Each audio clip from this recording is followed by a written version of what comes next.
double. Kaboom! Right there. Let's see. 1v1. 1v1. Oh, another one.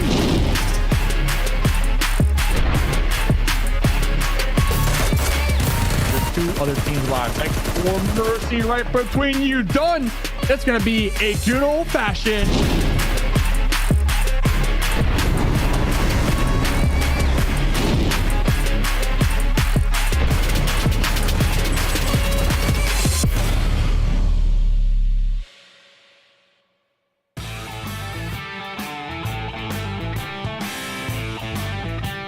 It's the final day of the PUBG Mobile Pro League Western Europe, and today, at the end of the day, we'll have our 3 teams sorted to participate and represent us in the PMPL EMEA Championship Season 1. I'm your host, Jason Kaplan. I've been here the entire time. Yes, if you didn't watch the last 3 weeks, I've been here, but hello if you're new. And we also have an analyst here to help come in and break down everything happening over the course of today and everything that's happened over the course of this entire season. We got Kalaris and we got Max, man, both looking smiley, happy, and colorful. How you guys doing?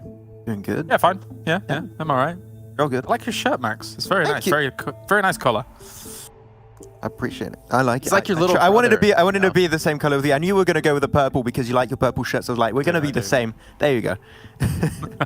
Well, I didn't get the memo again because I went with blue and white, which is the colors production tells us not to wear here on air. But I did it anyways because I'm a bit of a rebel.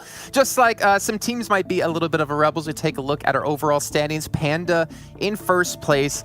Now, after day 1, we were kind of wondering, would they be able to be first place? Like, would they be able to rise up to what we saw them do in the past? And let's be honest, they did.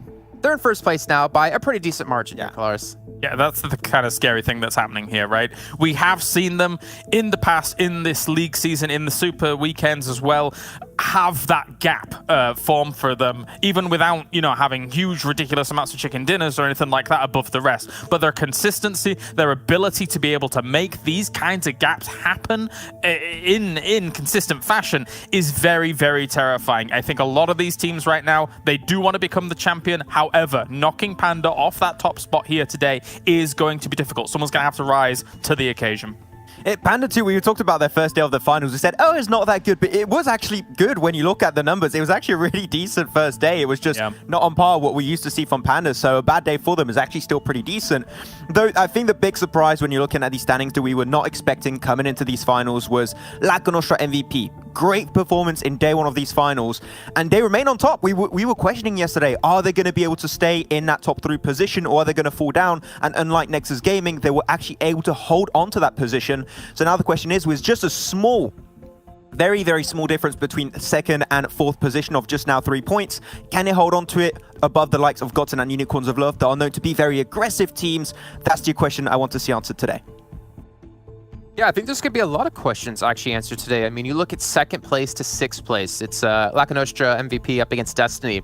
19-point difference, that's doable. You look a little bit further, 23-point difference. It is very possible any of the teams here on this front page, and even a couple of the teams here on the 2nd page, that could bounce up into a top 3 placing. So Lakonostra MVP, GODSENT, Unicorns of Love, UDR Killers, they need to have some pretty solid games today if they want to either maintain a top 3 or break through into top 3. Now, obviously, there's money at stake for different tiers of different placings, but let's be honest, it's all about the top 3, right? It's all about taking home the trophy and playing in PMPL EMEA Championship Season 1. But here we go, Kalaris, our 2nd page. We got Clash there, we got Polar Ace there, we got a couple of teams, even Eastern Stars, who maybe we didn't expect to be in this position. I think Clash here as well started off hot. They got themselves that win to begin the finals here, 14 kills. It's been a little bit of a teeter off since then. I still think that Clash can put up numbers here to rise up the ranks. Likewise, I do think Eastern Stars can as well. There must have been something going on yesterday. Obviously, we had, Kapala was not playing in a few of those games. We've seen him perform very, very well here during the whole tournament, and I do want to see him try and have pop-off moments today alongside the rest of the roster. Maybe just find their footing again on their edge play that looked great in that first week, and then kind of slide it down a little bit, Max. I mean, exactly. When you look also at these finals, right, it's a very short-term kind of event when you look at the Super Weekend, such and such, where normally the rankings at the end would not shift too much. It is still a possibility for a team or two maybe onto this 2nd page to actually try and climb back up in the rankings and get very close to top 3, even make it. But unfortunately, you only got 6 games. It's going to require some of the best performances we've seen yet throughout this entire PMPL. We're going to need better than what we saw from Panda in Week 2 Super Weekend for them to try and make it back up into the top 3. So I don't want to shatter dreams into this one, but if you are on the second page starting today, things aren't looking good for you. And you need to not only get good positioning points, secure yourself a win or 2, or even 3 if possible, but you need to also show up in terms of fragging power. If you do only one and not the other, it's just clearly not going to be enough now. I think, Jason, looking at today, I think there is a very clear fight going on between Lakonostra, GODSENT, and Unicorns of Love. When we take a look at some of the highlights here and how they've been able to play out this final, all of them have looked brilliant from time to time, given different scenarios, different battlegrounds, and things like that. GODSENT, extremely consistent, aside from maybe 1 or 2 double-digit finishes. You've got Lakonostra, who I think have come out unsurprised as all, realistically speaking. And then Unicorns of Love, I think through the whole tournament here so far, fresh especially, it looks very, very nice. I love how you mentioned, like, as we see here in the highlights, which is exactly what highlights are for, to show your best plays. We don't get to see any of the bad plays come out of them. But to be fair, there wasn't very many bad plays out of these teams, and they did play very consistent. But now, again, the question's going to be in our head. Can Lakonostra MVP continue this pace going into day 3? Again, this is a completely different team than what we saw coming into the whole league stage. But as we get closer to ending out our entirety here of PMPL Western Europe, we need to take a look at the current race to the top between quite a few different teams here, and the projected points that Sir Statsman John Allen did calculate for us. We're looking at 170 points to be safe, plus or minus 4, and we can see how close some of these teams are, Max. Oh, of course, 27 point for Panda. I mean, we talked about them already, and we don't want to hit that point home too much, but we know that they're looking as the favorite to potentially make into the top 3. So they just need to have an average day, which we've seen them have time and time again. If they just do not perform into the sense of get himself a win or 3rd position, they can get those points pretty easily. I think GK First might just get 27 points just in kills alone. So we'll see how he can perform on his own regard. But now, the curse. Panda there it is. There it is. We started off. But when you start going a little bit down, of course, the points are going to be increasing that you need. 51, 53 for GODSENT and Lakonostra is looking great, but when you start getting over that 60-point margin of points required, that means your points per game average is over 10. That's where things start to get a little bit tricky. So teams that are underneath the likes of UDR Killers, you need to not have just an average day. You need to actually have a decent, a good day even. I would say I would like to see them get a win if they want to have a chance to make it back up. But otherwise, you're looking at your favorites. Of course, that is going to be your Pandas, Lakonostra, GODSENT, Unicorns, UDR. They are currently in the running for that top 3. Well, Jason, time for James to be critical, because that's what he likes to do. My disappointment lies in what we've seen from Destiny so far. Yes, 100 points is okay. However, this is a team, remind yourself, this is a team that when we were talking from week to week to week 1 league play, 1st place. Week 2 league play, 1st place. Week 3 league play, 3rd place. This is a team that we crowned as that kind of championship caliber team, and right now they're not quite hitting that mark, and I need to see them here today step back up to that. Yes, Sanhok is great. Yes, they can get the wins there. They need to perform on the other battlegrounds. We need to see more consistency there. And then likewise, Nexus had a banging week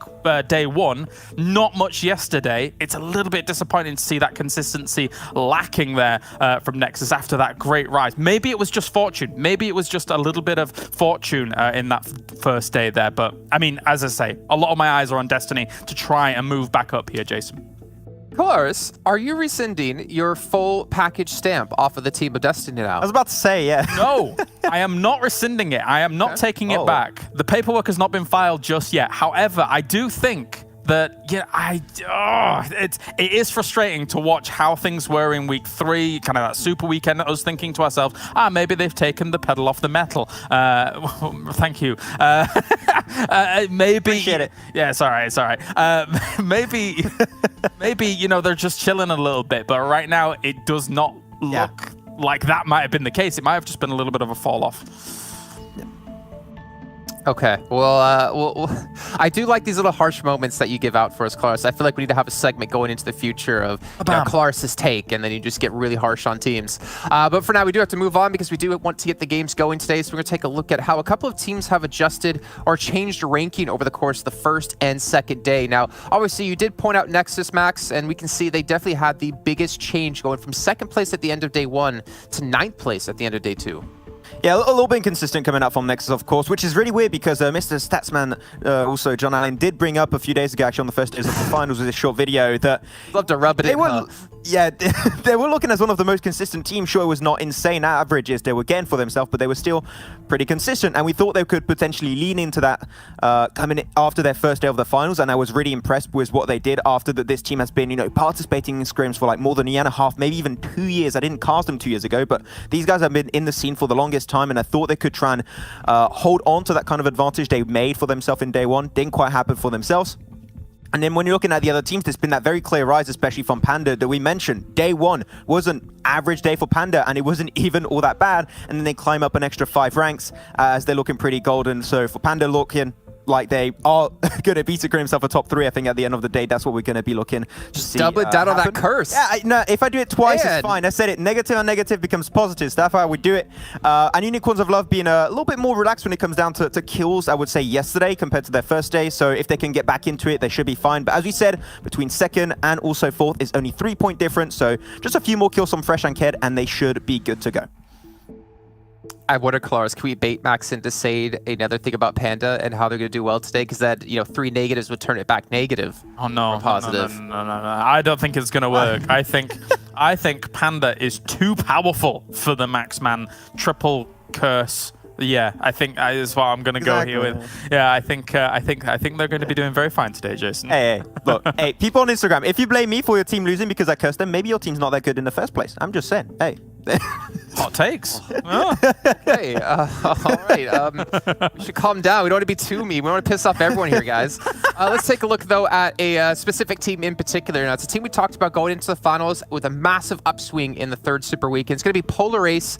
And now, day one, they didn't live up to that massive upswing we saw in our third Super Weekend. But as we got into day two, they looked so much better here. They're looking amazing on this second day, of course. They increased all of their averages in general. I think the outlier here is going to be especially their kills that more than doubled. So that's an amazing showcase from Polar Ace. Back from what we expected from them in that third Super Weekend. Though I'm not going to lie. Polar Ace, very first week of this entire PMPL, I was like, okay, this is still a very strong team. They know how to rotate. They're lacking fragging power. I think they could go to the finals, but I think top 3 is still a little bit far away. And they did show me glimmers of hope, especially on that third week, especially yesterday in these finals, as to their opportunities to make it to the PMPL EMEA Season 1 Championship after this. I think there's a clear chance for them to make it happen. Though I think it's still going to require a little bit of training and potentially scrimmage coming out from them. So I think next season, full split could be happening, maybe even in 2022. But I think Polar Ace have definitely shown a very big improvement curve for themselves. And I just think it needs a little bit more time for it to make it happen on their end. Yeah, I would like to see them kind of stick around together and kind of grind this out a little bit, of course. Their day one was meh. Day two was definitely a lot better. I think also give us a sound effect for day two? You give us a sound effect for day one. Okay, day one was meh. Day two is okay, so there you go. But I think there's an important distinction to be made as well about when you look at a team like this that is kind of trying to go up the ranks here in the final, is that there is tiers, very, very close by tiers of prize pool that these guys can win. So even just moving up one place is actually more money. You could, I mean, even moments like this where you see these nades from Caster, as well as the spray transition into GK first, being able to hang with bloody Panda of all people, and they can do it. You see it right here as well. Muzzy was putting on a 3-on-1 clinic here against Eastern Stars, but it's just not all coming together in the right moments. So I would like to see, more from Polar Ace. Especially it was Holes and Caster that we mentioned very early on in this tournament as being the 2 big players of the team, and I think that Barda is more of that scouting and kind of trying to create anchor points for the team, so that's maybe why his performances have not been really translating into numbers, which doesn't have to always be the case. I'm thinking back on Micro Boy from Bigatron that didn't always translate his kind of success into numbers themselves, but Muzi especially I think is the big step up for the team. You talked about that 1v3 in Sanhok that was really impressive, so now as 3-man package, they might be able to get a little bit more points today, but I still think it's a little bit too far today for them to reach that top 3. I feel so bad again, Max. I mean, we really were harsh on Microboy when it came to PMGC and how he wasn't living up to the stats of his other players. And then he's not even playing in this event. You bring him up again. It's not always about the stats, man. It's not always about the stats, man. Okay, he was rotating really good. You bring up it might not always Oh, exactly. It might not always be about the stats, but one thing we can use from stats here is take a look yet again at the moving averages that we talked about, had John Allen talked about on day one, as we take a look at their last 10 matches played and see their average points within those 10 matches and how they've adjusted over time. And we can see here in the finals, Panda back on the upswing, but to be fair, we kind of expected that, considering it was a very weird week 3 out of them. Yeah. And then Nexus kind of continued that upward trend, but then had that massive fall off in day 2. That's right. The stats buddy bringing us these things, it's very nice to see. But I think, yeah, when you compare like Panda's numbers to Lakonostra MVP's numbers as well, you got to think about the fact that they missed out an entire super weekend, right? So for them to then, you know, kind of take that learning time and process to bring to the table here in the finals what we see visually right there, where they do hang alongside Panda for a good portion of this finals and somewhat even surpass them sometimes, I think is very, very impressive. So again, it's funny because I still have that question. Can they do it into day 3 as well? Whereas, of course, I don't have that question for Panda Max, but maybe they can. Maybe they can. We had that question yesterday for Nexus. Unfortunately, Nexus not quite able to live up to that kind of request from us on the desk yesterday. Though, not gonna lie, Lakonostra Power, we talked about it. They had already really strong rotations. Sometimes they would get in circle, like, how the hell did you get there? And they just secure themselves. Not always a win. They had a hard time converting it because they were lacking fragging power. And they worked on that drastically in that 3rd super weekend, even though it didn't always work. And I know that also on the backside during the very early days of this week, they were also doing a few scrims to try and train a little bit more. So I think they are fully prepared. They adapted and had time to shift that playstyle into a more aggressive manner. And I think it fits them very well to find closure to some of the games.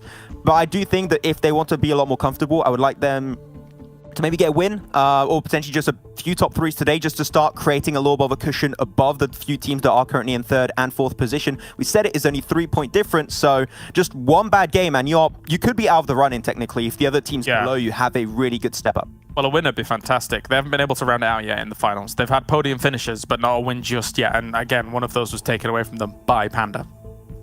Well, speaking of podium finishes, we did talk about how top 3 get into PMPL EMA Championship Season 1 to play against the best teams within this region overall. There's also a lot of money to be won here for these teams. First place takes home a whopping $10,000, but also if you're one of those teams who's not really in the position to potentially break top 3, there's still potential to break into extra money. I mean, you can see 250 extra step every time you go up a tier until we get to eventually the point of 4th place to 3rd place, which it goes up by 1,000, then 1,500, then 3.5K.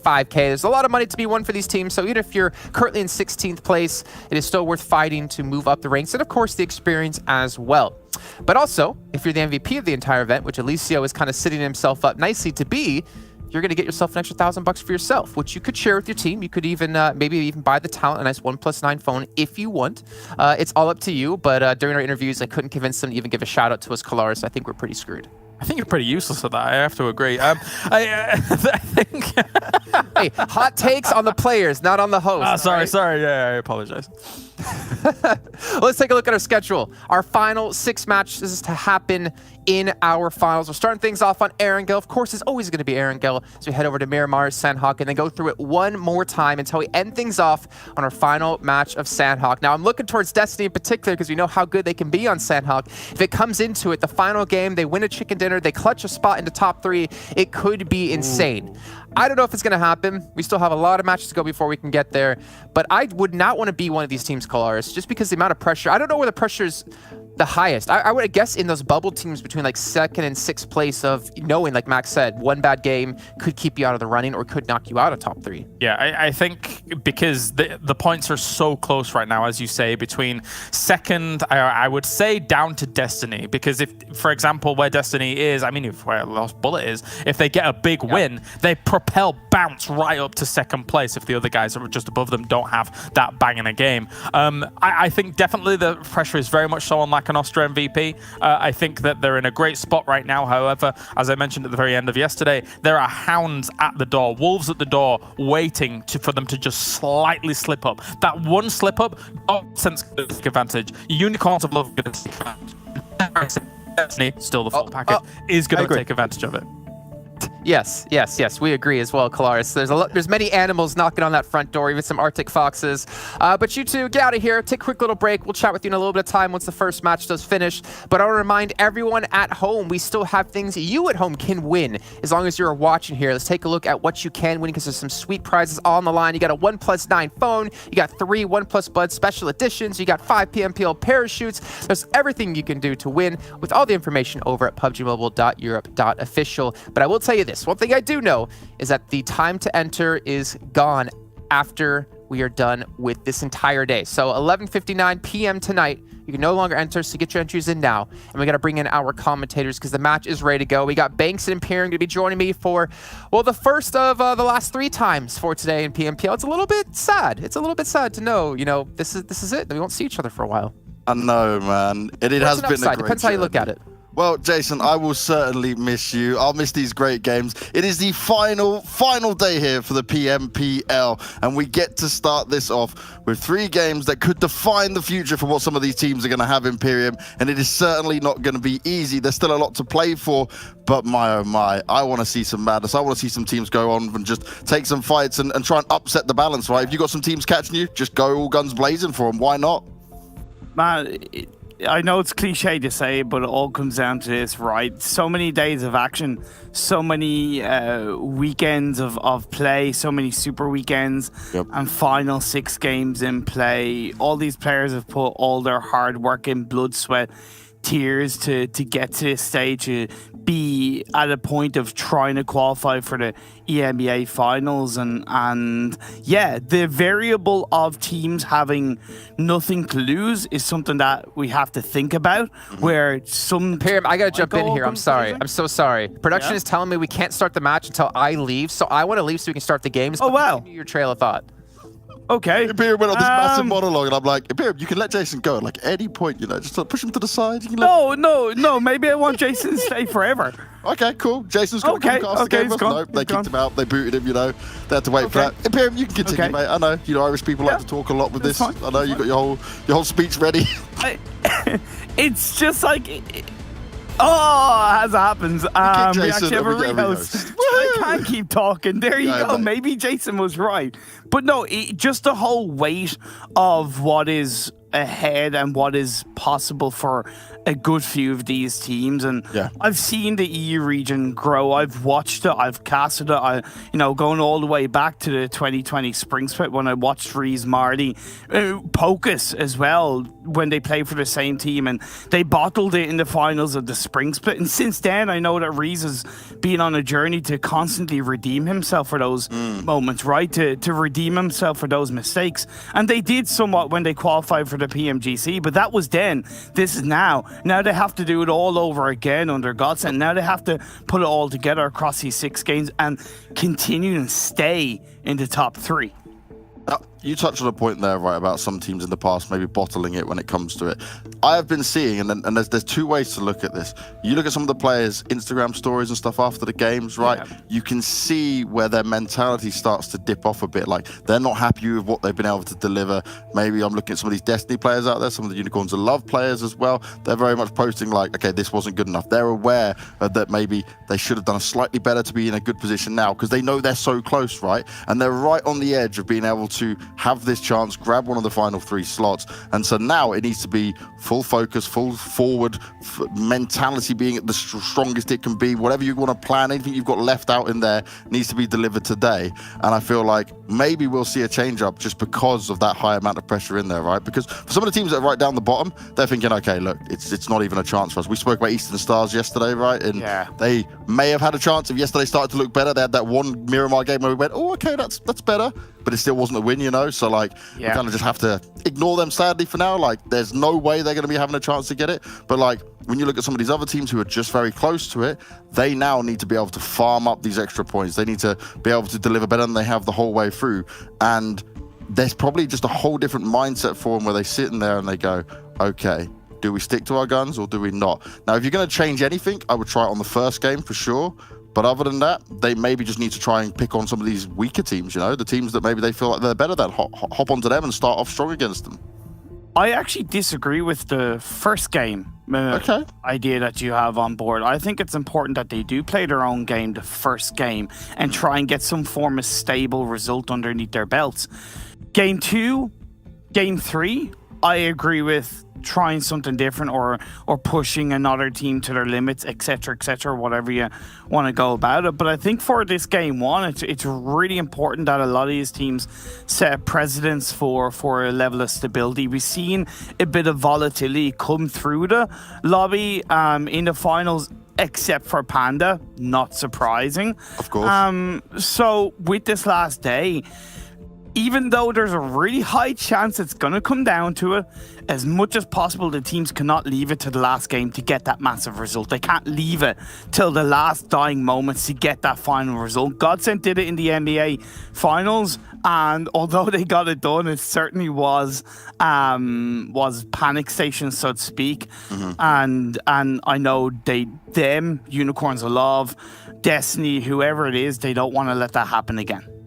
And see, I'm glad you disagree because we can have a different viewpoint on this in the sense that, for me, right, if they are not going to try it on the first game and say they don't have a good game, and then you're playing catch up, there's only 6 games left, mate. Right? They don't have that many to play with. So for me, I'm like, cool, you try it on the first. If something works out right, you start to build up a bit, then you just roll on, you keep on going that way. If it doesn't, then you go, okay, look, we've still got 5 more games for the rest of the day. We know what we're going to do on this, and we know we're going to just play out like normal and see if we can just change anything and feel a bit better. Because you can take a risk early on, but if you get too far deep into this, right, if you're saying like it's 2, 3, then you only got 3 afterwards, and you might be looking at like a crazy amount of points to jump up. And that's like, look at Qatar. They started to have some good games towards the end, but it was almost a little bit too late by the time they got there. Obviously, missing the Super Weekend is a huge point that hindered them in the first place, but they came so close, and maybe if they'd started something a little bit earlier in what they were changing up, then maybe that could have been the way for it to all go down in here. Now, I know when it comes to looking at Panda, right, we speak of them being so consistent. Personally, I just think they're going to walk away first place, and it's going to be a beautiful day for them, and they're going to be chilling. Yeah, like, you just can't fault them anyway like that. But when it comes to these other teams, when you look at Lakonostra, like, I didn't even expect them to be even in with a chance this. Like, we've seen them have some good games, sure, right, but I'm just surprised. I thought maybe an Eastern Stars would be up there. You GODSENT, Unicorns of Love, that kind of thing. These guys have just been like, you know what? We had a good start at the beginning. Day 2 wasn't too bad either. If they can just sit their position, keep grabbing a few more points, they can definitely make the dream happen. Yeah, I talked about Lakonostra MVP a little bit yesterday during the games and kind of where they've come from and the partnership that's been formed together. And the fact that they did come from the UK PMCO, they kind of, I wouldn't say put doubt in what they could do, but because UK was their first PMCO, the strength of all the teams in the UK PMCO would have been a little bit lower compared to other regions. But at the end of the day, it's quite obvious that they have proven themselves across this lobby, across these 16 to 20 teams. And yeah, they might not look the flashiest, they might not look the most aggressive, but you can see that they have constantly evolved and they look incredibly intelligent with how they play. Daddy, the IGL, vast experience across the I would regard the international scene with the likes of Gamers Without Borders last year, and he really has a strength of wealth behind him. Plus, because he's an older PUBG Mobile player, not that he's old, but he's one of the older ones. There's that kind of mentality strength that comes behind it, right? Because when you come to these younger players where the nerves get to them and it makes them act in a different way in game and they make a mistake, I think having a mature player like Daddy on board leading your team, saying, hey, calm down guys, it's all good, that really does add to the results, which has put Lakonostra MVP in line to qualify for the EMEA League Finals.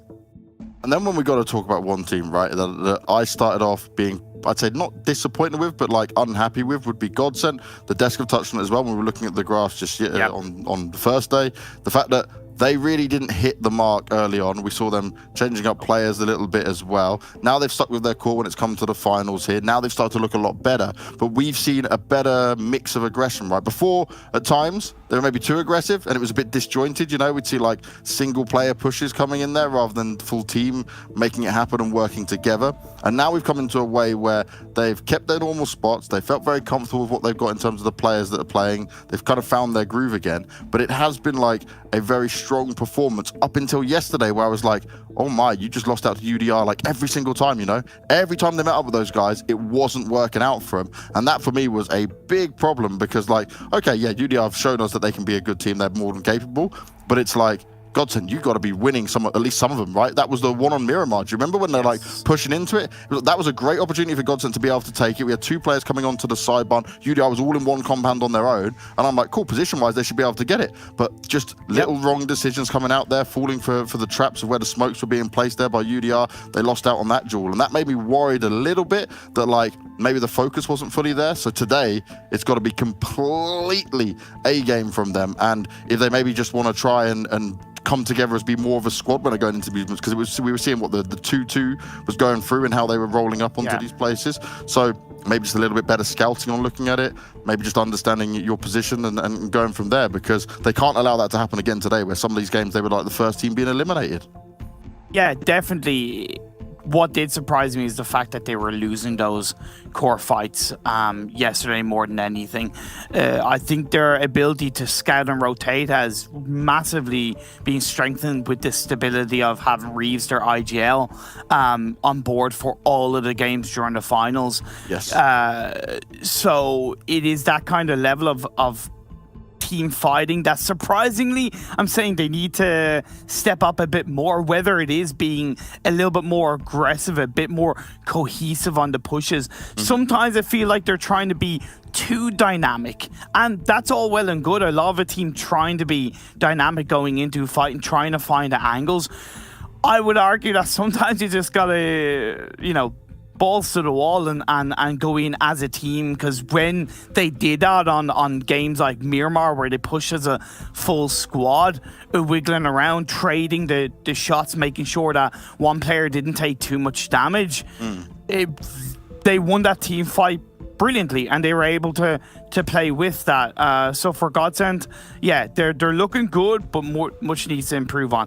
It's the same for Unicorns a lot. Let's be fair. They ended day one on top of the standings, right, in first place, consistent as hell, and it dropped in day two. I can't say for sure what it was, whether just other teams evolving around them, but being fourth, they do not want to see the trend of inconsistency continue today. No, and that's the thing, right? When you're fourth, you got 3 spots available, you're so close, it's reachable, you can almost grab it, and then you're like, no, maybe it's not possible. You know, one thing I'm going to look at, Imperium, and I want to get your thoughts on this, is we saw, right, when Panda was so far ahead last time and so confident with it all, they decided to get a little bit crazier, you know? They wanted to fire out and go wild. I'm wondering if at some point today, it doesn't even need to be first game, it could be maybe the last couple of games, they just do it again, you know, when they like, I just remember that, what was the last Erangel game we had of the Super Weekend, and they ended up with 17 kills, didn't win the game, but literally they were just fighting everyone, running forward. There wasn't much logic to their rotations, like I always point out, in terms of how it's very too easy to predict what they're going to do. They were just taking control of the game and saying, I don't respect anyone here. And I'd love to see that again from these guys because they're just so individually talented. It's happened in the past. Typical example, and it's been mentioned already, but the EMEA League. Navi were in the same position back then as Panda are now, where they were comfortably in first. They hunted, they chased, and they took out Kunina Power in the final game, and at the time stopped them from claiming that third place and making it through to the PMGC. As it happens, an extra slot was added and Kunina Power made it through. So it has happened, and I'm okay if Panda does it again, because that's the name of the game, right? That is the name of the game. Oh yes, and this is the first game. We're finally there after the rehost. We're getting Erangel magic happening. Not a bad playing path at all. No one was going to really complain about that. We're looking at where we're going to get the circle. I'm always going to ask for a military base, but you know what? I'll be nice today, Cormac. I will sit there and say that they can have normal circles all the way through. Let's give them the even shout. Let's give everyone what they want. Let's play a normal game and see who really can come out on top and have the best chance to grab one of these 3 spots. See, now I can't help but once again think reverse psychology, where you're saying you want them to have 9 circles, but I know how evil you can be. In the back of your head, you're going, I'm never going to complain if it happens, you know? I just sound nice. Yeah, everyone's going to be looking at this back. They'll be watching and be like, oh, he was so... There you go. There we go. I don't think that phase on circle is too bad. Yes, it does tease a military island finish, and that western bridge area is going to be a haven for teams to rotate. So Nexus needs to be quite careful with how they position themselves in the early game, because they normally loot around that area and they hold onto the hill above Ferry Pier. But for the most part, I don't think any team will realistically set themselves up in Military Island within Phase 1. It's only if we see that Phase 2 shift down the southeast that we'll see teams go into a little bit of panic mode and go, uh-oh, now we need to go to Military Island. Now, I do want to look at this though, right? What's going on with our boys in Umbra? Because it's not actually making any sense now. Sometimes they've gone Zaki, but it's only been since day 2 here of the finals. Yeah. And they've gone there again. I'm not going to complain about it. Sure, it's what they want to do. But, like, it doesn't make much sense. And this is one of the times where Mihi's actually gone more out towards Zaki. Remember, sometimes he always wanders off. You'll always see Mihi from Destiny be out towards Komeshki, Stalber area, or Zaki, depending on where he decides to go. When I look back at all these circles, it just seems to be more on, like, a feeling than where the circle pops with him. And then he groups back up with the team. But it's like, Umbra, what is the logic in what you're trying to do here? Like, I can't put my finger on it, because... not against you trying to change it up a little bit, but I'm trying to make sure, like, I try and understand exactly who they may be going after, what their game plan is, because it didn't work out so well from yesterday. And on one Erangel they did it, on the other one they didn't. Yeah, it is interesting that they've opted to have Zarki as a secondary drop spot. I don't disagree with it, but the inconsistency around it does make me wonder. But do they have confidence with it, you know?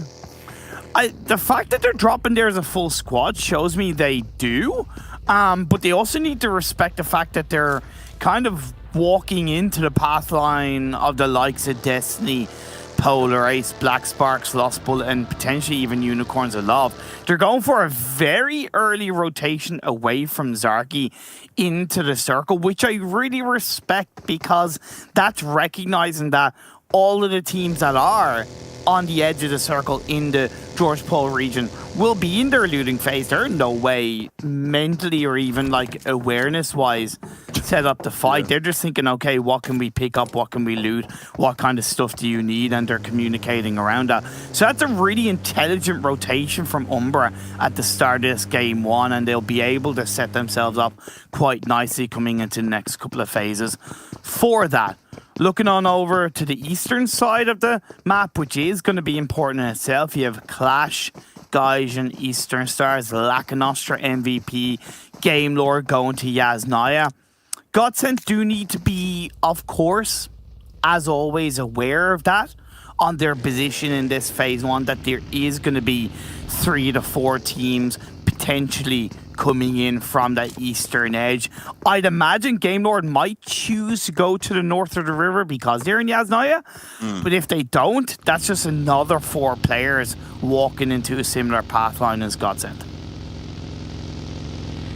And there's one to look at when it comes to actually, like, GODSENT tend to stick around there, you know, they wait and then they'll watch the teams go across and they'll try and take the shots at them, see if they can pick anyone off into it, see if they can just pick up a couple of extra free kills of it, more so than just moving straight in and trying to take that center position.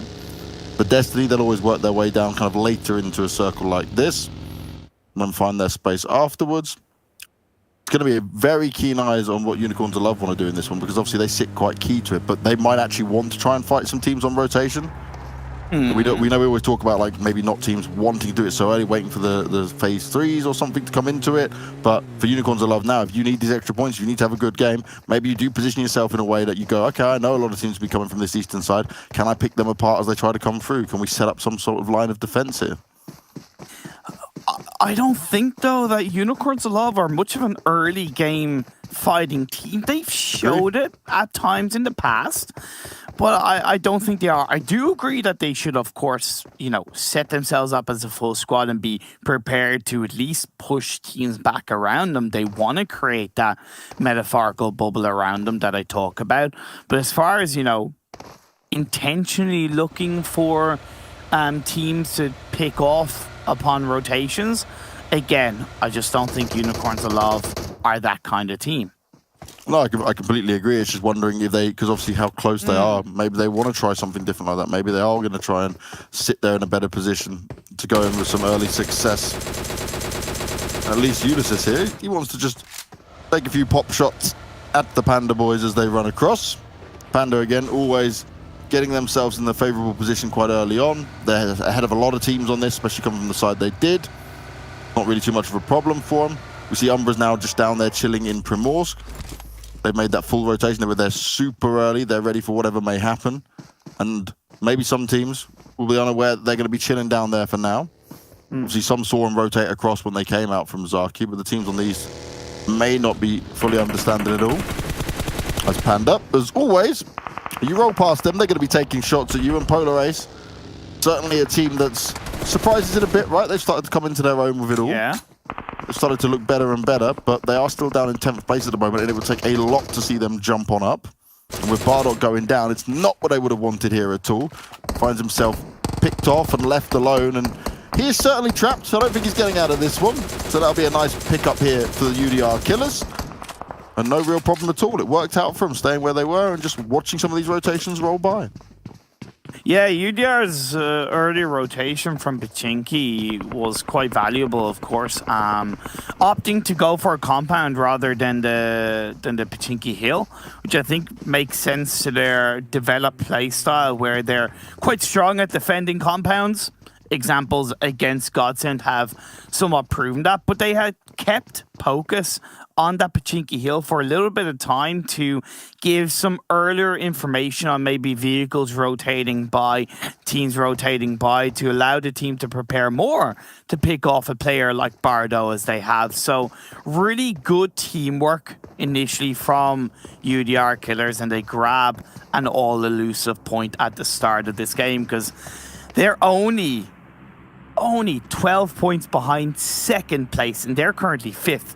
So 12 points divide second to 5th. I'm just constantly going to be looking at how much that shifts and changes, how much closer it gets, possibly how much further it gets as we are moving into phase number 2. Eastern Stars opting to go for that Eastern bridge rotation into the island. They're playing a big game with that risky rotation.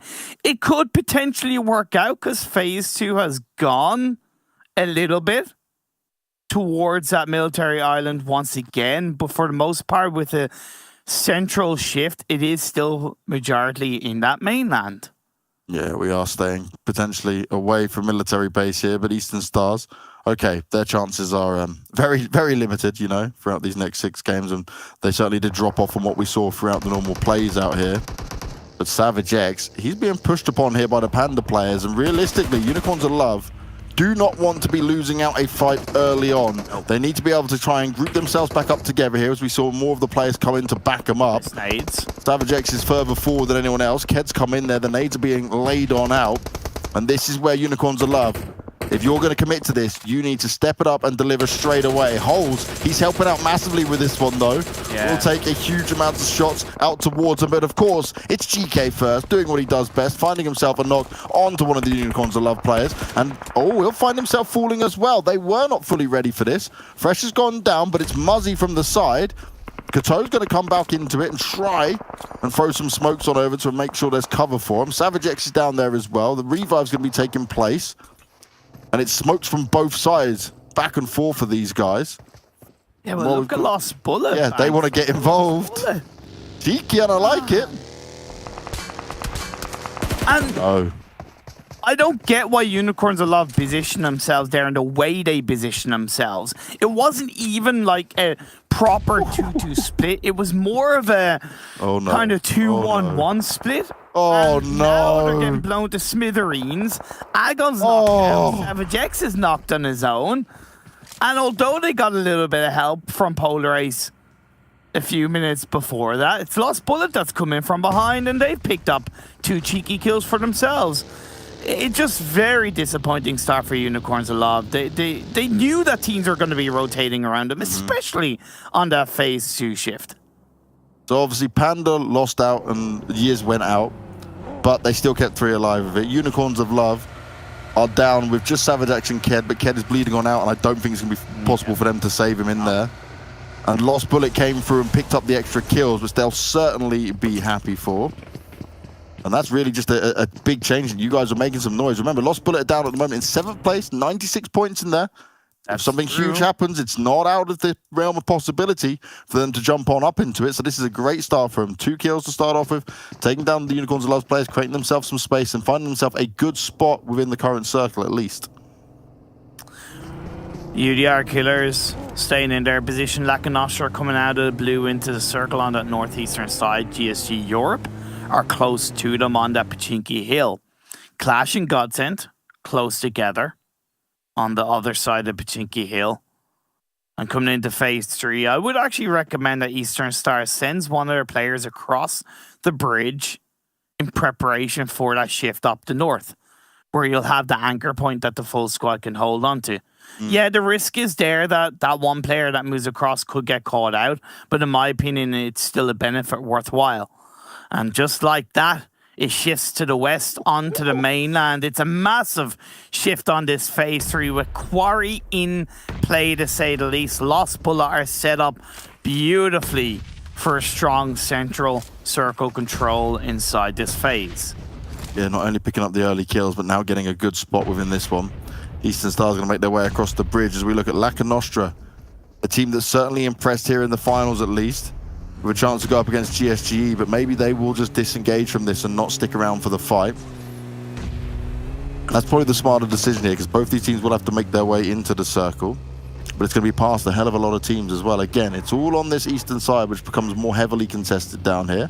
For Umbra, things have worked out massively well. You know, start off in Zaki, went down to Primorsk, now up towards Ferry Pier, and well, Vito, he's going to find himself the kills that GODSENT certainly would love and want to be able to pick off here. Nades going forward as well. Tudor already deciding to get the hell out of there. Andalito wants to fire back with some of it, but is it even going to be possible here? Kamara's getting the job done by running away in the buggy, and everyone is trying to escape as quick as possible. That's not bad. Only taking 1 casualty, considering you just disengaged from one fight, you ran straight into another, you may have not been fully ready for it. To be able to just back away and make that your decision, I'm all for it. Savage X keeps his dream alive. Somebody pushed in, it was one of the Game Lord players, and he's been able to come in and get a kill. A Molotov from Spicy, the last player left. But in the end, he gets taken out by Bazzi of Eastern Stars. That rotation across the bridge on Panda phase 3 shift has worked out for Eastern Stars as they have gone into Ferry Pier. But Umbra will be aware. Umbra will be aware that there is still a player across the crevice of its beach line cover area. And Unicorns of Love are desperate for placement points. They want Savage X to be able to stay alive here, right? This is where we're going to see all this action going down. So Savage X, surprise attack. Few shots going to be landed back towards him. It was very close, right? Considering he had the drop on him. Could have gone either way. There's PRZ, he's just waiting. He's looking. He's like, someone's around here, but where exactly can I find him? Savage X is just not breathing right now, you know? He's like, you can't hear anything. Savage X is the Waldo of PRZ's squared Waldo, you know? Oh man, but GODSENT, upon the catch out of GSG Europe, they're making that rotation across the northern edge of this circle, hovering across the blue as well. It's a very intelligent rotation from GODSENT. Lakonostra MVP looking to take the shots off, but because for the most part GODSENT are rotating as a unit, 4 separate vehicles, Vito's still in the blue behind, there's no focus on one individual vehicle, right? There's no real focus on one individual person. But as you see this phase 4 shifting up south, GODSENT still has a hell of a journey to make it into the edge of this circle. And one thing, right, we already spoke about it, the GODSENT, they generally sat when it's more teams coming out from an eastern circle goes out towards the west. They sit and wait, they'll take shots at people, but they did patrol for a long time. And I actually like the fact that they didn't just continue to go east and join the other teams. They knew lots of teams had gone that way. They went up through the north, they took lesser challenged area, and they will at least keep 4 alive, but they've still got quite some time to travel. As Umbra are still looking to patrol this area, the circle has benefited them, and they're looking at GSG, Eastern Stars right now, and Nexus all around them. It's going to be hard for them to defend all of this off, but they've got to keep their eyes open and peeled completely here, as this can be an onslaught and an attack from all sides. All the while, Savage X is in the beachline trenches of this war, hunkering down, hoping that he doesn't get spotted, that there's so much of a distraction that nobody spots him out. Athos is going to get the knockdown onto Dexter, the powerhouse from Nexus. Binny Ba, my friend. Hope you're doing well. All the while, Umbra and Naruto is knocked down, and Pro Lord and Talon looking to protect their area inside the circle. Well, Savage X has turned around from saying, "You can't see me," to "I'm going to throw a nade out and try and find some success." So if he can just pick up a few more points here, it's going to benefit him any way you can, you know, make the best of a bad situation. But the problem is, the more noise he makes, the more people are going to look out towards him. And as a solo player, I'd prefer for going for the placement points, just waiting for all these kills to come in. Umbra are getting active. They're looking out towards where all this is going down. Still only 1 kill for him at the moment. But they've got their eyes on what's... Oh, Trazen. He just rolls straight up into that one, but they'll be picked apart. Nicely done there by someone. And we will see GSG go down and be the second team eliminated here in our opening game. It's also gone horribly wrong for GODSENT, as they're down to just 1 player as he's left on his own.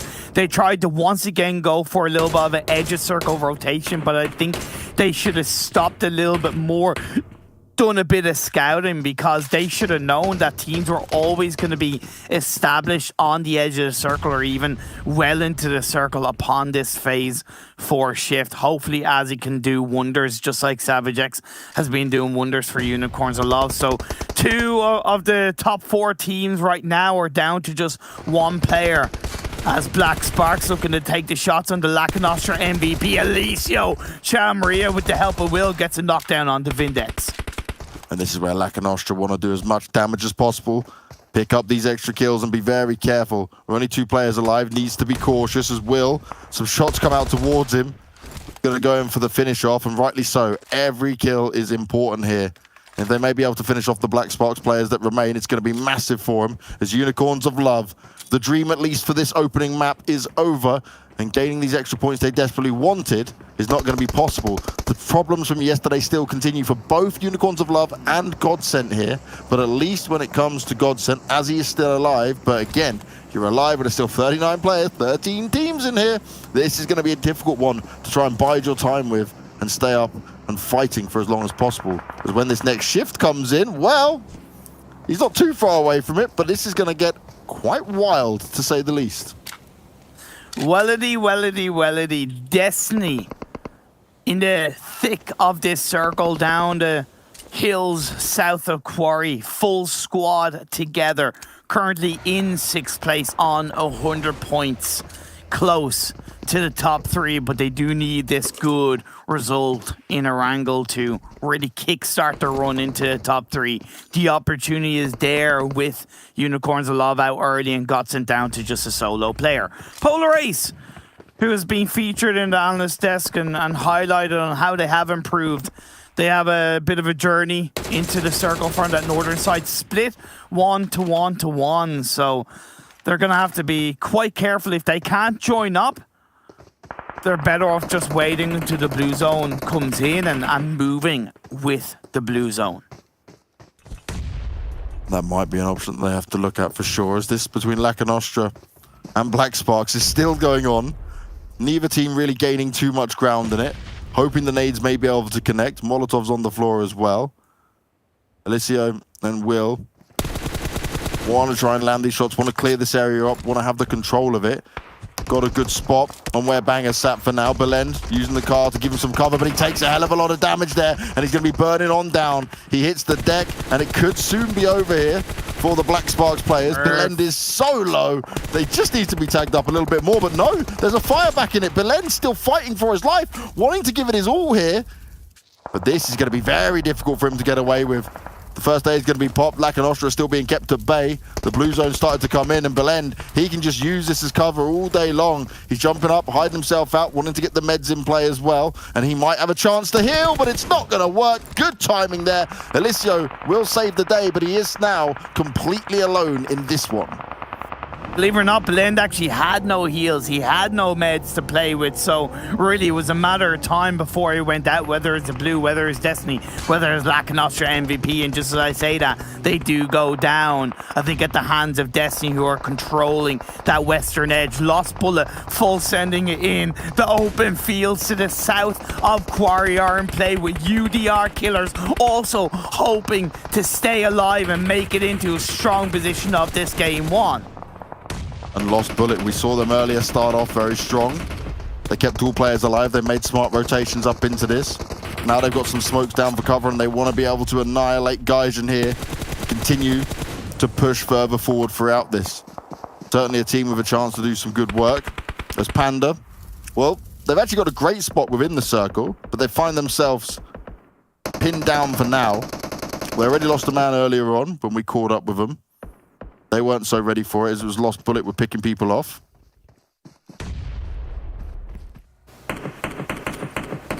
Oh man. Destiny coming in from the west.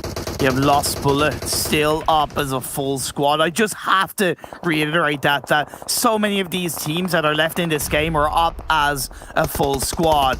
Maybe not for long, as Clever gets knocked down. PRZ comes on board to knock down Athos, and Pocus doing wonderful work for his side. Ulysses wants to try and get the shots landed onto Beast. Neither player is able to connect to shots just yet, but Beast is showing his head. He'll be pushed back for sure, as Ulysses will deal the damage onto him. It's the runaway that will start to happen here. As UDR, they need to be careful here if they want to try and make their way in, especially considering how close Lost Bullet is towards them as well.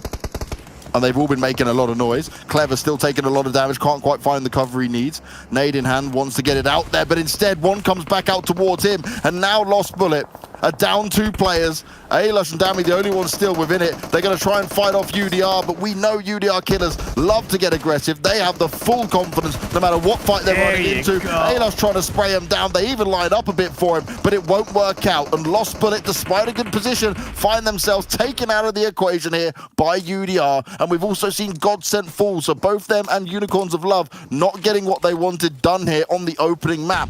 And that might be a telling sign for how today may go. Great push by UDR killers. Really great teamwork as a duo. But now Destiny are breathing down their necks. Noshi and Beast looking forward on the higher part of the hill. We still have the battle on the southern edge of the circle between Nexus and Umbra and Eastern Stars. These 3 teams have been here for the longest period of time in this game. And they're still alive. They're still breathing. 3 shifts and they're still here. That's wild. 3 shifts. They're all so close to each other. They're not even taking shots at each other. They're looking at the teams further away, you know. Why not? But soon they will have to move and get themselves in, and that's when they'll all go guns blazing against each other. Destiny's still not been able to deal the damage and get away from the UDR fight that's close to him. Ulysses, he's been meaty, he's been doing some damage. Gaijin Seraphim, then the next team to fall. Now the attacks come through, they're jumping on out. Nexus looking to clean up as many as possible. Talon doing some big damage as well. It's going absolutely monstrous for either side here, but Dexter, he's able to seal the deal at the end. They get a bit of help there from Eastern Stars as well, but how on earth does Dexter try and get out of this one? He's outnumbered and he's outgunned, and now he's trying to sneak his way through on this. They've spotted him out, they know where he is, but there's also other teams that are able to shoot at him. The shot's coming on through. Dexter doing his best. There he goes down, and Kapahala very low on health. Gonna use the first aid kit. Needs to revive his teammate, but it may not even be possible here. While Destiny, still 4 players up, been doing a hell of a lot of damage on all of this. And Noshi, he wants to go on the hunt for the last Panda player, but they may bypass him. This is GK first. We know what he can do, but he's not gonna be able to get himself a kill with that one. Trying to be the slippery snake in the grass. But Destiny, they're ready and waiting for it. Now, Eastern Stars yesterday started to look better here, Imperium. Started to show us slightly better games, but we still were not happy. Maybe this is a game. Okay, they don't have the numbers in it. It's 2 versus 4, but maybe they can pull something huge off and try and get themselves a win. But for Destiny, this is a must-win. It is a must-have chance for them to go all for it and grab a huge amount of points. And that is exactly what they're going to do on game 1 here for the finals. Destiny seal the deal. Destiny setting themselves up, saying to the teams in the top 3, top 4, hey, you forgot about us? Nah. There's a reason why we won the first league week. There's a reason why we won the second league week. And maybe Kyle Harris's words have gotten to them. Maybe that tough love has gotten into them and made them step up to the plate and secure this first chicken dinner of the day. Control. It was all about control for Destiny on the south of Quarry Hills. They pushed teams back. They took fights. Yes, they allowed UDR to kind of take out Lost Bullet, but not before taking out 2 of the UDR players, taking out one of the Lakonostra players, taking out the final Lakonostra player. Just all of that set themselves up to, in the end, take this game. I think it was 12 kills in total with that chicken dinner. Hello, Destiny. Nice to see you in the top 3, my friends. Destiny. They are going to be hyped up. Just imagine the emotions these players are going through now, right, to pull off that win. Because that was a tough game. There's some really tough rotations coming on through. Remember, they always start up at Severny and have to find their way back down into it. But they came alive just at the right time. There's a lot of other fights going on. You saw the one like UDR and Lost Bullet. You mentioned battling against each other. Destiny just came into it on their own to be able to fight against some of these guys and just pick 1 or 2 players off every now and again, right? Jump into it, third party as much as possible as well. And then when the time was right, they striked while the iron was hot, while everyone else was busy, and went for the cleanup duty. They had that game in the palm of their hands, and they were not going to let it slip away. But we do really have to talk here also about GODSENT and Unicorns of Love. I know it's just game 1. I know it's just the first game of the 6 games we have here today, Imperium, but both of them struggled early on. The rotation from GODSENT didn't work out. The fight, the initial engagement that Unicorns of Love took against Panda and Lost Bullet didn't work out, hindered them straight away. They tried to play the solo games, but they couldn't even grab themselves decent enough placement points, let alone kills.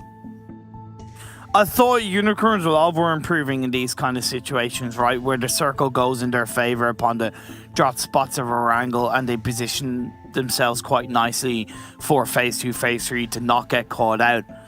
Nah, the mistakes happened, and where they were positioned wasn't even an ideal spot to fight, never mind a team rocking up on them of Panda's caliber. God help them if Polar Ace hadn't a third party, they probably would have been full-on squad wiped. You know, if anything, they were even also helped by Lost Bullet coming in, because that made them realize, we really need to try and survive throughout this game in some way, shape, or form, and that's where Savage X just belted it down to the south side. And I respect where he opted to go, right, because it was more on that coastline, less likely teams are going to be rotating around him.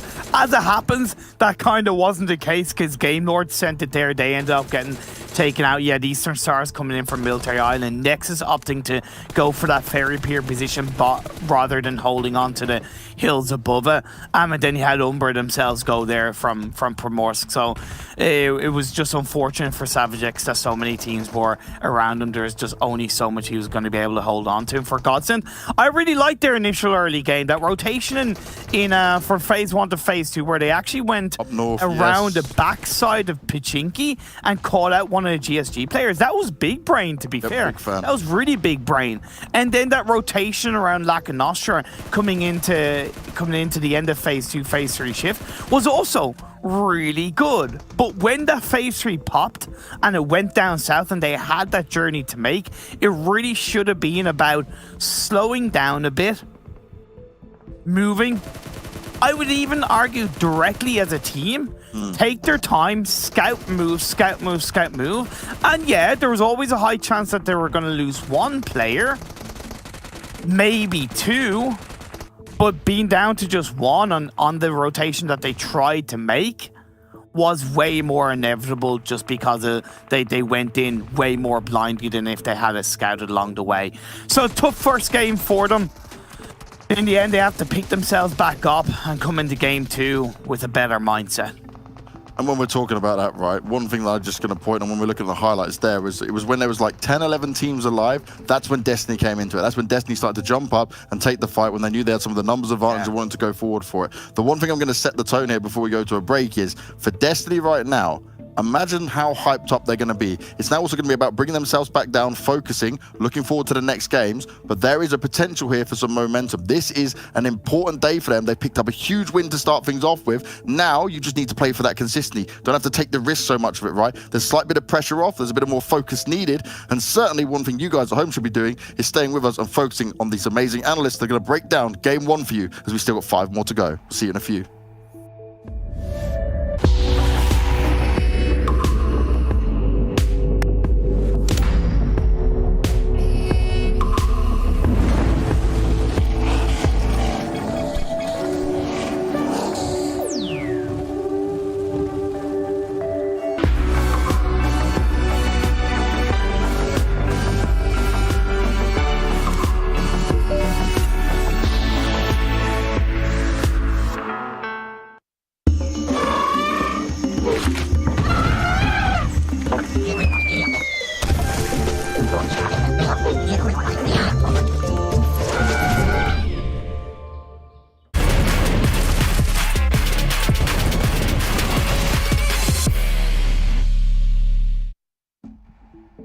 Well, we talked about it earlier. Destiny, all they need is one finish, one decent game, and they can easily push through into our second place over Lakonostra MVP. And guess what? Just as James predicted, apparently, as John and Blink are saying, that's exactly what happened for Destiny. That's right. You know what? Magical hands. I have the Midas touch, I think is fair to say, Jason. I'm not being big-headed about this at all. Just golden hands, golden hands. But, I mean, considering the position that they had throughout this game, it is very difficult for all the other teams to kind of transition down into kind of that woodland area that people had to going up against. Obviously, trying to transition across the road at the south, really difficult. We saw that play out quite handedly at the side of Eastern Stars, etc. and stuff like that. And up towards the north, it's not necessarily the road that causes the problem. It's more the compound that causes the problem that I think Lost Bullet had hold of, and that's why you can see that resulting in 6 kills, as well as all the teams trying to crunch down on that spot. I think there was also a very clear difference in this kind of very finishing kind of circle that we had, which is you had no compounds, you had no really strong positions to play from, which is why you saw the team like Destiny playing from the edge, and that gave them priority compared to Panda, which I don't typically say Panda does mistakes, and I don't think this was inherently a really big mistake. It was a risky play, but it just didn't pan out at the end because there was a little bit of elevation coming away off Destiny, and with that third-person perspective, you could very easily take a few shots towards Panda, so they were not going to be able to actually find closure. But sticking to the edge of circle when you have no strong position to fight from in the center was a really good play from Destiny, which is why we actually saw them get a good place. But though, we're seeing Eastern Stars finally catching up a little bit. It's clearly not going to be enough. They need really, really, really big points coming their way. But you know what? It's a good start after seeing how poor the performances were in the first 2 days of these finals. Well, I mean, we're seeing what teams are here towards the top, but we're also seeing, well, indirectly not seeing, which teams are. Lakonostra MVP not going to be here into the top 8, so they're going to start to slip down. GODSENT not here in the top 8. They're going to start to slip down a little bit as well, and teams are looking to close that gap. As Nexus, I mean, we talked about them as having a really subpar second day, might have the chance to break through yet again into the top 3, and even EDR Killers, 11 points, should get them into a top 3 position. Let's take a look, though, at the second page and see how many points those teams mentioned before did actually get. Because this is what it's coming down to. We mentioned you have a bad game, that could be you out of top 3. And Lakonostra didn't have a terrible game, but it definitely wasn't ideal. Luckily for them, GODSENT and Unicorns of Love both also had a subpar performance. Unicorns of Love, it was a weird one because unfortunately they encountered Lost Bullet, and there was especially Danny that was waiting for the opportunity, and he just triple naded down 3 players of Unicorns of Love mid-rotation, and they were just clearly not prepared. So that happens to the best of us, so I'm not going to put it against Unicorns of Love, but that might make them fall a little bit out of the competition for the top 3. They need to make up for it in the next games, as now we're taking a closer look. And Beast, he's back, Kalias, finally, you know, the man that we've been talking so much about this guy in the past 3 Super Weekends, and he is back on the board once more. Yeah, didn't quite warrant warrant a ooh or something like that here in this game, but you know, 850 damage, definitely very respectable. I think that I was kind of surprised because obviously Destiny was in that Western position. They left one man back. I think it might have been Beast. I can't remember exactly who it was, but basically moving up as a 3. I'm not sure why he was pinned down in that position, but still able to round this game out as 3. Imagine if they'd been 4. I mean, it's just a dominant position to play from in this regard, in this terrain. Yeah. Yeah, it was a really nice try. Though I do want to bring up one player, which is Vitoni. I think that we've been talking somewhat negatively of Gaijin as of recently. They did make it into the top 16, and you know what? For that, big respect, you guys deserve it. But they're currently in 15th position, not looking too good in the overall rankings. But one player that's always been able to step up for Gaijin Seraphim has been Vitoni. So I think that I would love to see his evolution over time. I think that Vitoni is a really skilled player for the side of Gaijin, and I think he has a lot of potential. But I just think he needs a little bit of more time to bloom and shine a little bit more in the near future. Yeah, it's that backwards cap, Jason. It's bodacious, dude. What do you think? But it keeps the sun out of his neck. That's the one. That's the one. I didn't know if there's much sun on the inside when you're playing, but hey, if it makes you comfortable, then do exactly what you need to do to play at your best. You can see here, Destiny, 12 kills, 1900 damage done. Moss Bullet, okay, 1,300 with the 6 kills. You see Panda in there being ever as consistent. Again, I mean, they didn't win the game, but they still got a 3rd place finish, and they're seeming to still be that team to beat. Yeah, it's important to recognize that Lost Bullet, come circle 3 or so, 3 or 4, has the best compound in this circle for a good portion of time, and they're able to kind of capitalize on having that location with the amount of damage that they're able to put out. A little bit of shame in regards to the placement points from that point on, but again, it's back to you need to do even more from that compound. You need to be able to make sure that you're dealing with the backfills from the north or from the east side, whilst Panda, of course, kind of bowls in from that eastern side, which wasn't necessarily in direct conflict with Lost Bullet, but that's where Panda makes up those placement points. So yeah, that's the comparison there. Okay, well, let's move on, actually, straight for this to Destiny and their stats across the team as players in the finals. I want to see how they've been doing, because we talked about Destiny before. We talked about, originally, I think they were the first full package team, Clarus, the first team you put that stamp on. But the thing is, they have so many strong players. You got Beast, you got Mihi. Those two immediately stand out off the bat, as we saw, you know, Beast obviously carrying through into the top point in the last match. Mazzaro had his individual moments. Mihi always seems to be putting up kills, but Noshi as well. And I mean, we're seeing their stats aren't really too bad considering, but it hasn't been enough yet. Well, at least it wasn't enough in the first 2 days to get them into our top 3, but now after this last match, it definitely has. Yeah, what I was saying at the beginning of the show when we saw their Super Weekend 3 performance, a little bit, you know, I was debating, is this them just chilling or them not doing well? It was them not doing well rather than just chilling. Likewise, I think for day number 1 and 2, less so day 2, a bit more not great, but this gets them back. I was about to say back on the road again. This gets them back in the right position here with this win. It's a little bit fortuitous because I do think that come circle 5, 6, they definitely have the best spot. And when I see that and there's 10 teams remaining, they have the keys to the game. They have the keys to win, and they did run with that. So that's brilliant to see. They have the keys to the car to get back on the road again. I think that's the best way to say it. But Max, you know, we had this lovely little thing we talked about earlier on, that race to the top, right? We were talking about the amount of points team needed for our predicted bubble to be safe in 3rd place. It was at 170 points, if I'm not mistaken. I believe we do have it updated here to see with the results of the last match how it's affected the teams. And we're going to see here right on your screen. It will be Destiny, actually 127 points. So from left to right, they're not ranked, but you can see by points they are. So Destiny in 2nd place, Lakonostra in 3rd, and 4th place, it will be GODSENT with a tie in 5th between UDR and Unicorns of Love. Yeah, that means Destiny pushed himself up in 2nd position off of that one game. And we talked about it on the pre-show today. We said it is so close between all of these teams right behind Panda that one good game can set you apart. That is exactly the game that Destiny needed. And also Destiny, their team, that if they start well, they typically continue. And you brought it up earlier, Jason. We're going to actually finish on Sanhok later on today for the entirety of these finals for this PMPL. So that might also boost them up a little bit more to try and solidify their position in that top 3 at the end of the day.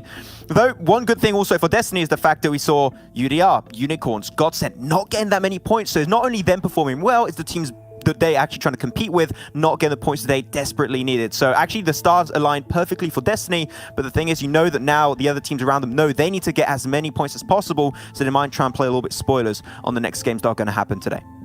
Okay, well, let's take a look at the schedule. I'm hearing that the game is ready to go, so we'll quickly bring this up for you guys at home and get underway with our second match of the day. That sounded very similar to someone doing 1,000 damage. Sorry, I apologize. Seen the match pre-recorded or something like that.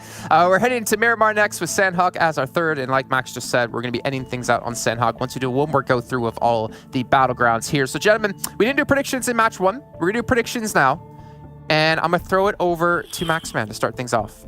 I'm going to go with Panda on this one. I mean, it's Miramar. I haven't seen a great Miramar game coming out from them just yet, so I'm hoping to see them back on the road again on Miramar and hopefully get himself... I watched too many of those videos. That's your fault, James. But, but I want to see Panda try and find closure on a Miramar game eventually. So it's funny because GODSENT has won 2 of our Miramar games so far, but I'm not going to go with them. I'm going to go with a Unicorns of Love Rise Up. They've had a lot of podium finishes so far, and I think that's time for the win. Okay. Well, gentlemen, thank you so much for checking with you yet again. Once the match does finish, to go take a quick little break as we bring our commentators in another time. We got to bring Banks and Imperium back into the virtual world here of our studio. They might not like to be here with me, but I like to have them here. And it's going to be thrown over to them to take over for match 2. Get me out of here, please. Jason, Production, Jason, get me out. Hurry, What's your prediction? What's your prediction? No?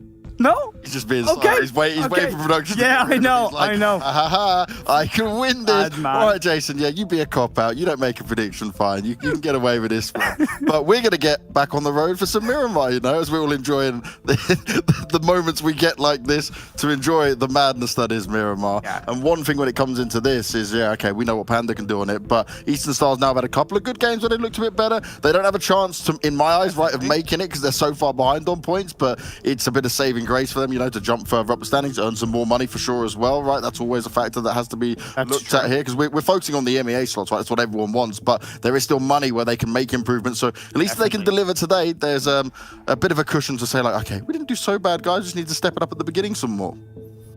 That's true, but I want to kind of pose a question to you because in your years of experience, you've interviewed a lot of players, and I would regard you as someone who has a lot of knowledge and what makes a strong leader and what makes a strong kind of level of leadership within a player. You talk to me here of Destiny. Yes. Come off the back of a chicken dinner. From talking to you, do you get a sense of a leader who can take on this kind of challenge of making it into the EMEA, between mentality, between composure, just between how he was talking to you? Oh, mate, so like the thing I liked about Mihi when it comes to this is he's very aware of the flaws within the team and he's not scared to admit it. And he also understands that, like, I think for him, he's the calm, cool and collected one, you know? He doesn't seem like a player who's phased. For instance, when we did the interview, obviously we were talking a lot anyway just beforehand on Instagram and stuff, just chatting. But when he did the interview with me, he'd never done a live interview before. And like he was like, oh, I'm going to be nervous. He was worried, like, and all this stuff. He's like, can we redo shots? He did the whole thing in one take and made no mistakes. Like, this dude was, he was panicked about that a little bit. And he actually said, he was like, this is probably worse than games. And I'm like, dude, don't worry, like, you'll be fine. So if he thinks the interview's the bad part and he was still really good at it, like, I'm confident that they are going to be pumped up. And I think, as I said before, when we went to the break, is that the key thing for me with Destiny now is that you stick to your guns on what you're doing. You certainly feel good today. You're going to be very happy with how it's all panned out so far. But you also just need to make sure you tone it down just a little bit because you can get hyped up, right? And I love when you feel pumped up afterwards, but you then got to refocus because sometimes you see teams get carried away, you know, and then they make some slight mistakes and they're not safe by any means right now. They're in a good spot. They've got plenty of points now. They sit in this second place and they're sitting there living the dream, 127 points, but there's still 1-2 bad games and it can all become undone. So now it's about solidifying this and just continuing to have like a nice, I don't even need them to get the chicken dinners right there. And this is the crazy thing. There are 3 chicken dinners now across the finals. But like, for me, I need to see them sit there and just get one of these games where it's like, you're in the top 6, you're getting some kills, you're getting some points and stuff like that, and just play to your absolute best without going too risky. At the end of the day, there's only 24 points banks between 2nd and 8th. That is insanely close. Yeah. And 2 of those teams are on the same points UDR and Unicorns of Love. So you are dead right about Destiny, and you could say the same about all the teams, but Destiny specifically, just pull a Panda. Just do second, Pull a Panda. third, fourth. It's not that easy. Yeah. Yeah. I know it's easier said than done, but that's what you want to aim for. You want to have that comfortability, the stability across your results in this final day of the PMPL EU West. As far as this phase 1 circle, it is over to the western side of the map. You have that Qatar shape that is out of the realm of possibility in terms of position, but it will favor Panda in terms of how familiar they are to the terrain, although because of that playing path being quite heavily up the northeast, they've had to drop outside of Port-au-Prince. So they have dropped there before, so that rotation to the Valdemar high ground will be no worries to them, and they'll soon be on the right road to a good position in this phase 1. We've also got to note that Unicorns of Love are up at La Cabrera, and normally, right, they find themselves kind of, when it comes to the phase 1 circle, moving more towards Chumacera. We normally see Panda and them meet up at that point, right, and go past each other. So it's an interesting one that won't be an option unless we see them go for some wild rotation, but I don't think that's going to happen for Unicorns of Love. Nope. And Panda themselves, obviously, they had to drop further away. It wasn't a good playing path for them, so they just got in the vehicles. They'll go their normal route. You know where they'll end up after this because of where the circle is. They'll go Chumacera and sit on top of the hills. Standard stuff from Panda. I don't expect anything different from them, but it's going to be interesting to see what Unicorns of Love are going to do here with this change-up. What is the game plan here? And they're doing it on game 2, right? They decided, okay, game 1 didn't work out. These last few games across the last couple of days haven't worked out. Now we're going to see what we can do from this position. Especially because last time they did drop in Le Cabrera in the finals, which as far as I remember was yesterday, one of their players got caught out by GSG. So they can't let that happen again. Oh, definitely. Hell, they can't let it happen for the second time in a row where they get caught out and they lose a player early on. It's so integral to Unicorns of Love's mentality that they keep themselves up as a full squad, because similar to teams like Clash, they are quite an emotional team, right? You know, Ked is very kind of, you know, he wears his heart in his sleeve in a lot of ways, and Agon, he is a very composed IGL, but as a team I know they are quite emotional, and that when that goes in the wrong way, unfortunately it can go very badly in the wrong way. I would say, you know, when it comes to Unicorns of Love, and the fact you mentioned like the emotional side of things, is that's where like Aegon as the IGL needs to sit there and kind of put a leash on some of the players in the sense that like, guys, focus up, make sure we just don't get too reactive about it. Because one thing I did love is the Unicorns of Love team releasing some of the clips with the voice comms and stuff, some funny moments and things in there, but it's also can work both ways, right? So I want to make sure that Aegon's keeping everyone like, it's still possible, we can still do it, like ignore that these last couple of games have been bad and let's like do the absolute best we can, because that last Miramar game they had a real good chance to try and win it, right? But I think you mentioned it, they stayed in that compound for way too long. They did indeed, unfortunately, but oh well, let's see what happens as we see teams are starting to rotate through this phase 1. NEXUS going for quite an early rotation, going past Game Lord. Catches out Sushi, so that's one player down. Cheap kill for Game Lord, but won't argue with that one. The separation from Game Lord is unfortunately maybe stopped them from getting more kills, but they do at least hold a bit of control inside this phase 1, having a more anchor point position. Okay, Victor nearly finds another, but because he's on his own again, there's only so much he can do on a moving vehicle that Rana holds onto. Rana with a lucky escape at least in that. Game Lord will know exactly where these NEXUS players are, though. Rana still gets tagged up. Luckily doesn't get put on the floor though. But you can stabilize on this. Just be very careful of those windows, my friend. And you can see, even just based on the fact that although Rana is able to pick up a first aid kit there, he only had 10 bandages before that. That's an obvious sign that the rotation away from Los Leones was very early. I'm a fan of it, of course, because they are choosing to value a position inside the circle more than, let's say, looting up. Because the thing is, and the idea is that as teams maybe wrap around you or possibly even crash you, you get those kills and you pick up their loot, right? That is the idea behind looting early, a lack of loot, but you rotate into that good position inside phase 1, phase 2. Another team I'm certainly going to be keeping eyes on throughout all of this is Lakonostra and what they do here on Miramar. Again, a team that definitely has a chance of making it in there. It gets so close on these days, man. There's so many small details and storylines to follow throughout a day like this. And for Nexus, right, their drop-off, day one, incredible. We didn't expect it. We were surprised. We were shocked. Now it's gone back to a bit of like what we expect from them, right? The normal style has come through. And UDR killers.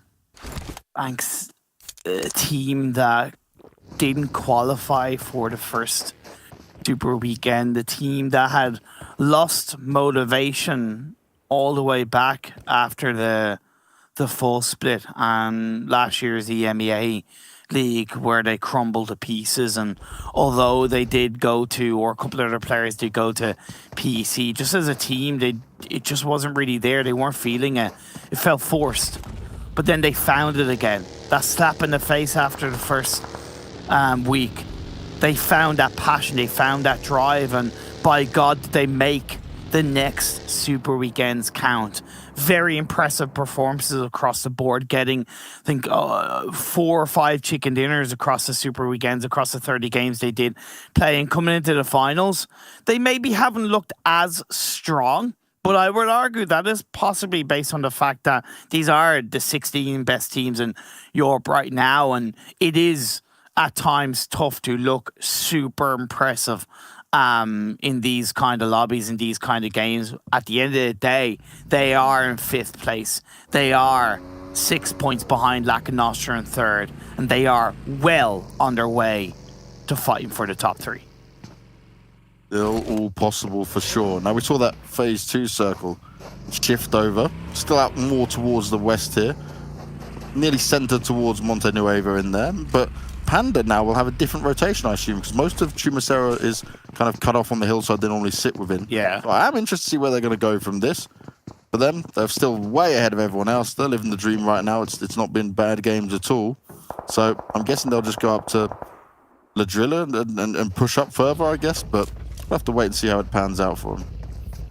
They need to do that early, because UDR kind of getting there first, and although it's a vast hill and it can be held by 2 teams, you low-key want to be the first team there, right? You want to be, because the first team that is there can, for the most part, kind of plant their flag upon the hill and grab more information and play around it more heavily. We see GODSENT looking to punish Gaijin, get 2 kills for that. There's still 2 of the Gaijin players in that little compound just outside of Power Grid. They'll want to be aware. They had a good start in the last game, but it crumbled very quickly. This is a different kind of situation because they are well inside this phase 2. They don't need to worry about rotating. They just need to make sure that they do fight as a team, as a unit, and take out the last remaining players of Gaijin. This is what you do want to see from GODSENT, right? Miramar has been a good map for them, but you want to see them be able to get some of these early kills, get aggressive, work together as a team. It's very fast as he got those 2 kills straight away, though. We won't complain about that. And now it's just about them dealing with the last 2 players. Obviously, they've heard the footsteps, but just dealing without losing a player here, GODSENT. This is where it's got to be. You take full advantage of it. As Marley up out in the open, a shot comes out towards him. It does connect. Doesn't be too scared of it just yet, but does need to be careful. Guys are going to be under a lot of pressure now. And I like this, at least in position we have here from GODSENT. They're just checking. They're moving on out together. 2 players all at one time. The Tony. Oh no, he's going to go in. Tries to put an end to 1, but won't make it work. That at least keeps them with the numbers. They're not going to lose a player, and they need to make sure that stays this way. Gaijin going to do their best to upset this for him. But instantly, they're on the revive, and that's the right decision in this one. Nade's coming out towards them. No, and it's not what they needed. Couldn't happen just in time. And he's actually lucky to be alive. Gaijin looking to really turn this around and at least fight back with them. This is so difficult for GODSENT. You want to go for it. You want to get the extra kills. Yes, you have the numbers here, but you can't afford to be losing players. You can't afford for these engagements not to go your way. Sometimes it's just the way the cookie crumbles, but this is not what they need when they're desperately chasing these extra points to try and grab. Even now, they're a little bit separated. I know Marley's getting closer to Vito, but up on the roof side they go, trying to get that elevated position, use that third-person perspective to gain a bit of an advantage. Nade is being cooked up by Vitoni. Max has talked highly about them, and it's for a reason. Connects very nicely on Vito, sends him back. Luckily, not a knockdown for GODSENT, so they will stay up as a confirmed 3-man team for now, but it gives time for Gaijin to recompose themselves. That split by Gaijin was so good as a duo, having one in the front line, one in the back line. And they're making it work for now. Marley prone down, another nade doesn't connect. Phase 3 in the meantime has shifted and centralized quite nicely around the Ladrillera Hills that I talked about. Panda and UDR wanting to control. Panda have indeed got that centralized position. Nice pick up. Marley sends Vitoni down to a sliver of... Actually, he's knocked down. My apologies. That leaves it with just a Dobo left on his own. Backwards cap does go down. He tried his best to keep GODSENT at bay. They're still there with 3 players, and it must stay this way. They cannot have anyone be eliminated. They do finally get the cleanup duty done. And that's what you want to see here from GODSENT. I'm still not happy that they lost Reeves in that. Like, that's less than ideal. But it's something they can work with. It's not the end of the world. While UDR, NEXUS, they're going at it in this one. NEXUS find themselves being eliminated. UDR in a good spot for sure. But guess who's back? We didn't touch on this, right? He wasn't in game 1. Sebi. No. And how many moments have we had when it comes to UDR where we're like, oh, wow. Sebi, you are on point. Like, Sebi is looking great. As an individual, when you look at him like that, he has a huge amount of skill. So him coming back for UDR is huge here. I love to see it. And on Unicorns again. No. No. Oh, this is getting caught up. What is going on? And they're down to 1. Banks. I don't understand, mate. I don't understand. Maybe it's the pressure. Maybe like you said, it's the emotion side of it, because this is not the Unicorns of love we've been seeing at all. Like, I'm glad they didn't get caught out by GSG, but I even saw it as the initial start of the fight between GODSENT and Gaijin started. Unicorns were getting closer to Clash, and they got punished for it. Feels bad, man, but now we see Lakonostra MVP. They're gonna get punished by Destiny. Mihi, the composed, calm IGL for his side, working well to push back Lakonostra MVP. And this is what you need here from Destiny, right? Together as a team, taking shots here, taking some space, playing well, but not going too far, right? They're not trying to hunt people down here. They're just patrolling here on top of the hills, taking shots at anyone that may roll on by. Capahalo wants to try and land some shots onto the Lakonostra players through the smoke. And Lakonostra do not want to be finding themselves under too much pressure early on, but the teams they're stuck behind are no joke. And Eastern Stars, again, this is where they started the story arc of trying to come back into it, you know? Try to power themselves up enough to fight back. Grab themselves some more money, that's the key thing. That's true indeed. Phase 4 connects up and it goes over to the east, and it puts a decent bit of pressure, to be fair, on a good few of these teams, because that road is in the middle. The Ladrillera Hills are still in play, but if the next phase goes once again to the east, it makes moving down that hill a lot trickier, a lot harder. For Umbra, they're in a fantastic position on the compound down on the very southeastern edge of the circle, while Lost Bullet, GSG and Clash connect up against each other on the western side of the map. Lost Bullet, another team that has been playing better out here in a battle between GSG as well. Oh my god. Lakonostra are gone. One of the early teams falling here. Not what they would have wanted at all. 0-point game coming out from them. This is not what they expected here on Miramar. That puts them in a bad spot with plenty of opportunities for teams to head further up above them, as they are currently sat in 3rd place with 124 points. If GODSENT have a good game, that could be them falling out of the top place. And Lost Bullet, they were in 8th, but nonetheless they were still in the running to make it into the top 3. They've gone out early in this game. We look at Destiny. Beast once again finds a knock on the Polar Ace, pushing them back. To mention GODSENT that you mentioned also, they did rotate more directly into the circle as a trio down that road, moving ahead of UDR, who have a very good 2-2 split, but they found a really nice compound that they can use down the bottom of the La Drillera Hill. So good stuff from GODSENT coming into phase 5. Let's see if it can pay off for them for the long haul in this game. They've down on 2 players, which isn't ideal, but a good spot like you mentioned could be the saving grace here. Panda for now have been quieter, but they're in a good spot within the circle. Destiny need to make sure they can deal the damage onto the Polar Ace players. Noshi being further away, may be able to sideswipe some of them, but Eastern Stars are on the edge of it as well. Remember, Destiny and Eastern Stars were taking shots at each other throughout this. Oh, that actually works out really well. Eastern Stars kind of helping Destiny out a bit there with Mihi being picked off. That gives them a bit of a chance, because look, Polar Ace now want to push Destiny. At least the numbers are evened up. They'll take that all day long. Push is going to come on through, but Polar Ace, you don't have the full information. I love this from Destiny. Oh, they're getting the hell out of there. Why not? Okay, plenty of shots going to come out towards you, but if you can escape, if you can successfully disengage, that is going to be huge. Beast finds himself being put under pressure, knocked on the floor. Can he get cover? Can they help him out there? They're going to pick him apart. They're going to shut him down, and now Destiny, they tried to get out of it. They were hoping it might be successful. But this time around, they're now down on just 2 players. Noshi looking to stack himself up. Once Mizara is left alive, though, I do have positivity for Destiny pulling out a solid result.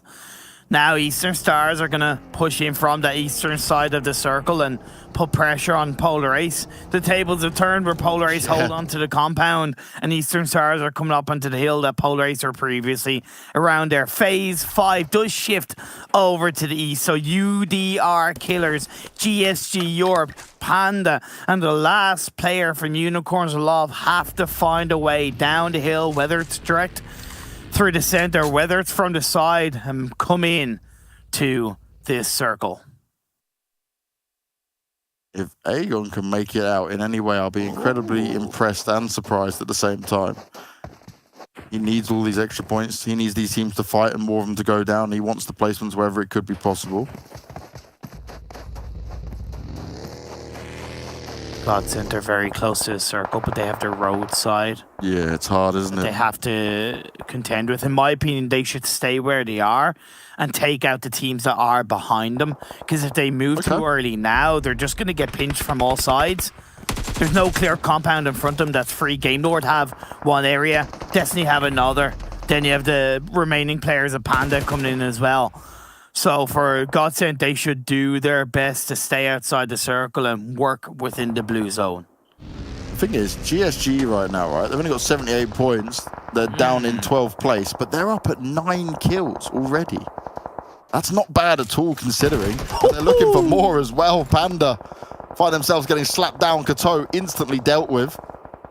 But, oh, so close! Poor Lau. He was hopeful. He was praying for it, but he's just going to die on out in the blue zone. There's no saving him now, but GSGA is still pretty healthy within it all. This side of things has just got crazy, though. Eastern Stars moved further down towards the south from the eastern side. They left Polar Ace where they were. Now they've run into Black Sparks. 3 kills already. We spoke how good Eastern Stars can be when it comes to Miramar. Not showing it all the way here so far in the finals, but maybe it is time for them to shine now once again. Jump up, get some extra placement points in there, because they were down in 14th at the beginning of the day. They're now in 11th. All the money changes up, right? They are fighting not just for the chance to try and grab one of those 3 EMEA spots, but also bigger prize money for all their hard work across it.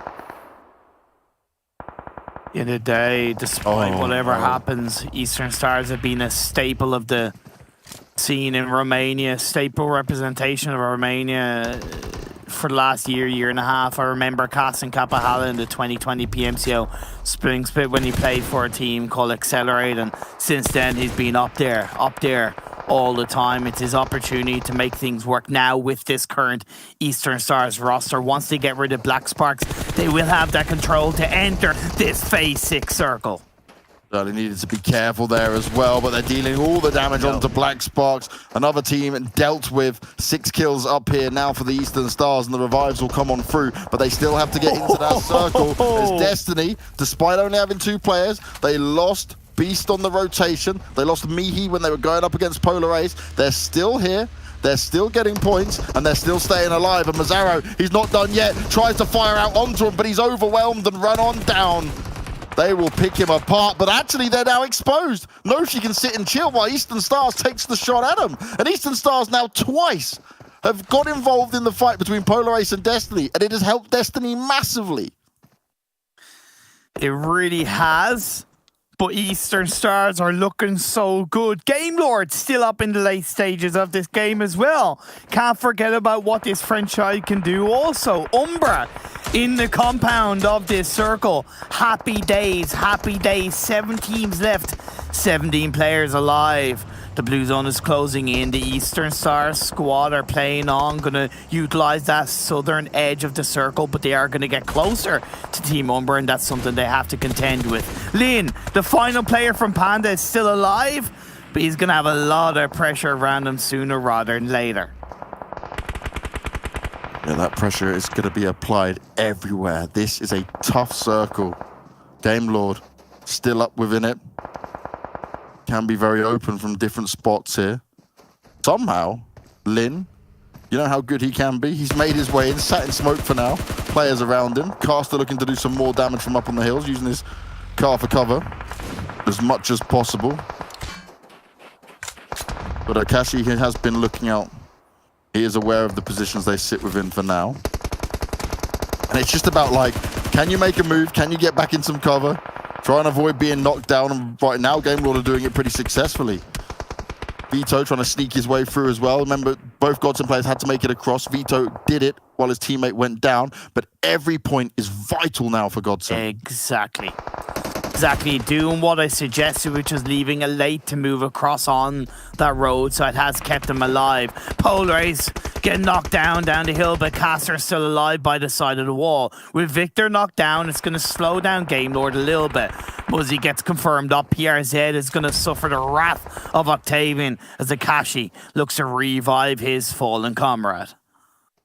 Noshi right now for Destiny, looking to just play his A game on the heal game and sit there and bide as much time as possible to get the extra points, right? It's about that consistency they can bring now, making the best of a bad situation considering where they're sat. They're in the top 3 for now, but it can all quickly change around. And of course, Panda, Lin, still there, you know. They're always going to be there. Oh, I'd love to, like, we're going to have to look back at this of how many times they've not been within the top 6. That's probably something better to look at than how many times they've even been in it. Destiny eventually go down. They was able to get 1 from it. 7th place will be where they end up finishing. As Caster now looks to try. Oh, he spots out Lin. Panda will go down, but again, they still made it into the top 6. Just Panda things, you know. However, GODSENT are still up. 7 kills so far in this game. Vito has gotten his team into the top 5. Full squad of Eastern Stars on the south edge of the circle. They have to deal with Umbra and then Game Lord. While the last player, Polar Ace, looks to once again be a thorn in the side somewhere along the way. And Vito, what can he do from here? You mentioned it, Umbra taking on Eastern Stars, that's the big one. Game Lord may want to get engaged at some point if they can get the information. Getting taken out by Naruto, losing some players. Vito jumps up as well, looking to do some damage. He gets himself almost a kill in there. A nice attempt, but an extra 13 points for GODSENT, which is going to be absolutely huge. 3 teams remain right now, and Eastern Stars, they look to claim a big victory here when it comes to Miramar. We spoke about what they could do. We spoke about how bad their finals had started off, but now they're looking to turn it around. If they can find you really want to count them out? Do you really want to count them out? At this stage, you can never count them out. It was at the beginning of the day, I said there's no way that they're going to like start to improve in a big way. I'm happy to say I'm wrong. I'm happy to say I'm completely wrong on this because someone lit a fire underneath them and said, let's go. Let's bring it back. Let's show them the real Eastern Stars. And that's what we're seeing for now. And actually, you know, in the interview with Mihi, he said Eastern Stars was the biggest surprise to him. He didn't expect them to do so well. I understand his thought point. But, at the end of the day, they're proving people wrong, at least right now. Game Lord still in play. Still in play as we're down to our top 3 teams. That was very close, Akashi. That was a risk versus reward, and well, the risk paid off in the sense that you're still alive, but you weren't able to get the knocks in play just yet. Umbra down there are just chilling for now, because working your way up from here is going to be oh so difficult, but you're looking for the timing on where these two try to engage. If Game Lord and Eastern Stars take some shots, there may be a moment where you can have a look at it. Game Lord just need to keep their wits about them and continue to look everywhere to understand if they are starting to push up. Nade usage is going to be key, but it's not going to find any success just yet. And we see there's also Molly there if he is able to use it. Circle has gone into favor of Umbra. That's why I said Eastern Stars needed to push down on the south side. Oh, here we go. Victor wants some of the action. He's pushing on down. PRZ. Oh, he's pulling it off. Brilliant work. Rob's on the floor. Damage being done. Eastern Stars, they've got active as well. They knew it was their time to strike. Umbra, if they could pull this off, it would be absolutely huge. Bazzi looking to do some big damage. Eastern Stars hoping to pick up the win, and that's exactly what they will grab. Umbra go down, but it's a respectable second place. And Eastern Stars, well, we spoke about their Miramar. We knew what they could do. We were worried about if they could do it, but they seem to be back, Imperium. Kapahala, Akapalka, whatever you want to call it, at the end of the day, he's led his team to a dominating victory in Game 2 of Miramar. That's 2 good games in a row. I asked you, do you really want to count them out? You're happy to see yourself being proven wrong by them in the final day of the PMPL finals. A result where they just wore their heart on the sleeve. They controlled and dominated. Element of similarities of how Destiny played out the first game. It was more on the edge of the circle, but here's the thing. When Eastern Stars do that right, they do it so wonderfully. I've compared them at times to 4 AM, playing on the edge of the circle, right? Coming in, hoovering, scouting, picking off. They did it onto Polar Ace, then allowed Polar Ace to kind of push onto Destiny. In the end, they still took out Polar Ace in the end. Yep. They shifted out on the south side. I do still think they should have pushed onto Umbra a little bit earlier, but I respect the fact that they were comfortable and confident playing where they were, and they knew that that team up on the north could have been a sight for sore eyes if they had to push out too early. In the end, Cheifachi, Eastern Stars, you must be feeling pretty damn good.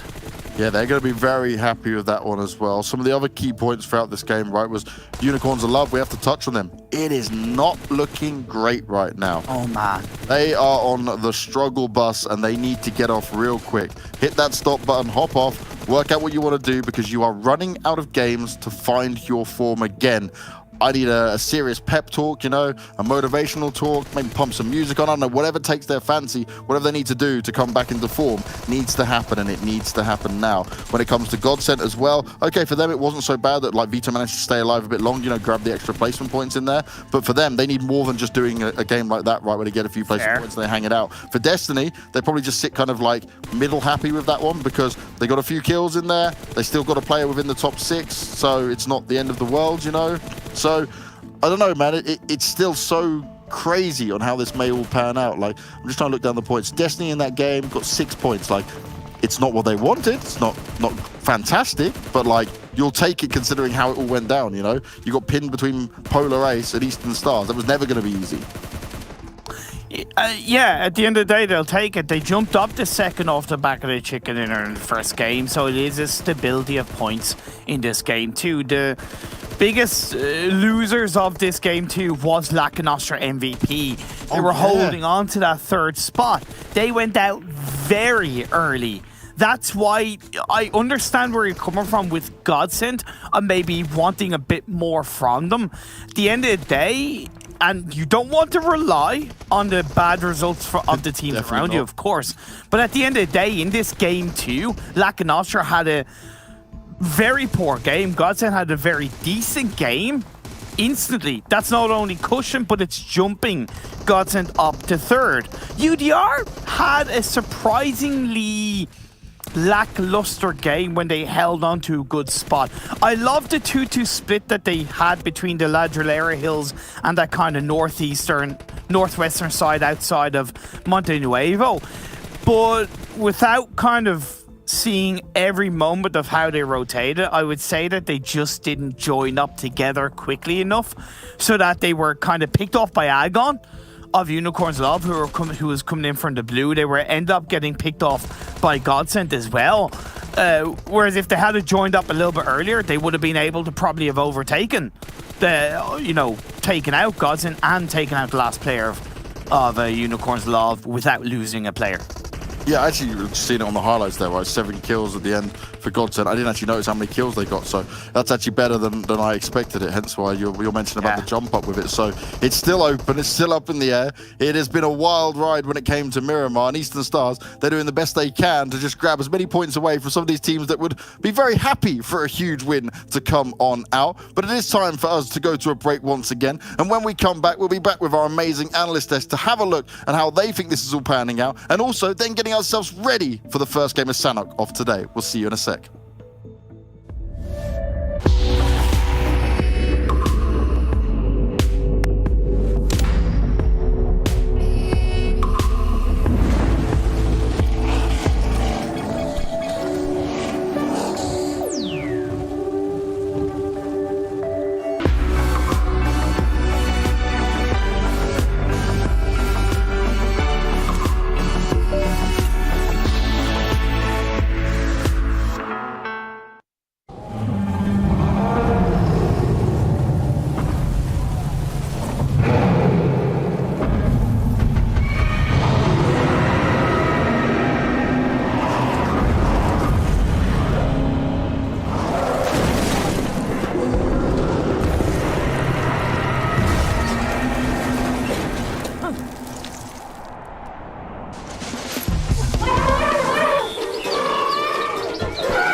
You could just see Eastern Stars' mouths salivating at the thought of having a chicken dinner, and they pull it down. They take that juicy bite and swallow it whole.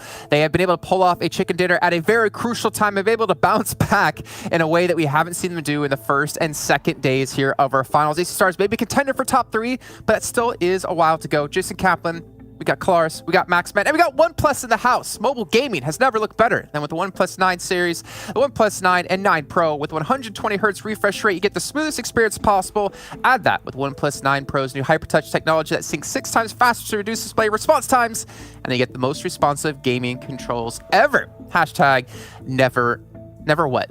Never what, gentlemen? Never settle. Settle?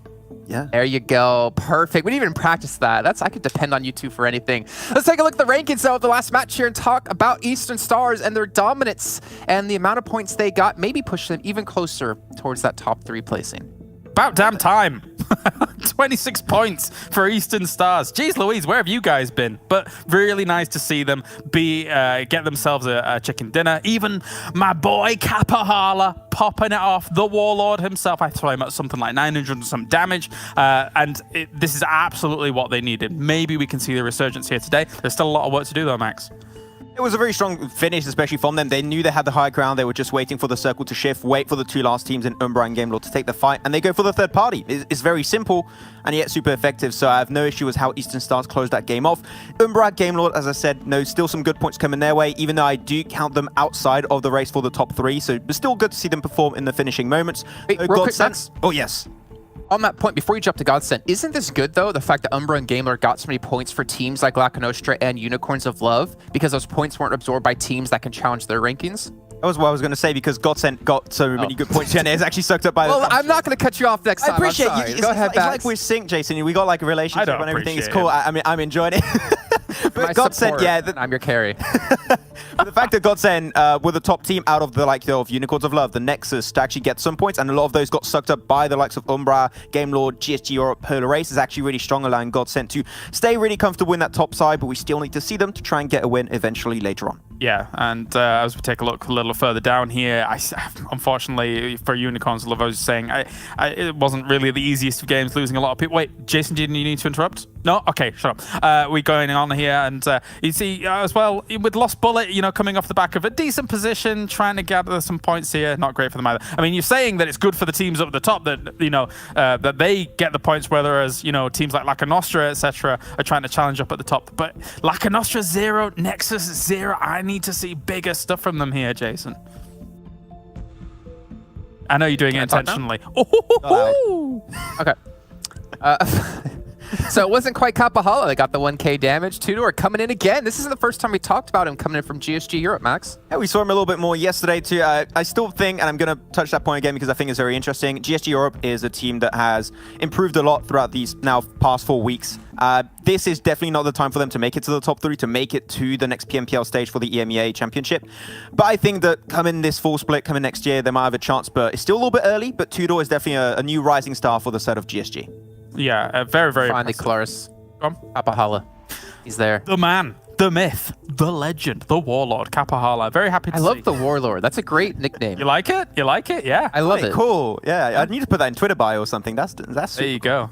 But I mean, a great performance from him in general, alongside Octavian here. Very well done. I mean, the roster in general did really well. The thing is about this ending and how it kind of plays out is that we're looking at circles 3, 4, and we're thinking to ourselves, damn, Panda's got a really good spot, and up on the hillsides, it's very good spots. But if it does shift away, it's a really brutal circle to then transition to, because you have to go all the way down these hills, move across these valleys, which is like shooting fish in a barrel at that point. Eastern Stars gets the better end of it here, all things considered. And again, it's not like, yeah, you get the circle and then you kind of just, you know, by proxy win things out. You still have to fight for those positions, and Eastern Stars did it pretty well.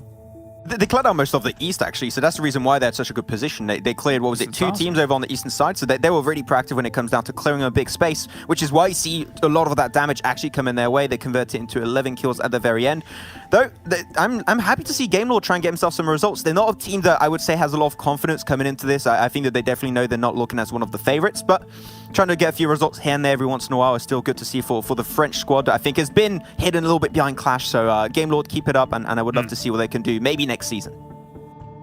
Okay, well, I mean, they do say, by the way, that stars only come out at night, and we are in the dusk here of our finals, in our final day. So let's take a look at Eastern Stars and their stats across the finals compared to their stats in the Super Weekend. You can see why we've been a little bit harsh and criticizing of them in these last 2 days, but now why we're praising them here today. They're starting to get back towards that average we saw of damage per match. We're also seeing the points and kills, you know, push back up to that position as well. They were a team who were on the second page, towards the bottom half of the second page in our overall standings here in the finals, and now I don't know what place they're in necessarily here, Max, but they are finally coming back out. This is a weird one for Eastern Stars because you talked about it with Kalaris, and we're unsure exactly what was happening in the background. Maybe some miscommunication, maybe some issues happening in the midst of the team. Because when you compare it to their 45 matches then played into the league stage, it was really looking like this was going to be one of the favorites, and they were before getting into the finals.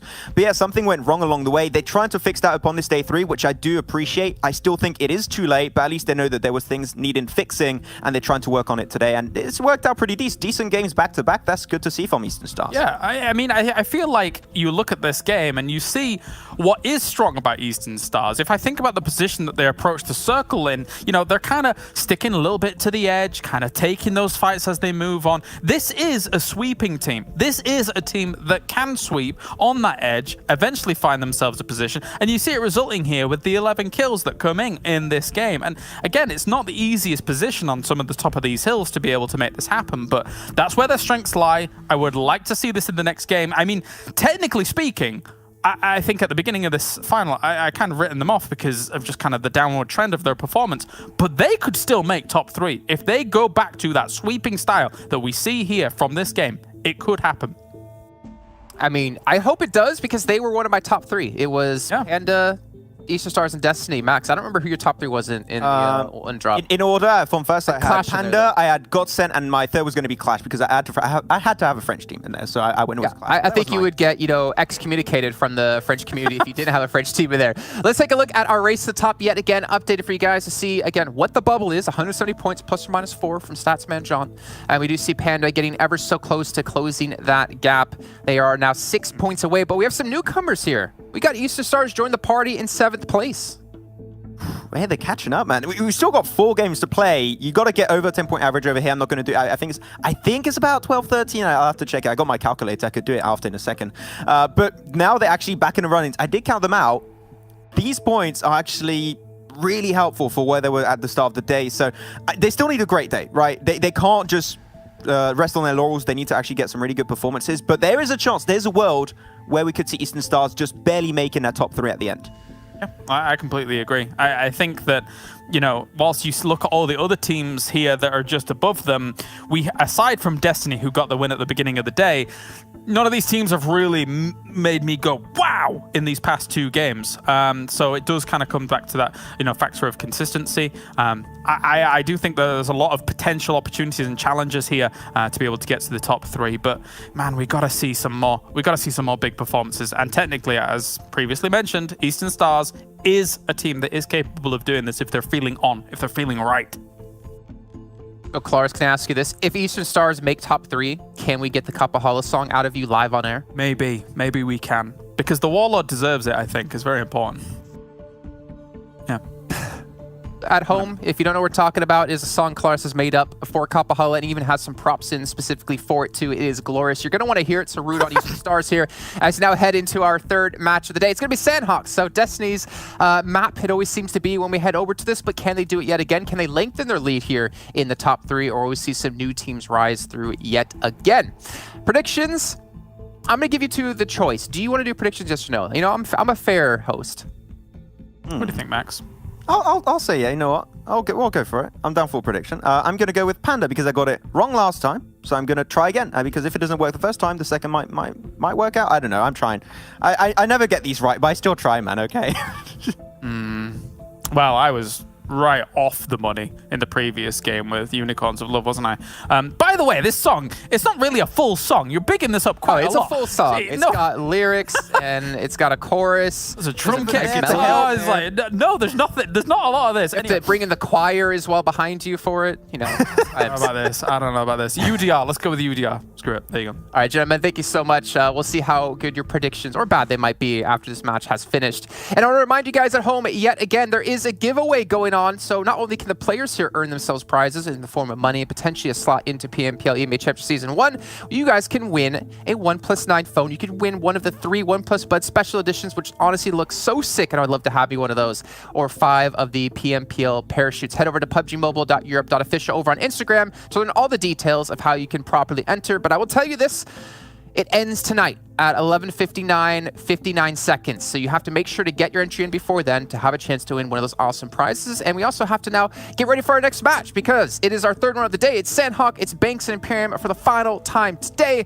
Gentlemen, this is going to be a good one. We got Eastern Stars performing well. We have Destiny performing well today. We have the other teams that were in towards the top not performing so well. Anything can happen. Anything can shake it up here in our final day of games. Oh, yes, it really can, right? We're seeing this with Eastern Stars coming alive and showing us that they are contenders potentially here, Jason. And that's one thing that has been a beauty to see because I was starting to worry about these guys.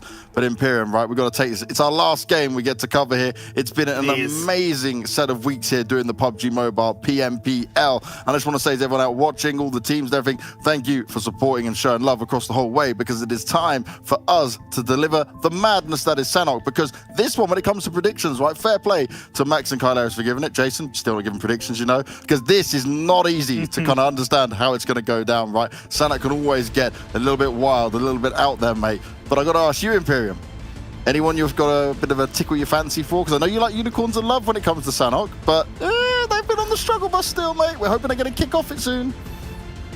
I kind of want to see Unicorns of Love win, more so because it will just shake things up even more in the top 3. But I have no favorites. I love and appreciate all these teams, and to echo a little bit about what you said. It has been an honor and a pleasure to cast this PMPL and to tell the stories of these teams and to take it through all the action that they cast with yourself. So thank you to everybody for watching, tuning in, supporting, and for all the positivity. It's an honor to be part of the EU scene. I've been here for a while, and as the scene grows, I grow, the players grow, and things just get better and better. So let's make this last Sanhok for us special, and let's be fair, this is going to be the map for the last game of the day, right? Yes. So we could see what happens today, could be elements of what might happen in the final game. So it is important for the likes of Unicorns Aloft to get a strong result in this map, to allow themselves to jump back up into the top 3. And interesting, right, when it comes to this, the teams that go out on the western or northwestern island is going to be GODSENT and Destiny, who if they do fight off against each other early, like we're seeing now this Clash versus Black Sparks thing, it is one that could be a big game changer for teams across here. And MZ going straight in for the finish off, easy as you like. He'll take that extra point and be very happy with that. Clash right now in 11th place with 95 points, adding 1 to their total. And this phase-on circle is very similar to the phase-on circle we saw in yesterday's Sanhok game, where Unicorns Aloft failed to control and got swiped from multiple angles. I hope they've learned from their mistakes. For Game Lord, they should pull off the same move or similar move to how they did in that previous Sanhok game. Nexus also gonna look good inside this phase 1. I do worry about Eastern Stars in this game though, because not only have they struggled recently in Sanhok specifically,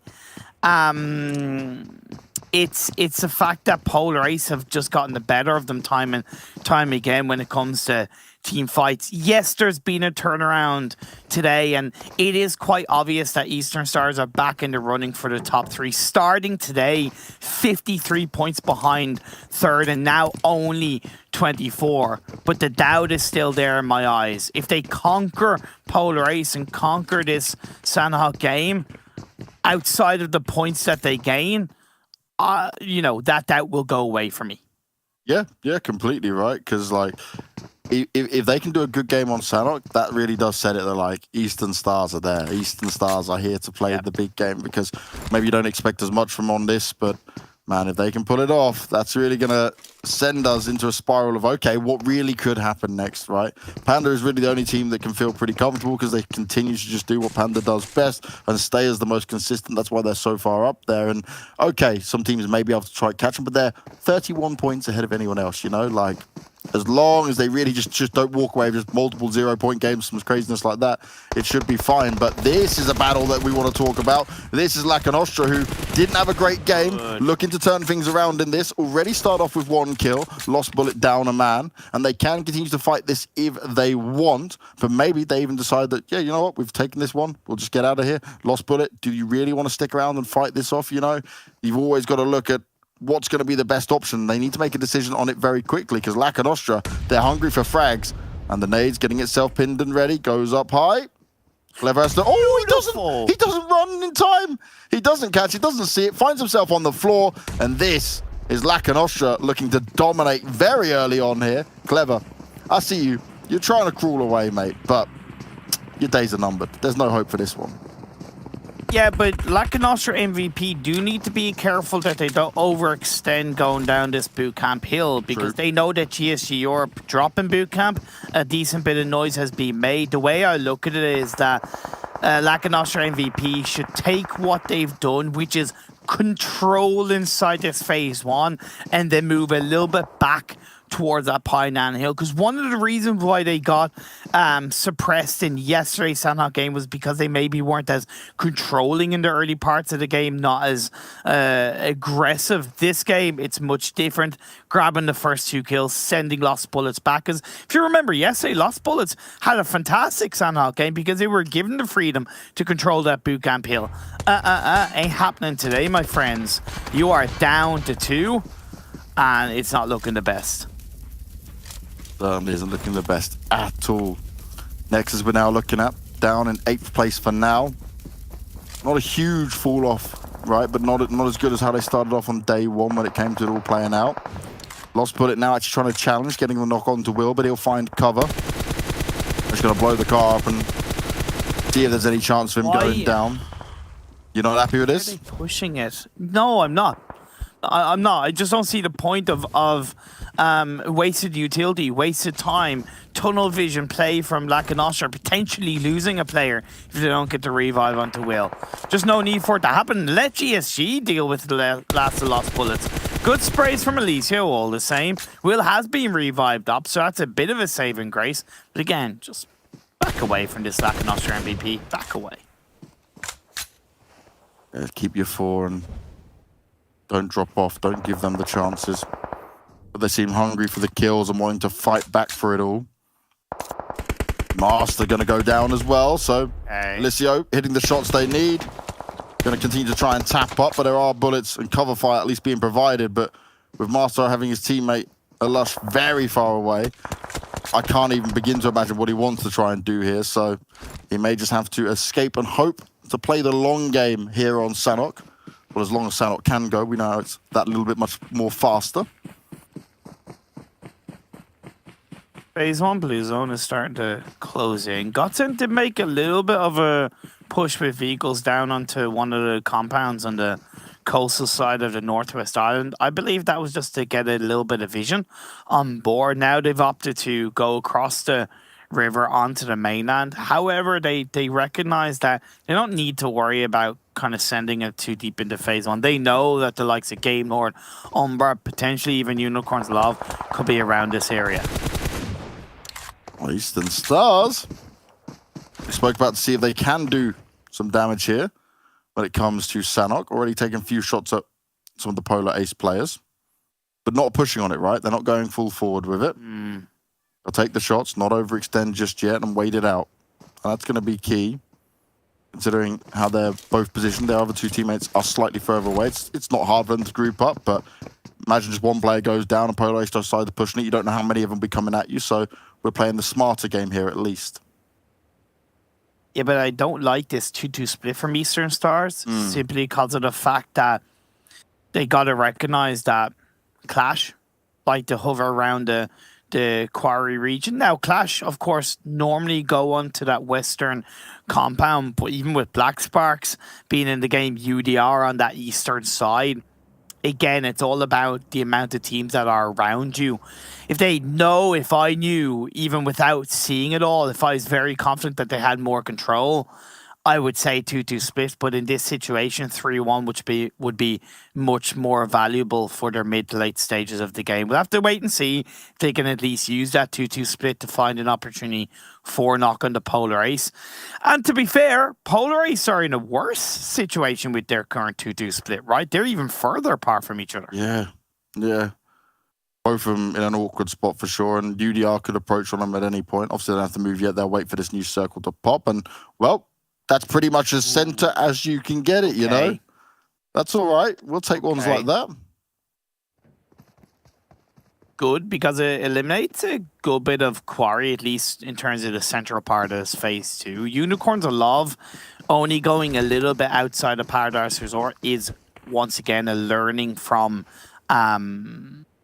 yesterday's Sanhok game. Game Lord have gone onto that bootcamp hill that I love to see them pull off. GSG did, for the most part, have 2 to 3 players outside of bootcamp, but I fear it hasn't been enough to stop Lakonostra MVP rotating in the same area. And Ludo has gotten a stab from behind on the Danny, so that does give them an element of control, and the nade gets popped off, puts Will down to half health. Yeah, pressure being applied, grenades going on out. But the way that GSG want to try and approach this may not be ideal. Yes, you've got Lakonostra pinned down for now, but it's going to take more than just a knock coming in. And Delito out towards the back, spotting into him, and actually surprises Danny. He wasn't ready for that. So this is something that they can try and use to their advantage here. That's a big pick-off. Instant kill delivered. Lakonostra may have found 3 of their own for now, but is it going to be enough? It's all about the fact that GSG just don't have that full squad there. Yes. So I'm really pushing Panda. And Ludo's position was great on that kind of edge of the black hole outside of boot camp. He has a side angle, but Kamara's on his own. 2 doors on his own. He only has a 3 in cover. End of the day, the Lakonostra MVP players are together as 3 players up, so they have that return frag potential. We do look on the feed as GODSENT Umbra start to fight on up. It has been traded across the board. However, only Marty is knocked, so no confirmations come through, whereas someone from Umbra has been taken out. Umbra definitely down to 3 players. These early engagements here for GODSENT need to be ones where they keep 4 alive, especially the situation they see themselves sat in, with teams hot on their heels to try and take a spot away from them. No push coming on through just yet. Umbra waiting, wanting to see if a mistake could be made here from the GODSENT players. Smokes are being put down as well. They need to try and quickly get to ensure that they find themselves closer together. Marley should be able to escape now. He's been revived as well. This is still going on. Stars. On a side note, take down one of Black Spark's players, so it seems like Eastern Stars in a better position to control their area on the southeastern side of the circle. It's just the Uzi's firing off. No one can quite move just yet. Lakonostra not looking to make any more mistakes, but they know no matter which entrance they try to come out of, it's going to be problematic. As Lau, he gets away with that one. That's a big pickup for him, but still not something they can try and work their magic on. The revive's going to come on through, and they're quick to get that done. Well, what is taking Lau so long to join up? Well, how many minutes has this been going on for? I'm sorry. I love you, GSG, but recognize that, come on, this isn't Miramar or Erangel. This is Sanhok. You make noise past phase 2, and you're going to get third party. It can certainly happen, but this is better now. Lakonostra want to poke on out. Angelito doing big damage. Oh, Alicio, sneaky, finds himself getting in 1, but not going to get them all. Lakonostra, the first team eliminated, and that is not what they would have wanted to happen. Patience pays off for GSGE, and they were able to strike down the 4th place team. I'm not saying that all of these teams keep a full eye on the kill feed, but if there is a time for it to be done, it is kind of in the final games of the final day. Just have one corner of your eye on that. We also see Umbra getting the return fires onto GODSENT. 2 of their players are down as far as I know. Marley's knocked. Vito is confirmed. So Azzy and Rees are the only 2 players that can really push back Umbra as the wrath of the German representatives are forcing GODSENT into a pressurizing position. And you spoke about on Sanhok teams hearing shots, third parties coming in. Well, GSG, they've kept themselves up with 4. They have taken down the Lakonostra team. But now they've been heard by Destiny. And when they make a move, there's a chance Destiny's just going to light them up, fire on down on them, and they may not be fully prepared. The waiting game, and they're using the positions to their advantage here. And look at the setup that Destiny have here. They're checking everywhere. Okay, it's a split, but it's not a huge one. And they're just able to look and cover all corners of this for when GSG do finally need to move. And for the time being, they're covered by Gaijin on the other side of the hill. However, Gaijin are working quite nicely as a full squad. Gaijin are much closer to Nexus, so that's a battle that might come through sooner rather than later. Unicorn's Love are perched and sat in the dead center of the circle, looking very healthy. Lost Bullet down to 1 on the southwestern edge of the circle. Panda, the kings of Sanhok, you could argue, are on the southern edge of the circle. More importantly, up as a full squad. Well, QLASH did indeed end up rotating to that western side compound of Quarry and are coming into the edge of the circle via that region. All quiet on the western front as we hit into the 15-minute mark of the game. I did say Nexus and Gaijin could start battling out, and a knockdown has come through the hands of Nexus. As always, we've seen Panda rotate the same way across. They're chilling down in the southern side. They've got themselves a compound. They've got 4 players alive. They won't look to fight at any point in the near future. They'll hold their ground for now. Seen this time and time again from these guys.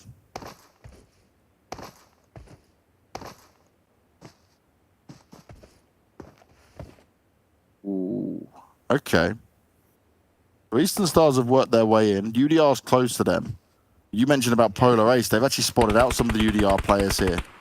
This is going to be a tough battle for Eastern Stars, but this might be one where we see it go down, and that really sets the tone of what we can expect from Eastern Stars in this. You mentioned them already picking up one, but if they can deal the damage onto UDR, that's going to be absolutely huge. And, well, Unicorns are lover in a good spot for this circle, mate. There is chance here for them. Sanhok Magic could come into play, but there's a lot of teams that are actually just on it or right outside of it for this next game. I don't think I've seen such calm circle shifts inside a Sanhok game. And what a fitting way for it to come out in the final day of the PMPL. Far less excuses for these teams, to be fair.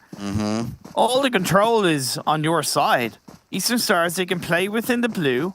However, that still will put them under pressure when it comes into the blue zone of phase 4 closing in, where the likes of UDR, Polar Ace, and even Nexus will be in front of them. Shift up north could work for Eastern Stars, but it's not going to be easy on the hill outside Paradise. Plus you have Umbra coming in from behind. GODSENT, they're down to 2, but they did full Senda into the circle after being put under pressure by Umbra and Aaron Sida. Snakes in the grass, MZ nearly finds Banger, will get the knockdown. Azar is going to be the one to confirm that. Yeah, MZ saw it. His teammate went in to put an end to it all. And Clash just need to be careful of what may be happening next, because Panda, they've heard the shots, they want to make a move up, and that's, you know, when they strike, they come in to upset the balance of how these fights go on. Polar Ace going up against Nexus some more. Great nades coming on through, does start to land. And this is where Nexus needs to be careful with players being more split away from them. Anything you can do, I can do better, as I'm back. Here we go. Return knock with a nade. It does slow Polar Ace down. The fact that Nexus need to join up as a full squad now to get the revive and to get that fight, Sushi is on her own, but it's important that she plays it through as Black Spark's Belend looks to at least slow Clash down. Plenty of nades continue to go up. Clash now having shots fired at them by the Gaijin Seraphim team. Black Spark can get involved at the same time. There's a perfect Belend getting it done for him. An extra point they'll be happy to take. Clash now finding themselves in a bad spot. Lost Billet have fallen. Looks like Clash have fallen as well. And now we find ourselves with 13 teams remaining, and the fight on top of this hill still continues between Polar Ace and Nexus. And Polar Ace is just running on straight in, taking the fight on top of them. Great stuff for them to hold on to this, but you guys have all got to be careful. You're fighting this out on Panda. They've bypassed you for now. They'll be waiting for you on the edge of the circle. They love to sit from that position. Just constant bullets, constant chaos now starts to happen. The southern side is certainly very wild. But UDR going up against Eastern Stars now. We spoke about this being one that could be a telling sign here for what Eastern Stars might be able to do. At the end of the day, UDR are not in the blue. Unicorns of Love are, and that's where it goes against Eastern Stars. Bazzi knocked down. Athos has nothing to work with. We've seen Eastern Stars pull out all the stops in the first 2 games, but this game 3, their journey ends, and that's what I talked about with the doubt I still have in my mind with what Eastern Stars can do in the final day. I love you guys, but you got to get past the Sanhok troubles. You got to get past it. Kato just about sticking it out in that one. EK First has been on the floor. Kato with plenty of meds in play. Lin taking some shots, but he's going to find himself knocked down on the floor. Return fire given. GSG pushing their way in and dealing the damage at the same time. And they're going to potentially start to run into some of the Destiny players, as some of them are in the circle right now. But Beast, he's slightly further away from the rest of his team, and he will need to be careful. Nexus and Polar Ace still having this back and forth up here. Dexter, the only one left alive, wants as many points as he can grab his hands onto, as more teams are falling on around them. UDR still now working their way in, but with Ulysses knocked, Poker's trying to push in. It's not going to be easy. Beast has been caught by GSG, and they continue their rampage forward. Okay, 2 of their players are knocked now, but they're up at 6 kills already. But this blue is ticking away at him, and Kamara, he's found just the smallest bit of cover that he wants to work with here. Can he hold on for it for too long, as Gaijin 4 players for Gaijin still in it, picking up some kills. You don't often say their name throughout all of these finals. Very down on points for sure, but they'll take anything they can grab because it may help them grab a placement to get some more cash here at the finals. Hey, Umbra, you know, somewhat down in the standings, but in the last game they got second place. It's all about kind of, you know, taking the points away from the top teams as you can. Naruto's knocked down. Yiz from Panda is going to also get knocked down. Katu is left on his own. Going to pull off the heel strat. But as he single-handedly takes down Umbra, gets sweet revenge on the team that wiped out 2 of their players, keeps the game alive for GODSENT as the circle shifts away. Unicorns Love will have to now finally move out of this compound on the western side, move their way into the circle. Polar race to the next team to fall. 8 just remain now. And we only have Unicorns of Love with 4 players up alive. Gaijin do have 4, but 2 are knocked down on the floor right now. And, well, they are going to slowly start to lose players out as one does go down. This fight is becoming difficult for them as they're being shot from every angle. 7 kills up now for GSGE. Kamara still snaking his way around. Does have the Uzi for Tony looking to push on out. Oh, no, the shots get onto the GODSENT players, but it's a back and forth. A few points still gained and grabbed here for GODSENT. But it's Unicorns of Love. All eyes on them for now. They're not in the circle, but they sit so comfortably. No one's actually in the circle right now. This battle on the hill, it's raging on forward. Mazzaro wanting to snake it up as much as possible and hope he'll be left alone as more teams run around. He's keeping his eyes peeled. He's looking at all the options here. But look how close he is to so many different players. And they're blissfully unaware of what's going on. Nade's going forward. Gaijin's still under pressure. But Mazzaro, he can upset the 4 players that are still alive here for Unicorns of Love. Fresh, you need to be careful, buddy. Snakes in the grass, snakes in the grass. That's the definition of Sanhok. Unicorns Love have 4 players up, but they got to realize that they don't know how many more teams are alive. Kamara finds Prada. Kamara comes in, gets another knockdown. Although he suffers the wrath of the blue, it was a great impact. Great impact by GSG. Big knocks coming on through, and that's really messed it up here.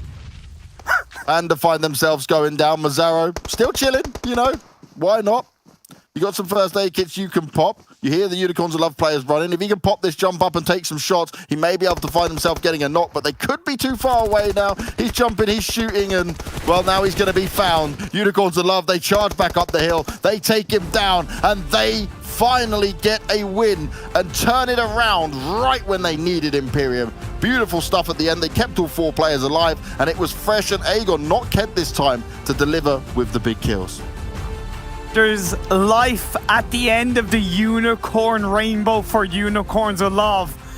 They planted the seeds of doubt not only in themselves but in us, right in the desk, of if they could stay within the top 3. Well, that chicken dinner, it says it all. The emotions must have been running high throughout that game for them. A well-fixed position outside of Paradise Resort compared to yesterday's Sanhok game.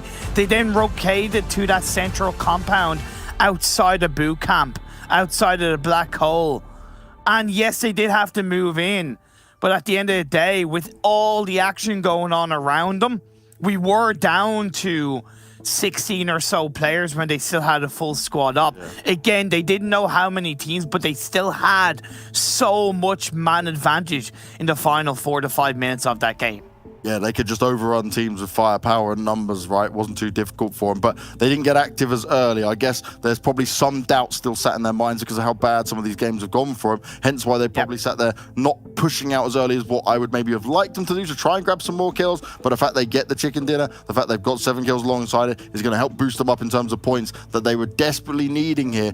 But the thing that we will have to focus on, and I'm sure the desk is going to talk about, is can they replicate this success? You spoke about them being good on Sanhok. They've just proved it here. But now we're going back for the rotation of the other maps, and they cannot have games like we have seen over the last couple of days from them. We need to see this style of Unicorns of Love back, and maybe this would be the confidence boost they needed, mate. Maybe Calera should have picked Unicorns of Love again and pulled off what Maxman tried to do with picking Panda twice in a row, if I'm not mistaken. Because who knows, is Kylaris becoming the cursor of the lobby? Has it been transferred from Maxman to Kylaris? Maybe, you know, hey, who knows? Either way, for Unicorns of Love, they can definitely be happy with what they did.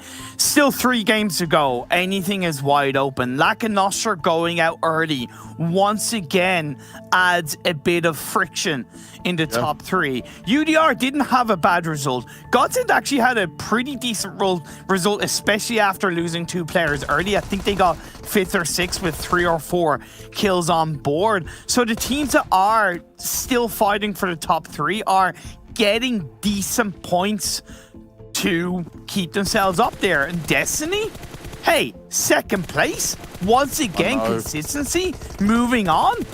I think we could, if it keeps on going, we could have that last game come down to only 1 spot available, never mind 2. Yeah. Destiny keep going. And this is the thing, we spoke about it, right? After Destiny started off the day strong, you looked at it and said, okay, if they can just be consistent now, get these placement points with a few kills alongside it, they're successfully doing that. They've only got 3 more games to go, but they are going to be feeling very happy with this. I'm looking forward to seeing Mihi's Instagram stories afterwards, because he might have a more positive post when it comes to all of this stuff, because he was very hard on himself and what they delivered up until that point yesterday. So all still to play for with this, but this ending, right, was certainly not pretty for a lot of these teams fighting on top of the hill. There was so much of this snake moments, this on its own here from Caster, the confidence to push on round, and just, he was going for the fights, right? He wanted to make a difference, he wanted to open up parts of the map for himself and for his team to try and take more of a charge and more of a challenge on this. And I think a part of the reason why we lost so many players in the mid part of the game is because, let's be fair, those circle shifts were very nice to the teams, but because it's Sanhok, there's a level of unusual, wait, this happened, and they might not be used to it. I know you got to be prepared for anything, but we all know that the players go into Sanhok expecting the worst. Their mindset is, okay, hard shifts all around the river and play. And when we saw so many normal circle shifts throughout 3, 4, 5 phases, I think that did catch a few teams out in terms of positioning, in terms of control, and that's where we saw a lot of teams lose 3 or 4 players in the mid part of the game. I love that, right? It's mind games. When you get to normal circles, you almost think, wait a second, this isn't fair, right? It's not going to be normal. Something's surely going to go wrong. But you know what won't go wrong? It's our amazing analyst desk. We're heading to them. Me and Imperium are done for this. We're going to sit back and enjoy the next 3 games that Blank and John will take you through. We'll see you guys in a few.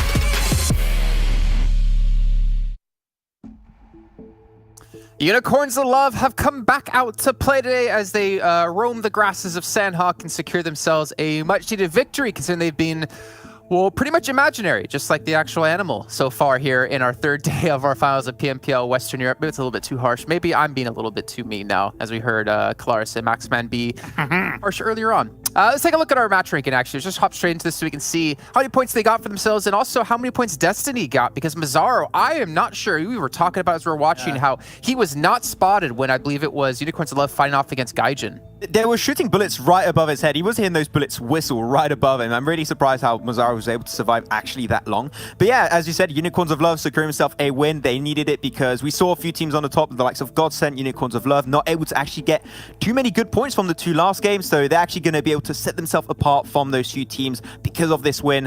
And I think they played it extremely well too. They were one of the few northern teams. Then they sent Ked back into the shed down south, and they had control of the circle later on. So yeah, Unicorns of Love was a very clean game, very aggressive. impressive, and they secure it at the end. So you love to see that coming on through in the finishing moments. Once again, best position to play from for the circle. Now, you might be thinking to yourself, but James, they weren't really in the circles towards the end. Yes, but I think what really made them stand out is they have the compound to that west side as these final circles are finishing up, and they chose their time perfectly to move. They didn't move just before, as the circle had shifted to try and get inside the circle. They waited until a lot of those teams started fighting in the south, and then they started to greet them with their presence. So very nice, 22 points go their way. I was one game off my Unicorns of Love prediction. That's a bit unfortunate, but it is what it is, Jason. Well, Panda, as we see, getting themselves 9 points, doing the heal strat yet again. I think we were talking about this before when we were watching with John and Blank, that this seems to be very... Yeah, go in. Absolutely. It's a bit oppressive and a bit too much, if I'm completely honest. Let's go back to yesterday. Panda was planning out heal strats on Sanhok ultra early. We saw them loading up about 10, 12 first aids very early, the first couple of minutes of the game, to know that they have to do this. There's not a whole lot other teams can do about it. And if Panda keeps getting these top 5s on Sanhok just by doing that, then it's great for their numbers, great for their points. I just don't know if, whilst other teams are, trying to battle it out in the circles and trying to find themselves positions, if it's exactly the coolest strat on the planet, right? It's a bit oppressive.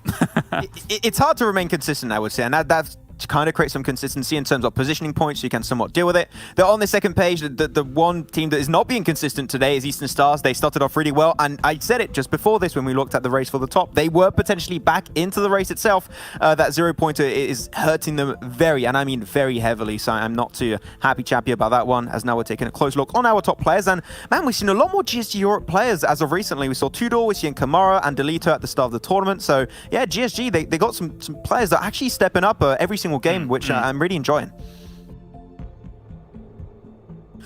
Okay, cool. I was expecting someone to jump in there. I'm still on the spot, Jason, about this healing thing, because quite honestly, when I look at it, I think a good solution to this, instead of just engaging for this on Sanhok straight away, would just be adding a little bit more damage to the blue or something like that, or adding a multiplier depending on how far you are away. Because once you kind of get past that 400 render distance, right, nobody's going to be able to see you, and you have no threats available to you at all. You just heal. But I mean, it's working out.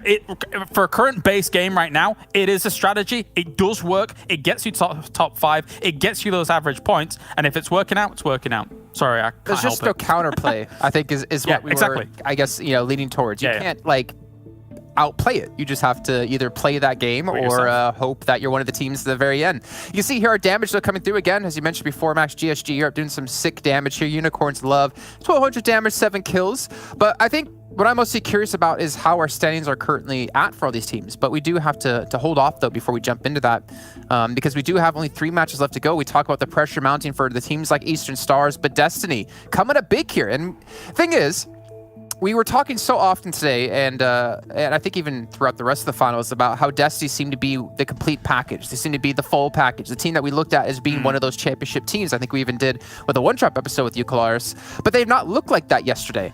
Yesterday, or really the first day. And we're comparing today's matches so far up against day one, and you can just see such a clear difference. Yeah, definitely so. I think they understand that urgency is very much required here in the final games, and this is a team that has proven that they are able to hang with the big boys here in this tournament. We're seeing it here today. Even Mazzaro able to clutch things out here in these final moments of this game. We've seen him clutch out in multiple super weekends throughout the tournament anyway, and we know that this team, Max, has the firepower to be able to back it up when they have a decent position, decent spreads. We saw it in the first game of today too. They started this entire PMPL as one of the strongest teams, and they had a downward trend. It was happening throughout the entirety of those past 3 weeks. They are now stepping up in the finals, which is perfectly the time to do so, because you want to make sure you are in that top 3. But down to that first day especially, I think it was weird because we were mentioning a playstyle which is teams trying to get the strongest position in the circle, and GODSENT were doing that. And most of the time we would see GODSENT and Destiny fight against each other. Destiny on day one most of the time would lose those skirmishes versus GODSENT, but it seemed like they adjusted a lot more, and they're playing more of an edge playstyle today, which I'm enjoying a lot. I love how they play. They just clear those positions, then just slowly but surely eke their way into the center circle. So I like that shift. I think that playstyle works great, and you're making sure you're not taking fights to, at the end, are a big risk for your position in the top 3. Now, I do want to bring up one thing just to set the scene right now. at the very end of that match, we did see Mazzaro start to peek into Unicorns of Love when he was in the blue zone and fire off a couple of shots looking for a knock or something like that. But then we see immediately he immediately hits the floor, he goes for the prone and denies away the point from Unicorns of Love. I want to bring that up now on the off chance 1 point separates those two teams, and it could be Destiny qualifying or Unicorns of Love not qualifying or the such. Maybe it could have been Unicorns of Love qualifying and Destiny not qualifying. Who knows? But we'll take a look at the overalls now and see where these two teams do stand, of course, as well as our other 14 teams here, where Panda should be heavily in first place. If I'm not mistaken, the bubble we talked about, 170 points plus or minus 4, and Panda have been able to pass the 170 threshold, but are 1 point short from being statistically safe. Destiny, the fact that they have jumped the way they have jumped today off the back of 3 games is brilliant for them. Great stuff. But as you're saying, Jason, 1 point could easily be a difference maker. And I am very for the idea of trying to deny points in these kind of extreme late game situations where you know that you're going up against a team that might, be able to have that little leapfrog against you. I think it's a very important part of the game. I'm not saying like 4 people run into the blue zone because why would any 4-man squad, worth their salt, not take a 4v4, for example. But when you know the odds are extremely against you, every little thing is going to matter here in this tournament. I think Mazzaro especially understood that mistake. Like, he peeked over, he was like, I'm going to try and go for the kills, and he understood, okay, this is an aggressive team. Maybe it's a GODSENT, maybe it's Unicorns of Love, so I'm not going to go for it, and he instantly regret it. Luckily enough, the play zone, we saw in the kill feed, it was the play zone that actually secured him, so that's going to be good to see. But I think it's a valid strat also that helps, and you talked about it earlier, QLASH, about, for example, Panda healing in the blue. You're securing a minimal amount of points without taking big risks to give points over to your opponents, so it is a strat that, at this stage of the tournament, in the last day of the finals, can have its really true merits coming his way. Yeah, this segment's very game specific, very game mechanic specific here, Jason. Yeah, we are taking a look now at our last 8 teams. Now, statistically, these teams should be not having a chance to qualify. However, if we do see 2 chicken dinners coming for GSG Europe, which to be fair, they've been putting up some big numbers today when it comes to kills and damage, then they potentially could make their way through into top 3, but very unlikely. But we can see, 1 point difference between 9th place and 11th place at the moment. Clash, unfortunately, Max, doesn't seem like they're going to be able to hit top 3. So your prediction might be out the window at the moment. That again, so's mine, so don't worry. It's not just you. And then, yeah, we see Black Sparks, unfortunately, at the end, again, at 51. It's a shame they weren't able to field their full roster. Like we saw yesterday, they only had 3 players today. They do have 4, but due to some personal issues of the players, some private matters, they couldn't field the roster they wanted to. It's unfortunate, but again, still some good experience gained for the team, and hopefully we'll see them back in PMPL Season 2. But let's take a look at the schedule now really quickly to get you guys up to date on what's happening today with the rest of today here in our finals. We do have Erangel once more. We do have Miramar once more. And we do have Sanhok at the very end. I almost want to see a world where our top 3 comes down to who is healing off in the blue at the very end. I know Clarks might be like a little frustrated by that. That could be hilarious, knowing you picked up that 1 first aid extra could save you and qualify in a PMPL EMEA championship. And that's horrible, man. You don't get the heal up. That was, for the way the game is right now, it is a very viable strat. We're seeing that as it does happen. I just think, maybe a little tweak to make it less viable would be nice. Yeah. All right. Well, ladies and gentlemen, there is prizes you can win at home, but before I tell you about that, I'm going to tell you about our sponsor of OnePlus, because when it comes to power, get your game on all day with a full day's charge in 15 minutes, courtesy of OnePlus's unique 65-watt warp charging and warp charge wireless 50 available on the 9 Pro only. Hashtag what, boys? Never settle. Never settle. Thank you very much. Thank you very much. All right. Well, gentlemen, get out of here for now. I want to catch up with you once this match does finish. But I'll remind you guys at home as well about how you can win some sweet prizes while you're watching the show. You got to guess the champion. And to do so, you need to head over to the Instagram page of PUBGMOBILE.Europe.official to see how you can win. You can win a 1+9 phone. You can win 3 OnePlus Buds special editions. You can win one of the 5 PMPL parachutes. Who knows what you can get? But what I can tell you, at the end of the day today, it will be closed. So make sure you get your entries in ASAP. Just like we need to bring our casters in ASAP with John Allen and Blank to round out the day, to round out the entirety of PMPL Western Europe. Gentlemen, how are you feeling about today, John? I'm making sure I'm unmuted there, but did manage to get it in the end. But a fantastic start to proceedings today. It's exciting. We're narrowing down that field of teams that could potentially make it into the top 3 to qualify for the next stage. Oh, look at Blake's hair. It looks so good today. He like did a little comb over with it. I like it, Blank. Look, it had to be done. I was like, I've got to look smart today. These teams have got to look smart today. They've got to be on form. Pull those ties up. Get ready to go. That's what it's all about. I'm wearing my butterfly shirt just in case we need to see that Mozero single point have that butterfly effect all the way into those final moments. Just like you said, Jason, we'll see what happens. It could be interesting. And just so you know, I had to put the shot in about like 2 seconds just because of that quick point you made. I was like, whew, whew. Well, you know what? Hopefully there's some caterpillars that can turn into butterflies as we head into our 4th match of the day. I don't know if we're going to be looking at many caterpillars towards the top. I feel like there's already, certainly in a pupal state in terms of the metamorphosis cycle of a butterfly's life. But, you know, we're getting there, we're getting there. Looking for some wings to spread. I know. The Chrysalis has popped, certainly for Panda, that's for sure. This team is absolutely flying out of control. Currently 173 points at the moment, right at the top with 104 placement points. They are ahead of Destiny by a lot. They're currently set at 88. But we have this playing path coming from Furry Pier all the way up to Stalber. But there's these top 5 teams we're realistically looking at now, John, to make it into those EMEA championships. It's going to be rough for them. I mean, with the points difference between Destiny Unicorns Love and GODSENT being around about 6 between 2nd and 4th place, it's getting pretty wild in this lobby. Pretty nutty. It's getting pretty close to the wire as well. It's unusual to see it so closely fought, I think, in this 3rd spot towards the end. We have had some pretty close races in the past, but I think the fact that there are 3 teams in the running for both of those spots, as well as 2 sort of outsider chances, looking at the tables at the moment, is really interesting, and it could prove to be pretty crucial in terms of game dynamics. It really could do. I think we definitely have a few teams down towards the bottom as well, though, John, that could move up towards the top. I mean, it's going to be a wild ride for them if they want to make it happen. And I know a lot of these teams, they are tall enough to ride, to be honest, at this point. The question is, can you even get into the theme park to begin with? Because you need a certain amount of points to actually get that entrance fee in there. And I think I'm looking down towards Lakonostra MVP as that final team that has stamped their card to try and make it towards the top of the echelons at the moment. 127 points. They had a fantastic day yesterday. Fantastic day 1. Alicia really being the one to pull the weight for the team. But now they're going to have to drag that weight just a little bit further. They have been crunched a few times today, Blank. I mean, it hasn't been super easy for them, but in their current state, for Lakonostra MVP, 127 points. If we're predicting that 170 bubble, they're going to be needing basically a big win and then 2 very solid games to come through today to even have a chance, and that's barring good performances from the other teams involved in that race. So it is very much a case of every single game you need to put your best foot forwards. Panda, they can play consistent now, right? They can play for 10-point games. Yeah. Lakonostra, UDR killers, they cannot.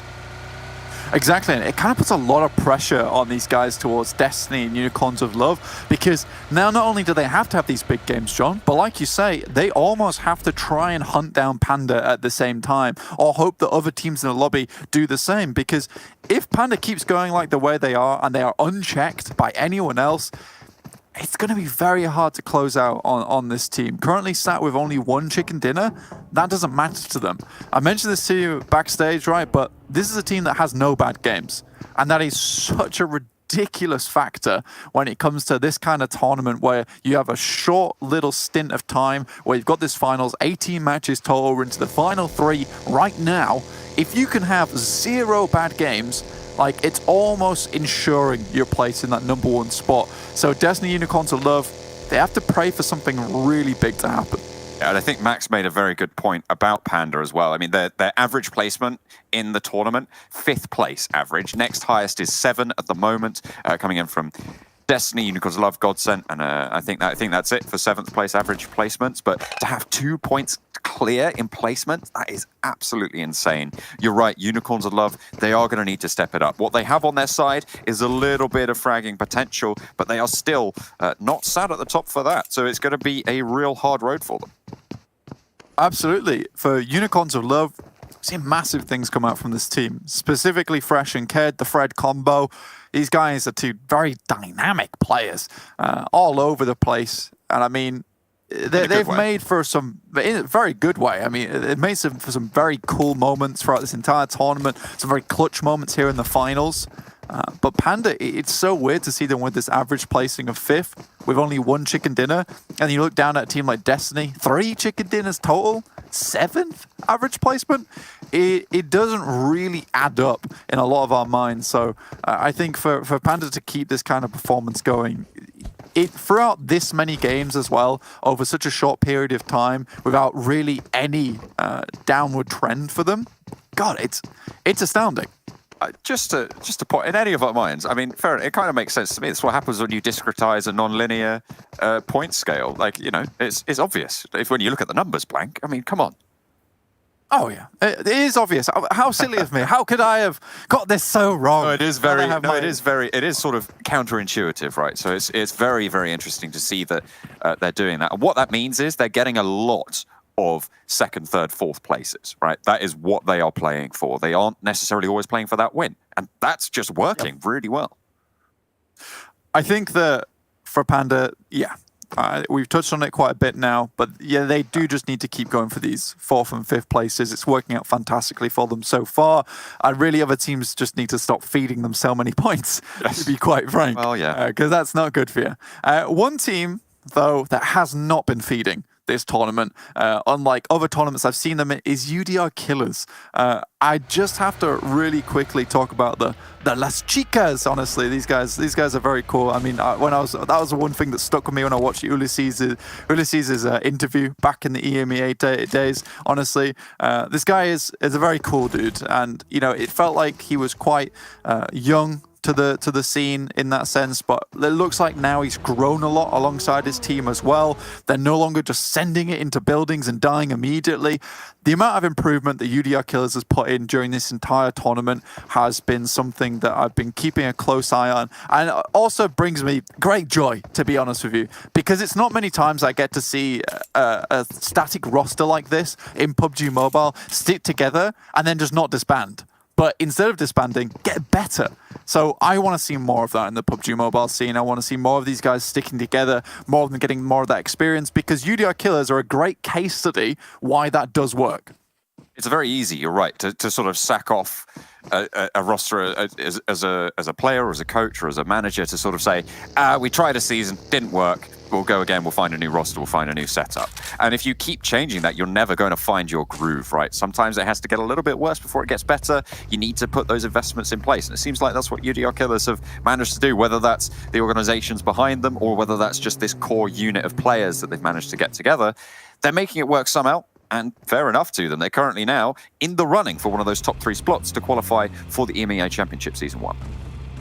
Yeah, exactly. And even if they don't, it's a whole bunch of money on the line for them here as well, where they're so far up in the lobby. And I mean, that in of itself is a great stepping stone to wherever you want to go next. It gives you money to continue just playing the game without too much worry, just be able to get some more of those hours on board with some cash in the back pocket to develop the organization, as well as give the organization that prestige. Right? That's a really important thing. Looking at the screen right now, though, we've got Clash as well as Gaijin Seraphim. Gaijin Seraphim have been moving around quite a bit recently. I don't think they can find a place to go. I think all of the inns right now, they're full, and Gaijin Seraphim is sent into the wind. Coming away under the watchful gaze of Clash. Shots not landing, sent their way, but Gosty's safe for now. They'll be okay. Don't know if they want to continue to circle this one, because the rest of Gaijin Seraphim actually going straight past the same place that they know Clash are in, which is an interesting decision from the squad. But again, they're just going to wait and mount up. Lakonostra MVP descend from Lipovka, and they might crash in around the south side of Prison to maybe pinch in towards Gaijin Seraphim's spot. Yeah, they're currently in a fairly decent position, I would say, Lakonostra MVP. This time it's not such a ridiculous shift for them. They have to move very, very far to get to it. And this gives them a bit of time to work out where they want to go next. And they will have to figure that out, because our next circle is on the screen and heading down very largely down to Sosnovka. And if I'm not mistaken, if this does head on to Sosnovka, it will be the first Sosnovka finish of the entire tournament. It is so strange that we've not had this shift for practically the entire month that we've been here. I don't know exactly how many Erangels we've played, but if it was, what was it, each day we played, I can't, honestly, I couldn't even tell you. I think it's around, something around 45, 50, something like that. 40, 45-ish. But the amount of times we played it and haven't seen it, you're right, it is insane that we haven't had one of these come through. So we're waiting for this. And what a mad dash situation to have it in, because it felt like the circle was going to be a mainland one. Potential to go south, and it's going south for Team Umbra right now. Eastern Stars have stumbled upon ERZ, and they have stumbled upon a kill point as well for getting that one. So Umbra straight back on it, and I mean, they're in an awkward position.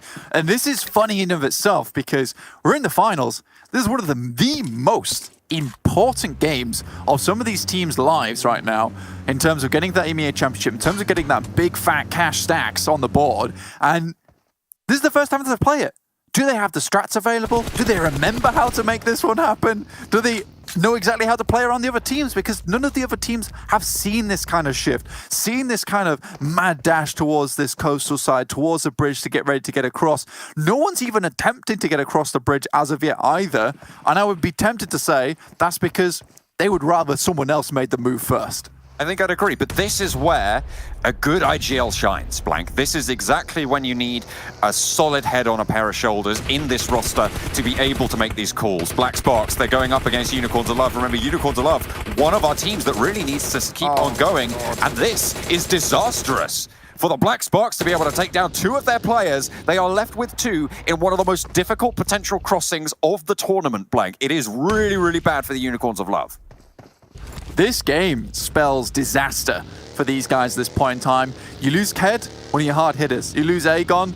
It's not great for you whatsoever. Mozero drops up. Lovely little nade prep there by Aimbot, which explodes as immediately as Mozero hits this side. Another team that needs to put up big points. And Panda still is relatively out of the way at the moment.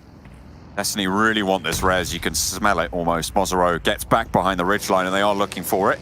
Nades around the side and none of Nexus go down, but Destiny on the outcrop, pretty exposed here. If Clash turn their way, if UDR killers move on down, could be pretty tricky. Out wide from Mihi, but gets spotted out as well, gets knocked from distance. Dexter able to land those shots. And they're gonna back up with that one. Nexus want to hold this coastline, this cliff for as long as possible. It's not looking too great at the moment. It's a nice place for Nexus to be as well. You got these rocky outcrops, and honestly, just being able to peek over the top of them is going to make life very difficult for Destiny. And I think, honestly, for these guys, it's time to look for someone else to go. Panda also losing Yiz, so really all these heavy hitters in the lobby taking quite big casualties early on. Unless Panda down to 3. I was just going to talk about Lakonostra MVP as well over in prison. They're out in the blue, and they have been for a while. They've lost Will. Yeah, they have lost Will as well, and we've talked about many times about Lakonostra MVP, how once they go down to 4 players, once they go down to less than 4 players, their power level drastically lowers. I mean, they've kind of got that 4-man buff going at the moment, but as soon as that leaves, goodness me, do things get bad for them. The stats are all reduced hugely here in this lobby. Quick little spin by Kato. It's back on his feet though. Nice and easy. The circle has popped north, Blank, and what could have been a disaster is now assuaged somewhat. But the teams who grouped up around the bridge, it's harder for them. 100%, John. I mean, this is happy days for a lot of these teams. They were worrying. They were really worried, John. They were quaking in their boots.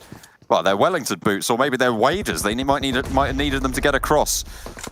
Wading into the battle at the moment. Black Sparks towards GSG, who have a compound. They've been trying to get around this for quite a while now. And aids keep on flying. This is on the Western Bridge. And they will need to leave. So will Eastern Stars, who are just further west of this fight as well. But at the moment, it's not very dynamic here. They are just playing Siege. Changes immediately. Dex low. Gets taken down. Lau. Nice first initial shots here, and Black Sparks are forced away. Immediately sends back upstairs. Billen burning. Has to drop the bandages. Doesn't want to use that first aid kit. That's going to come in very handy during the mid-fight here, John.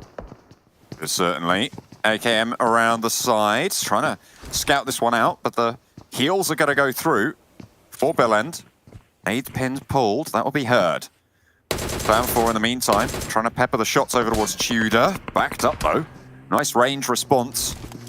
And in comes Umbra. Hang on a minute, where do they come from? Sailing in from the western edge, it's Team Umbra to rock up 3 into a car. It's not going to matter for them at the moment. Out into the fire. No, Lau! Oh no! I don't think that tick damage is quite going to finish out. The boosters keep him safe. Kamara can move and GSG want to leave. They know Umbra's here. They want to let them deal with Black Sparks. They want to get out of here as fast as possible because they still have people ahead to deal with.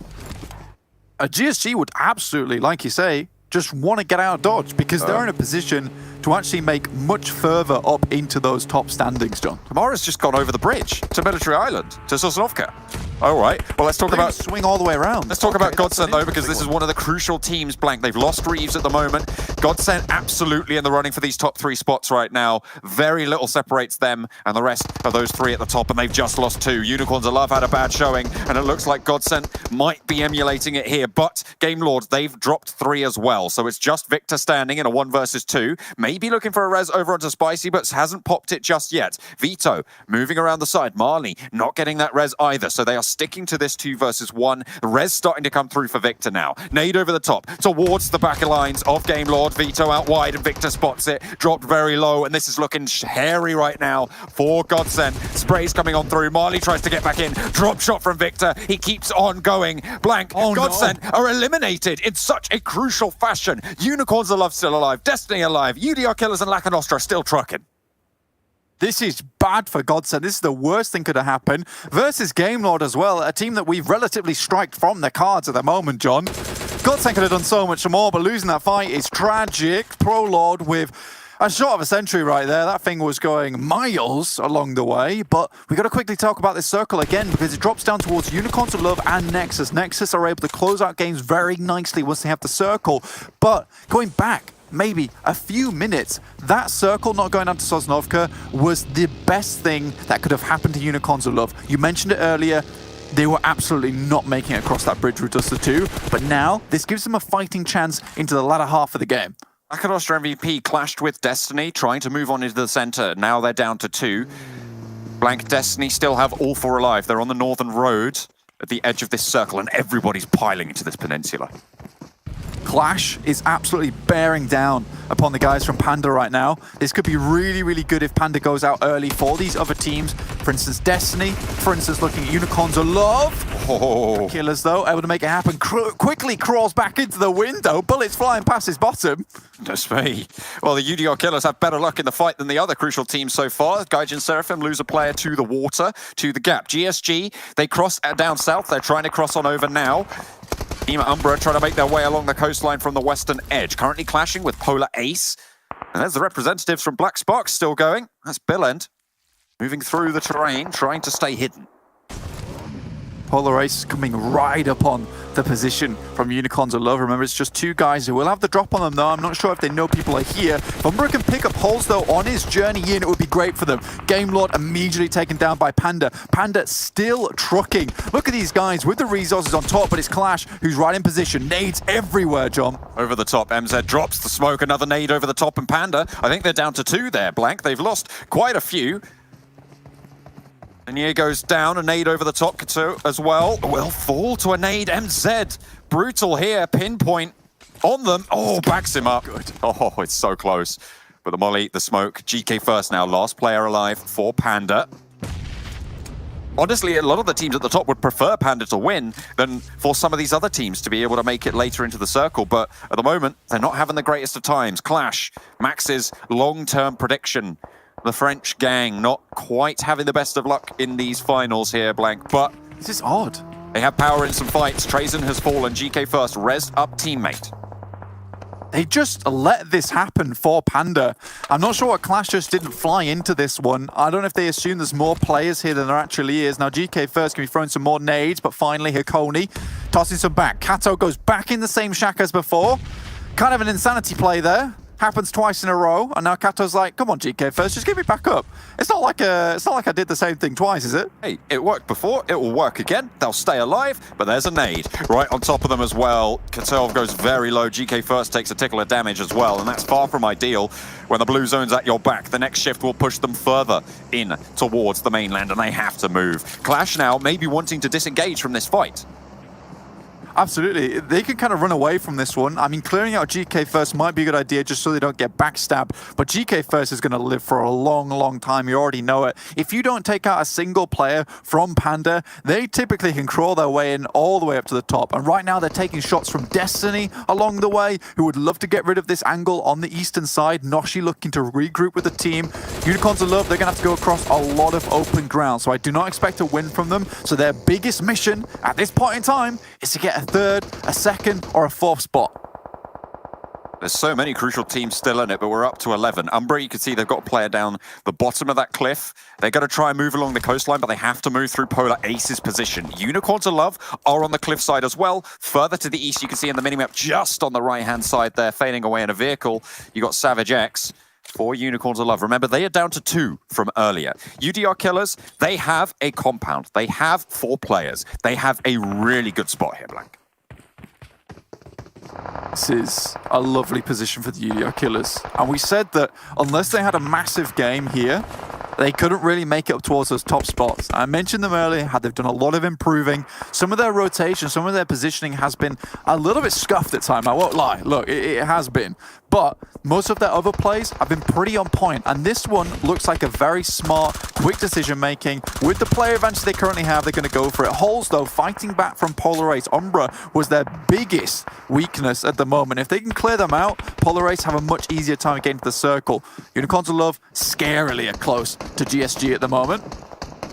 Could be pretty tricky for them, could be dangerous. GSG, though, they're right at the bottom of the cliff. I don't know if they've managed to get on up. Remember, they swam from Sosnovka Military Island. But Andalito seems to have managed to scale it. Nexus under fire right now from all angles.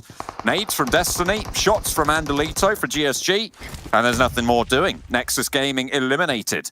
Destiny able to hold onto the eastern side as Clash have moved on up right to that ridgeline. Yeah, Andalito gets a fat amount of points there, but Beast will pick up a couple of his own. A nice little nade that was tossed over the top side. Andalito now at least has an idea that some more players over the side. Blue at his back. We'll have to push him in a little bit further, feeling the tingle of pain coming through. And now Unicorns of Love, they are in the smokes at the moment, but they're in such an exposed position. Next circle coming through in the next 10 seconds. We'll see where this one goes. Is it a UDR Killers win? Let's find out. To wait with bated breath. The circle shifts that way. It's going to be, naughty. Towards the road it goes. UDR Killers still in the circle. Lakonostra MVP have been in their position for ages, Blank. No one's touched them. Realistically, Lakonostra MVP, they have a good shot to get in, like you said, because no one's touched them. They're not feeling any of the hurt. They haven't had to bring out any of the utilities from the backpack. That's a nasty little nade that could take down Fresh, not far enough. Unicorns of Love, if they want to have a chance in this game, they're going to have to stand up and beat down on the guys from GSG. Molly comes through, though, and Unicorns of Love, Fresh, not feeling so anymore. He falls down, though. That's not good for GSG. Panda eliminated as well in the meantime out in the blue zone. GSG trying to hold off against Unicorns of Love, but things go a little bit awry. Best laid plans of mice and men. Not always ideal, but into the fight they will continue to truck on forwards. GSG goes down, or one certainly, to the blue zone. Destiny try and drop down, but hang on a minute, there's Hakoni playing for Clash all the way around the rocks. Mazzaro low, needs to try and regroup. Luckily, there's no one to try and challenge here, but the Unicorns of Love, they've lost Fresh. Savage X down in the bunker, looking to try and stand tall for the squad, but Unicorns of Love in dire straits right now, and they still have to cross. Clash finally eliminated as Destiny make their move. Blank, it's all breaking loose. Unicorns of Love will lose yet another. Savage X trying to move on through. Polar Ace eliminated. Teams are dropping like flies. So Unicorns of Love eliminated crucially there. Blank, we've got Lakonostra MVP, we've got UDR Killers, we've got Destiny in the final 3. I have no idea where Unicorns of Love went down, but so many teams just fell in that final moment when they tried to cross the field. Tudor trying to take some shots across towards Danny, but Danny, it's too easy for him. Quickly stands up behind the UAS, looking as hot as the bumper. Now they have to clash with Destiny, though. Their path is fraught with danger. And wrought from the determination that these Brits have been showing. Fantastic gumption from this organization to be able to stand up when nobody really expected them to here in the finals. And they put themselves in that conversation. Destiny looking to take them out of it, though. But unfortunately, the UDR Killers, they've got a sentence, they've got a point and a counterpoint. They're at a perfect spot here in this circle. They need to leverage his position as much as they can, but it's such open playing fields. They could probably stay in this position, even if it's outside the blue, for just a little bit. Try and get a better position in this fight. Nano, Ulysses, Pocus. I think one goes down, though. That's a nice shot coming through from Danny, and Destiny realizes that this is the time to move. Potential opportunity, but Pocus on the rooftop is going to have such a great angle here over everything, Blank. I think for this fight, John, like it's very, very wild. We've got UDR Killers and Lakonostra. Can't count anyone out yet. These are 2 5th and 6th place teams. Both of them would love to shoot up in the rankings, get a little bit more cash on board. Next circle pops, and one of the buildings is still in for UDR Killers. Noshi tries to go for the big nade shot. Doesn't quite follow through, though. M24 not quite tagging. Could have been tricky, though. UDR Killers are going to have to leave their compound now, Blank, which could throw a spanner in the works.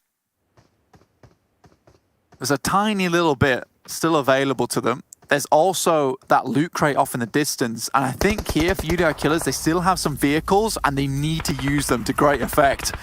Not so much to get moving, but to create a little bit of a barrier between them and these two teams. No one wants to make that first move, but Lakonostra MVP under the most pressure on the long side of the circle. They'll have to close that distance. Pocus. Oh, so low. So low. They get out to heal. That's going to slow them down a little bit, but Lakonostra MVP still going to have to move first. They really want these shots, though. Danny stays in the blue, getting ticked down. Wants the shot over to Nano. The nade is long. Is it good? Not quite. But it certainly puts the fear into them. Danny hits the floor yet again. Nano doesn't spot it. That is unreal that Danny was able to make that dash, but a lot of HP used. Another nade over the top here from Nano. Trying to look for something just a little bit more, and we're getting into that situation where it's nade distance! And the arc on that bad boy! He'll feel that one in the morning. Oh no, and another one found as well. Lakonostra MVP eliminated. 12 points. They're not out of the running just yet, but that made their day a whole lot harder. 2 games left to go for them to play, but we refocus onto Destiny and the UDR Killers. Again, 2 teams in crucial spots. Destiny, this is phenomenal for them to look for the second team, the second place overall position in the tournament. They're on 147 at the start of this game. You can see they're at 153, but that's without placements. That is without placements, John. They are worrying about this, 100%. But Nano setting up for a little bit more. Nades over the top. So far, the UDR Killers started the game on 128.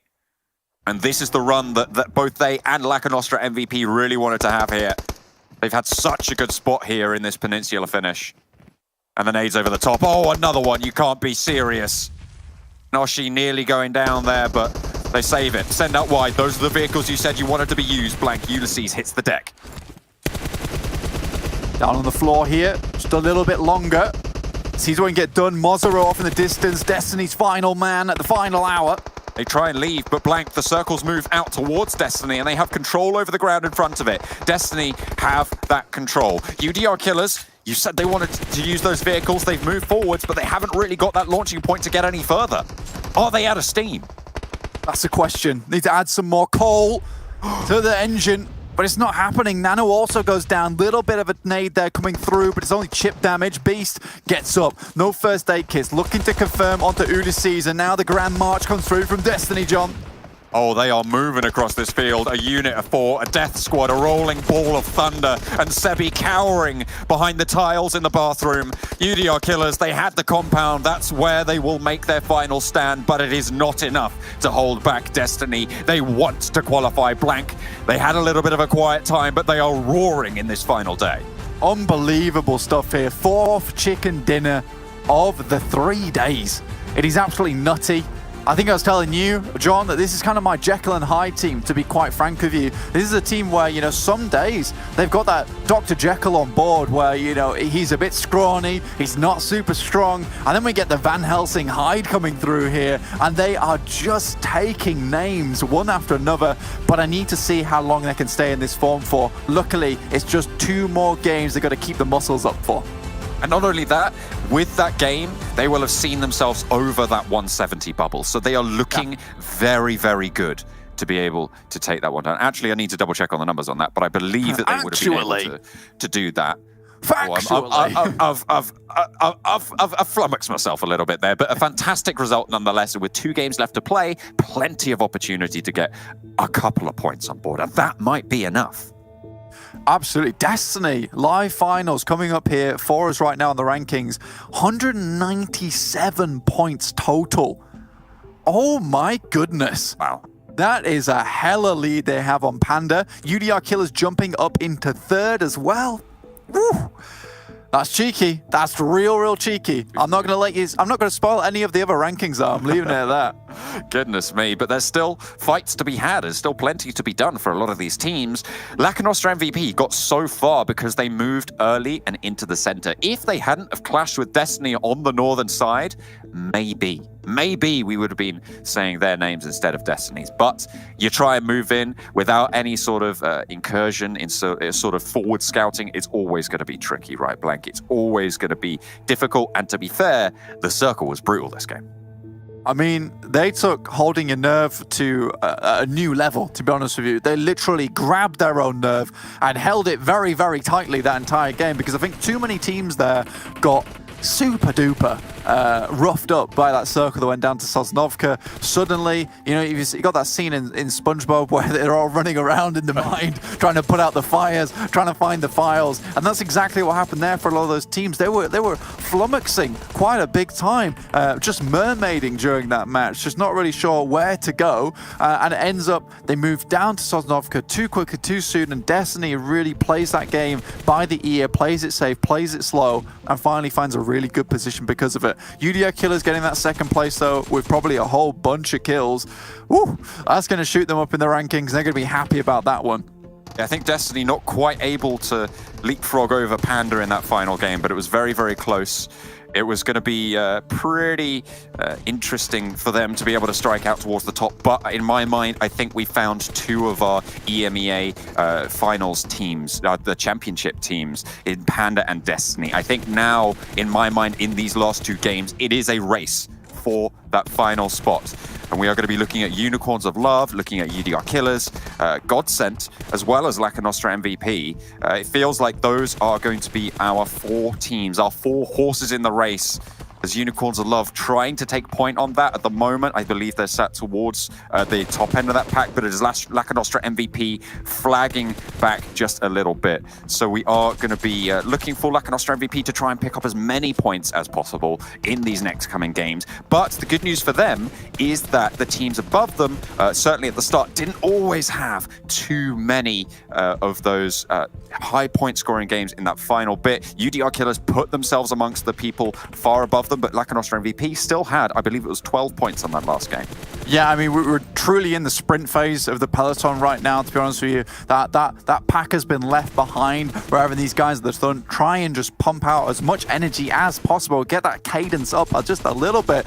But I am just worried for some of these teams, to be honest with you. Panda not getting a huge amount of points that game was critical for them. I believe they started at 173, only got 6 points that game. It's not massive, but it's not bad either for Panda. But they are really letting those ranks of wolves, those hounds that Kalaris mentioned, get to the gates. But we're going to get a little bit more Kalaris, a little bit more Max, and a bit more Jason in just a second. So we'll see you after this break.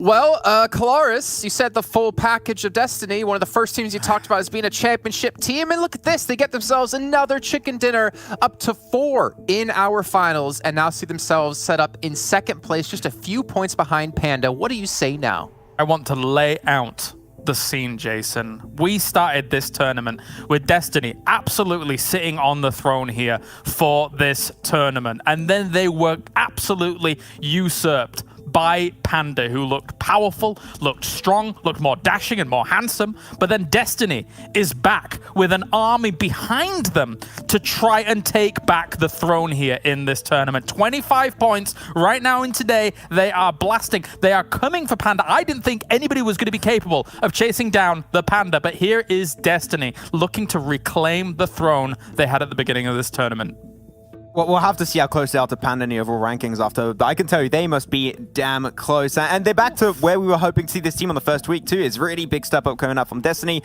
Though UDR Killers, they must be feeling happy about this one, because out of the top teams we were looking before coming into this third of the finals, they were looking as one of the few that had a chance. So they're trying to catch up. But now you got Destiny just creating a big lead. Panda too. Who's going to be that third team to actually eke into that last position? Seem like UDR Killers has a very fair chance, but you're seeing Unicorns of Love, sorry, they're having a hard time today. They're rotating into teams. They're struggling when it comes down to fights. And 5 points is still decent normally, but when you're in the finals and you need to make it top 3, it might not make the cut at the end. Yeah, I mean, they lost 2 players very early on in this match, and they were left to just try to survive as long as possible, which is why you're seeing them have 4 placement points, which, to be fair, is not bad considering how the scene was set for them here in this match. But yeah, I'd agree, Max. They definitely need to step back up here to, well, get themselves securely into a top 3 placing. But it seems like there's a lot of teams who aren't really feeling too secure. Let's pop over to the second page actually here, Kalaris. And there's another team out here that did start the day extremely, well, in a good position. I was going to say strong, but no, in a good position. GODSENT 2 points coming through. That's not ideal for these guys. And they were another team we're looking at that definitely had the potential to be top 3. But this is pressure just becoming insurmountable for them. Feast or famine for GODSENT. Either they find themselves the spot and they mash from that position, but in these past couple of games, they've not been able to do so. I think that UDR Killers has the opportunity here to be able to leapfrog them with these kinds of points that we're seeing right here. I mean, UDR Killers, they had a great spot to play this game from. Didn't quite round out the situation towards the end, but Destiny is looking on fire right now. I mean, there are still some big names down here. I mean, like Eastern Stars, for example, that was starting off the day hot, Jason, but not really being able to get things going here. Little unfortunate. I mean, even Panda not really able to do too much in this game. Yeah, I mean, we're seeing our top players, and speaking about who was doing well, Beast yet again here being one of our top players, and Mazzaro. Ulysses, not the first time we've seen him, but I think it's feel like the first time in a long time since we've been able to see Pro Lord here, Max. It's been a while for Umbra. We saw especially that big step up in one of their Super Weekends back in the league stage. Brolord, we talked about this one player that normally was going to be stepping in, and he didn't have too much time to play for Umbra. So, as you said, Jason, it's good to see him actually show back up onto this page. But especially Beast and Mazzaro, I think those are the 2 big players here. We used to see almost every single segment where we would check out the top players of a game. It would be 1, 2, even sometimes 3 players of Destiny. So they are back in their prime. And they must be enjoying it. They're loving it for sure. Beast, Mazzaro doing great things. And especially that finishing was so nice. They just had the smokes put in a really good position, had a wide spread, making sure they could negate all of those positions near the compound that were held down by UDR Killers and allow them to pick the shots one by one, take the players down one by one, and eventually close off the game. So I think that is how you close off a game like that, and Destiny showed how it's done. Destiny back on the road again here as we take a look at our total damage. I mean, I feel bad for everyone out there who just has no idea what we're talking about anymore. I mean, I'm just going to say it. Rate my takeaway. It's an internet sensation. Go and watch it on YouTube. But I think what's important to note here, Jason, is that Destiny has dominated Erangel throughout the day. They have won both Erangels here today. That is massive, considering that they were floundering a little bit in some of the lead up to this. For Destiny's standards, of course. We saw them on the first Erangel in that woods south of Quarry. Dominant position. They come in. This was a struggle. This was a struggle game for Destiny to try and kind of hold onto that eastern side, move through towards what is effectively very open land, and yet still able to take the win against a team that had a pretty decent compound. Smokes were pivotal in this. Of course, you need to be able to, I've talked about it multiple times, especially in things like field endings, Max, we've talked about it. Reset information. Make sure that you remove the kind of knowledge that your opponent has about where your current position is so that you can find new angles to take the fight to them when you're in a disadvantageous position, and Destiny did that very well. We still got Sanhok too, man, and that is normally their best map. So they win 2 Erangels, which is a map they're pretty good on too, but now we also add the fact that we're actually finding closure of these finals on a Sanhok map. So Destiny are looking really good to remain in that top 3. That's actually a really good point, because the last game is Sanhok. Of course, we have the Miramar coming up, but the fact that we've seen Panda, they're very proficient at getting points on, we've already spoken about it, be it either getting a win like they did yesterday, or using that heal strat, which they prepare very early, going up against Destiny in second place, that is kind of nipping at their heels right now, that has the most chicken dinners on Sanhok. That is, oh, it's so spicy, Jason. Oh, I love it. Oh. It's also a $3,500 difference, too, between first and second place. So Destiny definitely eyeing that first place finish. But let's take a look now at our overall standings. Let's get an idea of how many points behind Destiny are of Panda. Remember, they started the day at 100 points in 6th place, and they are now only, gonna wait for it because I already know the number, 4 points behind Panda. Oh, wow. That is an insane shot. Like Imperium brought up earlier, Stan, it was the fact that so far Panda is the top team when it comes down to, again, I think it was around 80-something points in a day, and they almost overtaken that record that was held down by Panda in the second super weekend of the league stage. Destiny are about to make it happen. We still got 2 games to come on through. One of those, once again, being Sanhok, but now you're seeing Panda, Destiny, 176 and 172 respectively. They're starting to get a really big margin up against that 3rd position. So I'm going to say, if this remains in a similar situation after the next game on Miramar, there's only going to be 1 more remaining spot in the finals, and it's going to be between Unicorns, UDR, GODSENT, and even potentially Lakonostra. This is shaping up, Jason, to which style will triumph. Is it the explosive style of Destiny, where we're seeing them get these chicken dinners and putting up big numbers because of those, but not quite having the exact consistency? It's very up and down sometimes to be able to get them to the very top. Or Panda's consistency, only 1 chicken dinner, but look at those placement points. That tells the tale that they are constantly a threat in those top 5, top 6 placements here right now, to be able to crucially secure this #1 spot. Personally, for me, I know you guys, I know we're talking about the top 3, and that's very, very important, but I'm all about the championship spot, man. I am all about that glory. And for these 2 right now, I mean, technically somebody else could join in this Miramar game. I'm going on too long. I'll shut up. I mean, GSG Europe, maybe there's a chance they can actually break through top 3 depending on the performance of Unicorns Love, UDR Killers, GODSENT, and Lakonostra MVP. But to see 8 points, the separation between 3rd and 6th place is pretty damn ridiculous considering we only have 2 matches left to go here, Max. It's a really close one, and I can guess the pressure's going to be on their shoulders, especially if they stay updated, because the players get the ranking every time. After every game, they can see exactly where they stand. So they calculate and do the math, okay, how many kills can we get? What positioning points? So you might see a few different strats actually showing the top of their head in these last 2 games on Miramar and Sanhok. But now the bottom page, and man, Nexus has really fallen from grace after that first day. We were hoping big things for the Romanian team. I mean, both Romanian teams, really. Both Nexus and Eastern Stars, but yeah, Eastern Stars started so well today, and it's just not here. And they are both now, I would clearly say, out of the running for that top 3. Yeah, I think we actually need to move on here. I think the matches are almost ready to go, but we did want to check in with another way that people can win money here during this event, and it comes down to the MVP award at the end of the finals. So 2 matches later, we're going to have our MVP from just the finals only, and if you are the player, you get yourself $1,000. Take a look actually who's currently going to be getting that money, and it will be Alicio still holding on to that top spot at the end of yesterday. I think this last game might have kept him in the running almost. Like the other games in today were pretty waning, but Alicio and Lakonostra were able to put up numbers here in this previous game. But I'm also actually surprised so far to not see any Destiny members after their performance today here, Max.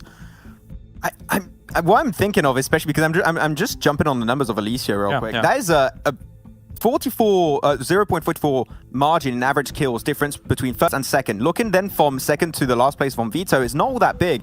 Alicio, I think, has created such a big cushion for himself to be in the MVP position. Even if they have bad days and he just picks up a kill here and there, I think he'll still remain MVP at the end. If you do not see a big, and I mean big, step up from both Fresh and GK first, I think Alicio's got it in the bag.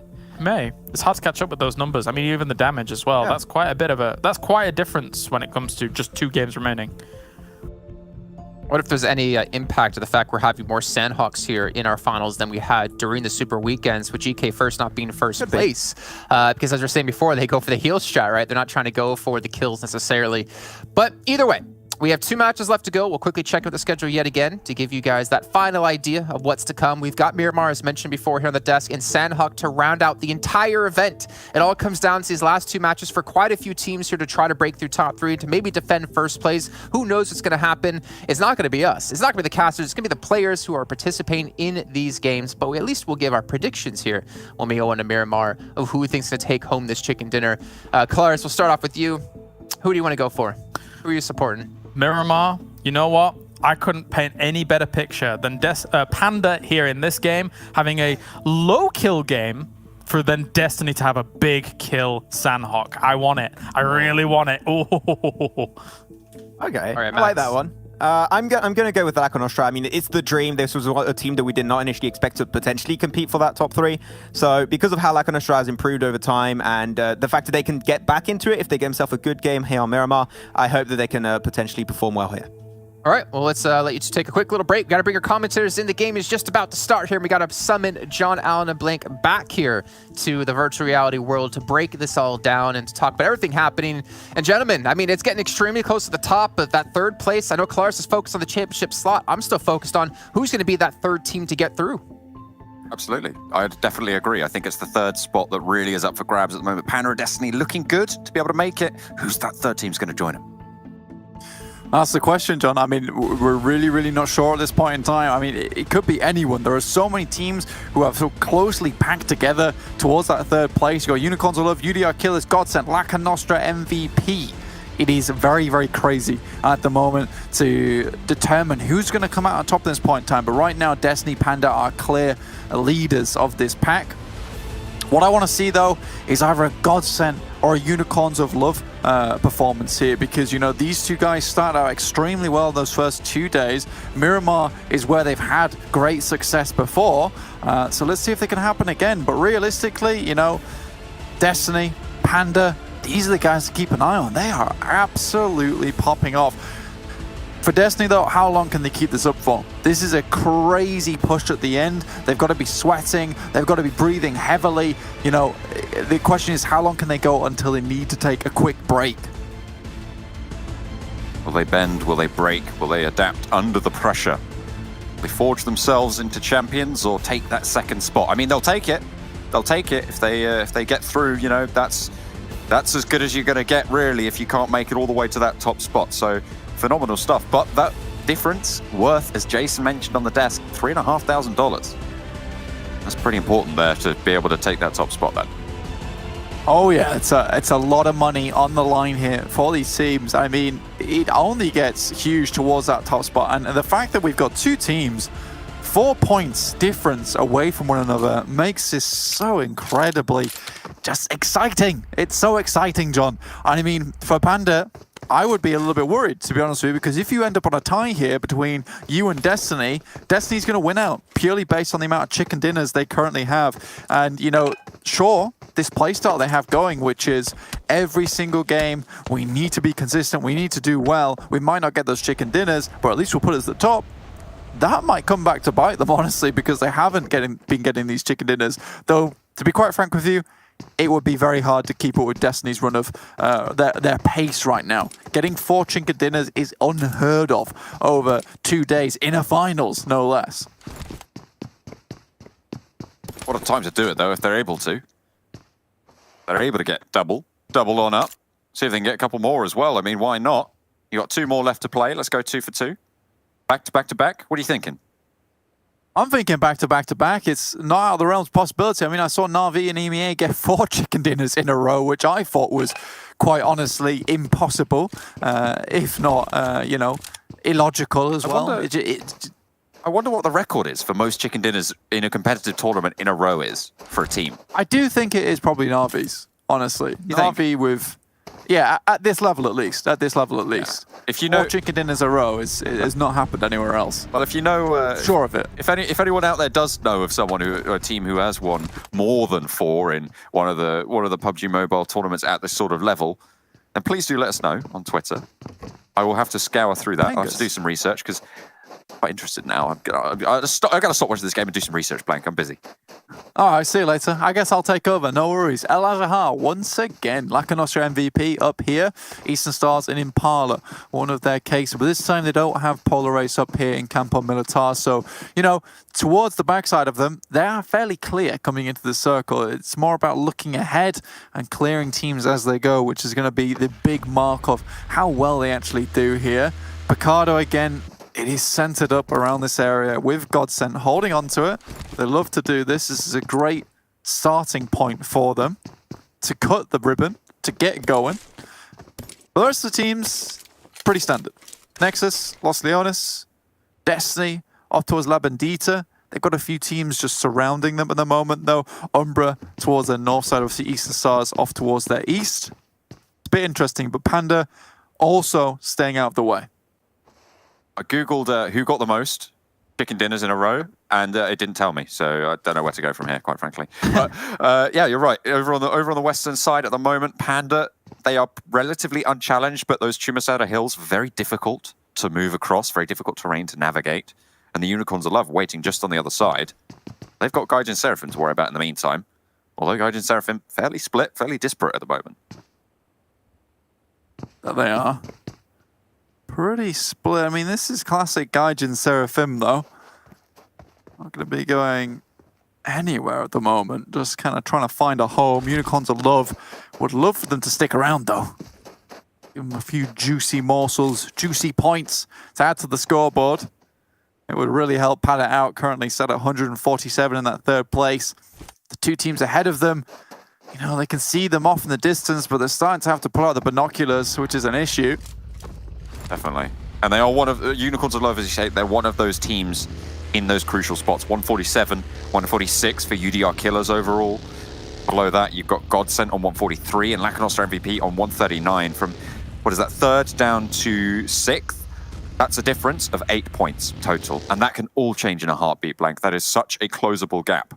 So the Unicorns of Love, whilst they might have to get out the binoculars to spot the teams ahead of them, Blank, they can smell the teams behind them. They don't even need to turn around.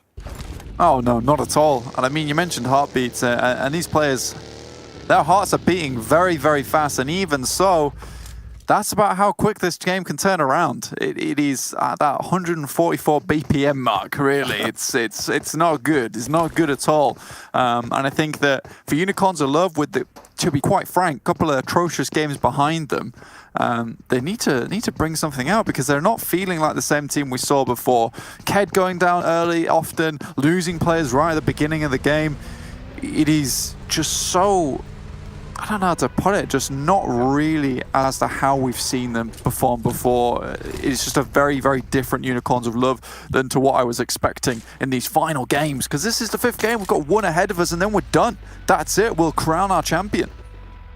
Absolutely. I mean, and they haven't had the best sort of situations in these past couple of games, but I feel like Miramar is quite a good palate cleanser when it comes to momentums for teams. I think that it is a very good place for a lot of people to reset. Oh, yeah.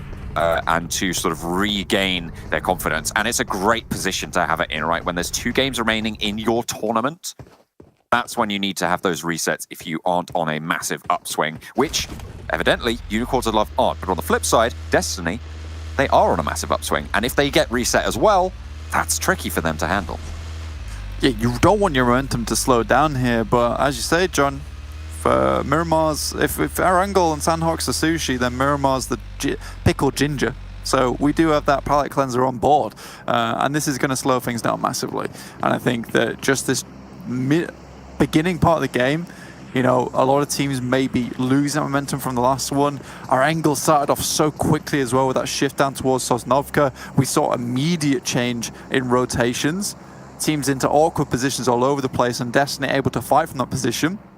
Which is strange in my opinion, considering Destiny's got caught out a fair few many times by odd rotations, by teams crashing into them, and then suddenly one of the most chaotic terms of circles, they do well. So that was curious to me, but I feel like that's that pressure, which for some teams, it really assists. For other teams, it cripples, but for Destiny, they are loving it. They're feeding off it. Trying to draw that energy into their souls. I don't know. Where would you keep that energy? I'm not entirely sure. Blank, that's why they're pro players and I'm not.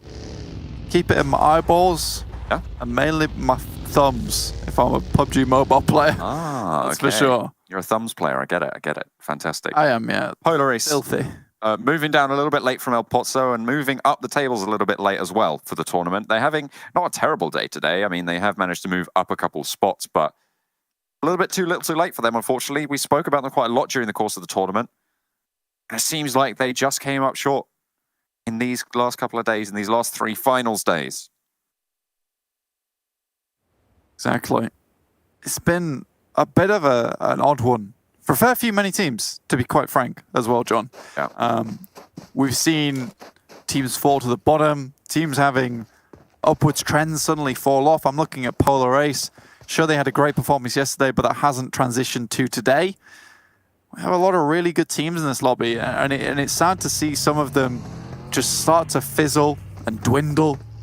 I think the fizzling and dwindling is, I'm looking at Unicorns of Love. I know they're towards the top, but I've been waiting for that spark, you know, that starts the fire on the abandoned island where you're stuck out, waiting for a plane to head over the top so it sees your big SOS signal made out of rocks. But it's not there at the moment. Currently, Unicorns of Love are in the dark. Game Lord and Nexus clashing on a hillside.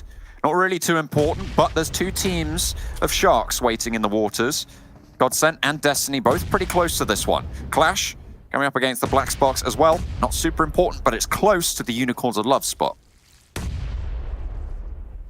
It is. Well, I say it's Very not close important. indeed. I say it's not important. It's not important for the top 3. It's very important in terms of laddering up and getting those placements for these teams towards the bottom. Or in the middle of it. Game Lord getting amongst it. Finds one knock onto Rana. And he's potentially over the top for Robs. Not going to find any. Cheeky little spray there. Will take down Rana himself. That's the other big fragger from that team. Dex is also out in the open. Game Lord decide not to continue with that one. This is the same Game Lord that got absolutely trounced by one player from Lakonostra MVP, all 3 of them. But right now they're playing this fight much, much better. Hey, Nexus. 3 down, Dexter in a ditch. Surrounded by smoke right now, and the nades are peppering in. Game Lord want to take down Nexus and isolate this position on the western side of Los Leones for their own. The Molotov is there, displacing. Dexter yet again wants to go for the fight. Will find one. Looks for a little bit more. What's the flush? What's the point? Fair enough. Back into the smoke. Hits the deck and hits the dirt. Will go down. Nexus able to, well, not able to hold off, but they get a point nonetheless. Robs falls and Game Lord down to 3 with 4 points. Destiny also are chiming in on that fight, so I believe that Destiny might just come on over. Have a cheeky couple of kills coming their way. It's a spray coming through from Black Sparks. Sam4 immediately makes short work of single player from Clash. Unicorns of Love here, though. Building to themselves. All 4 players alive. Not losing one early is good for them. It's to themselves. They've got to sneak a little snake in a corner. That's going to be dealt with pretty shortly. I mean, you expect nothing less from one of our last late runners for this 3rd spot to qualify for the EMEA Championship. The Unicorns of Love, they pick up a point, and that could be crucial. We know how much those single points can matter.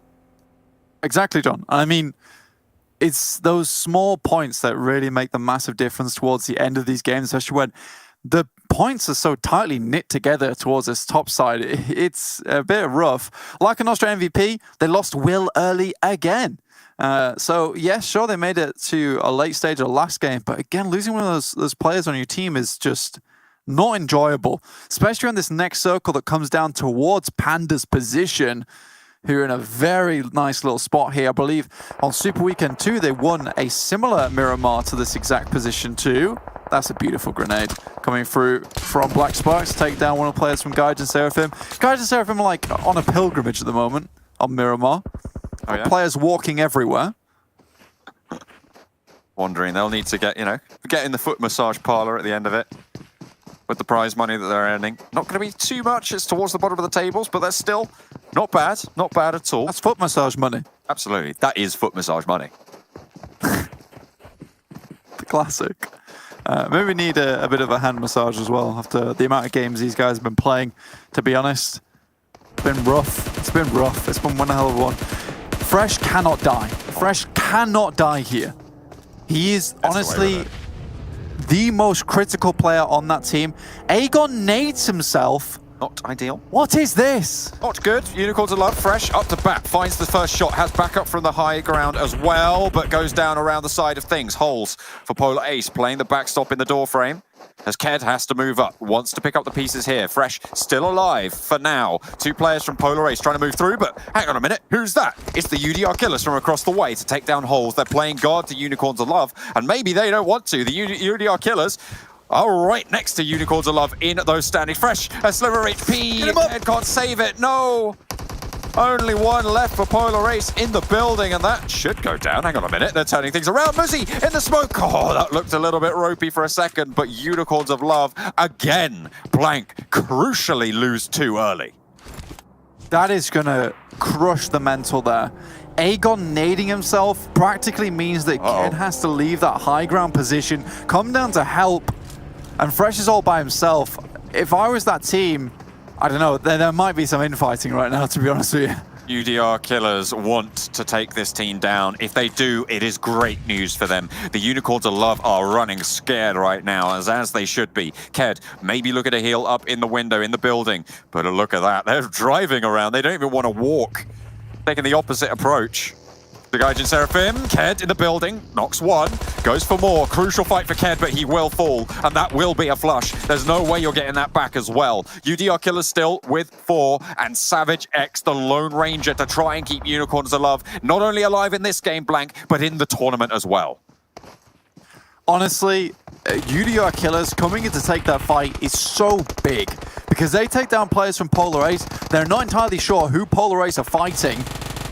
The fact they come down to actually fight that one as well, which is very bold of them, by the way, absolutely almost guarantees them a ladder up here in this game. Very, very strong stuff coming through at the start. Black Sparks coming up against some strong stuff that they found in a shack, and nade straight through the window out the other side. Black Sparks really struggling to take on Panda, although Lin has fallen already. Spray down from GK first, looking for that flush. Not quite able to find it. A cook from Belen through the door frame. Could be good if it's on target, but not quite. Unicorns of Love, they're eliminated. Blank, they've lost their final player. Really low point scoring coming in on this game. That's a chance for UDR Killers, GODSENT and Lakonostra MVP to move on through, get more points on board. If Destiny go down as well, they're losing players at the moment. Is that going to knock their momentum? They're out in the blue. Eastern Stars and Lakonostra MVP all nearby. Looking for this fight at the moment. Lakonostra MVP with just Alicia up in this top side. Danny's below. Athis, though, managed to run himself over, and Danny's happy to pick up the point for that one. Apahala doesn't want to let his teammate go down without a fight. Down over the ridge side, but the teammate already flushed. That's a position that you might not want to take, as Destiny are going to be moving through as well. Mazzaro looking to careen over the road at this stage, trying to stay alive, trying to run it down, but can't quite get across. Will fall. Now only 1 player alive for Destiny. Lakonostra MVP need to stay alive here. If they can, they are in with a chance. The UDR Killers will not let them have an easy ride into it. Destiny eliminated. Lakonostra MVP might just want to peace out, might just want to leave. They need to grab whatever vehicles they can and run for the hills, because Danny's just gone down. Bazzi left behind on guard duty. Alicio trying to get up top of the hill, but he's the final player from Lakonostra MVP. Panda continue going, though. Remember, I said before, this is a position of the map that they're very familiar with, playing from Los Egos for the majority of the tournament. UDR Killers, they found themselves a position, and there is a world here where UDR Killers is able to ladder up quite a fair bit towards those top spots. And it could be insanity if they make it happen. I mean, they were already only 1 point behind Unicorns of Love. They're in 4th place at the start of this blank. I think they already have laddered up, if I'm not mistaken. And they're looking for more. They got plenty of kill points. GSG potentially delivering them right underneath their high ground position right now on the northwestern side. GODSENT, though, they are still very much in the running. Started only 3 points behind the top spots there. You can see UDR Killers 149, so not quite laddered up just yet. Look at that, a brutal nade. GODSENT 144 at the moment, blank. But they are definitely still in with it, with 4 players alive. GSG trying to crash on into the bottom side of the cliff, and Alito maybe trying to make it. Looks pretty hopeful, but Gaijin Seraphim start to claim it. Nano looks for more, will get the spray down. points being picked up. Who gets it? Who gets that flush? That's an all-important point, and GSG just get melted on down. Andalito was picked up by UDR Killers as well, and they are getting point after point blank. They are swinging into the last day. This is really good for UDR Killers. It's a very strong position as well. 30 players alive, 10 teams, 3 players per team average. Currently, we would take a look at UDR Killers at the moment, and they have all 4 players still online, John. So this team is very stacked up towards these final moments, but they are really relying on a hard northwest shift. Lakonostra MVP also out. Daddy not able to make it all the way into this game. And here's Panda. Panda really needs to stay alive in this match. They've got a fair few miles ahead of them to make it their way into this circle. UDR Killers will have to come down from their perch, which is unfortunate. And Gaijin Seraphim would love to give a few of those bullets back their way. Panda, crucially, as you say, want to extend their lead over Destiny. And with Destiny having gone down on a single point, this is great news for their run. But they might come up against GODSENT, who have a similarly difficult spot right now. You can see on the tables, 144 points, not too far behind the UDR Killers in this game, currently sat 8 points behind. But they've got all 4 alive. Blank, they have a chance. They're closer to the circle than the UDR Killers, who are going to have to leave their cliff. Move towards Gaijin Seraphim over open ground, towards Lost Bullets. Everybody else trying to go their way. QLASH now getting across this field. This field has proven them problems before. MZ by himself in those final moments, but it's road rage. They got the spinning turret MZ as well in the shack, which means that Umbra have probably the worst time of it, and they're able to claim this position for QLASH. They make it all the way in. A nade, is that coming out or in? I'm not entirely sure. I think that was going towards it, but Naruto will fall as the nade doesn't sink through the window. Nicely done there. QLASH looking to pick things back on up. Trazen, the only player down for them, and they want those reses. We haven't really talked about him too much here, John, but GODSENT over on the eastern side of the circle. That is a nasty little shot there coming through from Talon from Umbra, trying to get a bit of vengeance onto this team, and Years rocks up. Again, this is the literal spot where we saw the game end in Super Weekend 2, where Panda grabbed the win and QLASH was in it as well, but just outside of the circle. I think Umbra was the team. Oh no, it was Black Sparks who were inside the circle itself. So this is a weird switch up of actual moves. Panda goes down in 8th place, about 4 or 5 kills, I believe. So now this is UDR's and GODSENT's time to shine. They need to really burn brightly in this match. They want to get a little bit of a lead to make it so that unpredictable Sanhok can become into something that is a little bit more favorable themselves and a little bit more solidified at getting those points towards the top to ladder up. Laddering up, all important. Blank, not just for the money, as we've been talking about so much. It's been for these PMPL EMEA championships for the Season 1 that you want to get into. It's the top 3.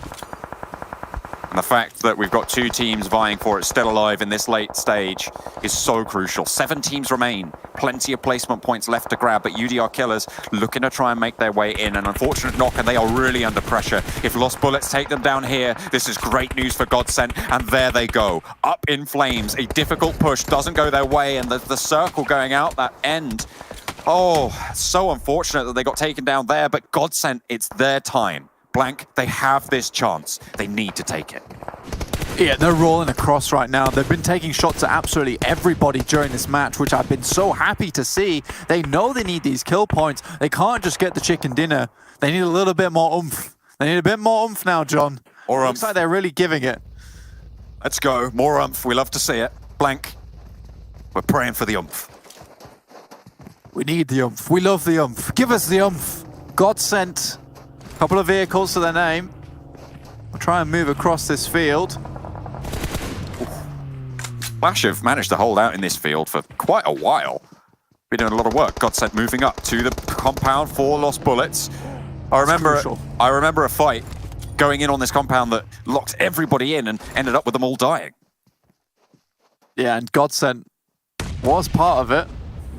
A couple of nades coming through. It was really important that these players were able to make it up to this wall. This is what makes breaching this compound actually doable. QLASH has eyes on though, so really GODSENT is just gonna try and flow around this compound a bit, find a place to get in. Luckily, you cannot hold this entire compound to yourself if you're a one team, so it provides an opening for these players. Grenades will be shot through the window. provide some damage. That's a really good swing around. Nice 180 from these boys. Very, very nice to suppress the player from Clash in the shack.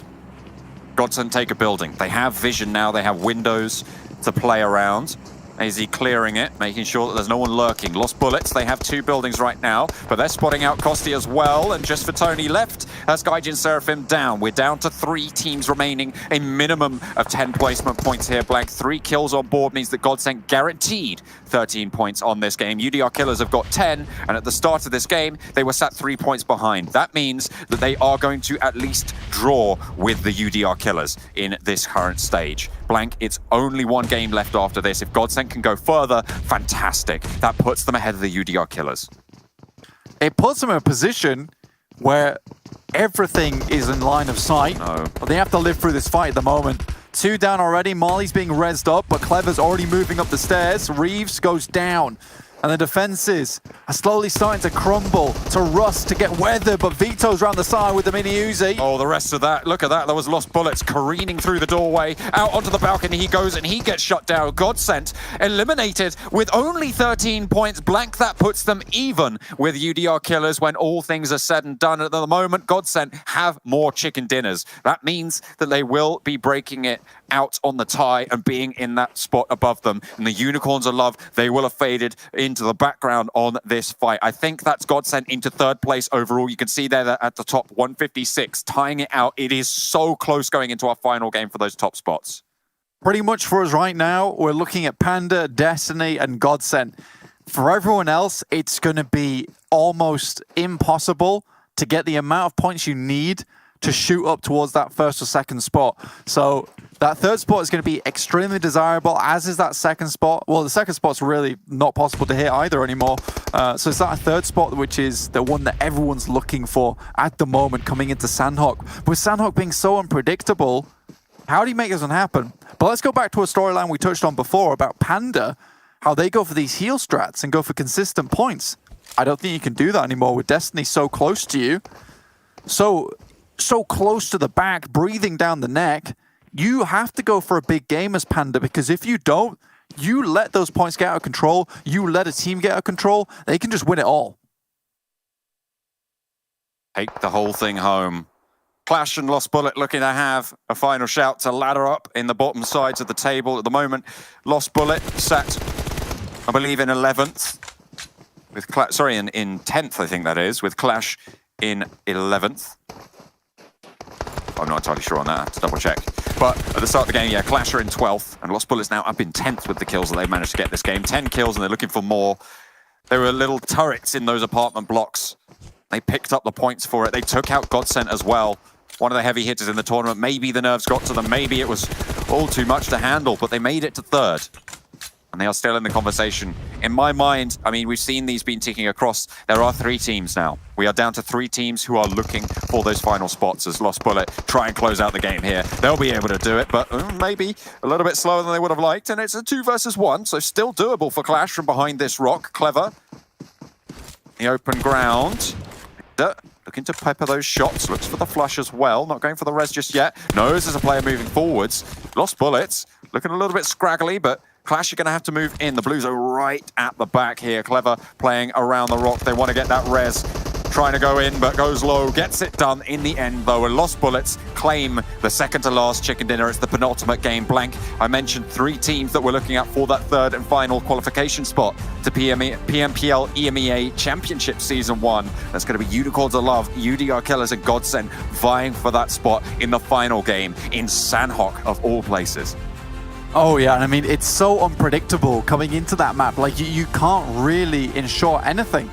We've had some interesting strats before about playing out in the blue and just trying to go for the 3rd and 2nd spots. And all the strategies, though, that we have seen, Panda's healing strat, the playing in the blue strat, all of these strategies incorporate consistent points. They don't incorporate banger games, right? And that's what you need here.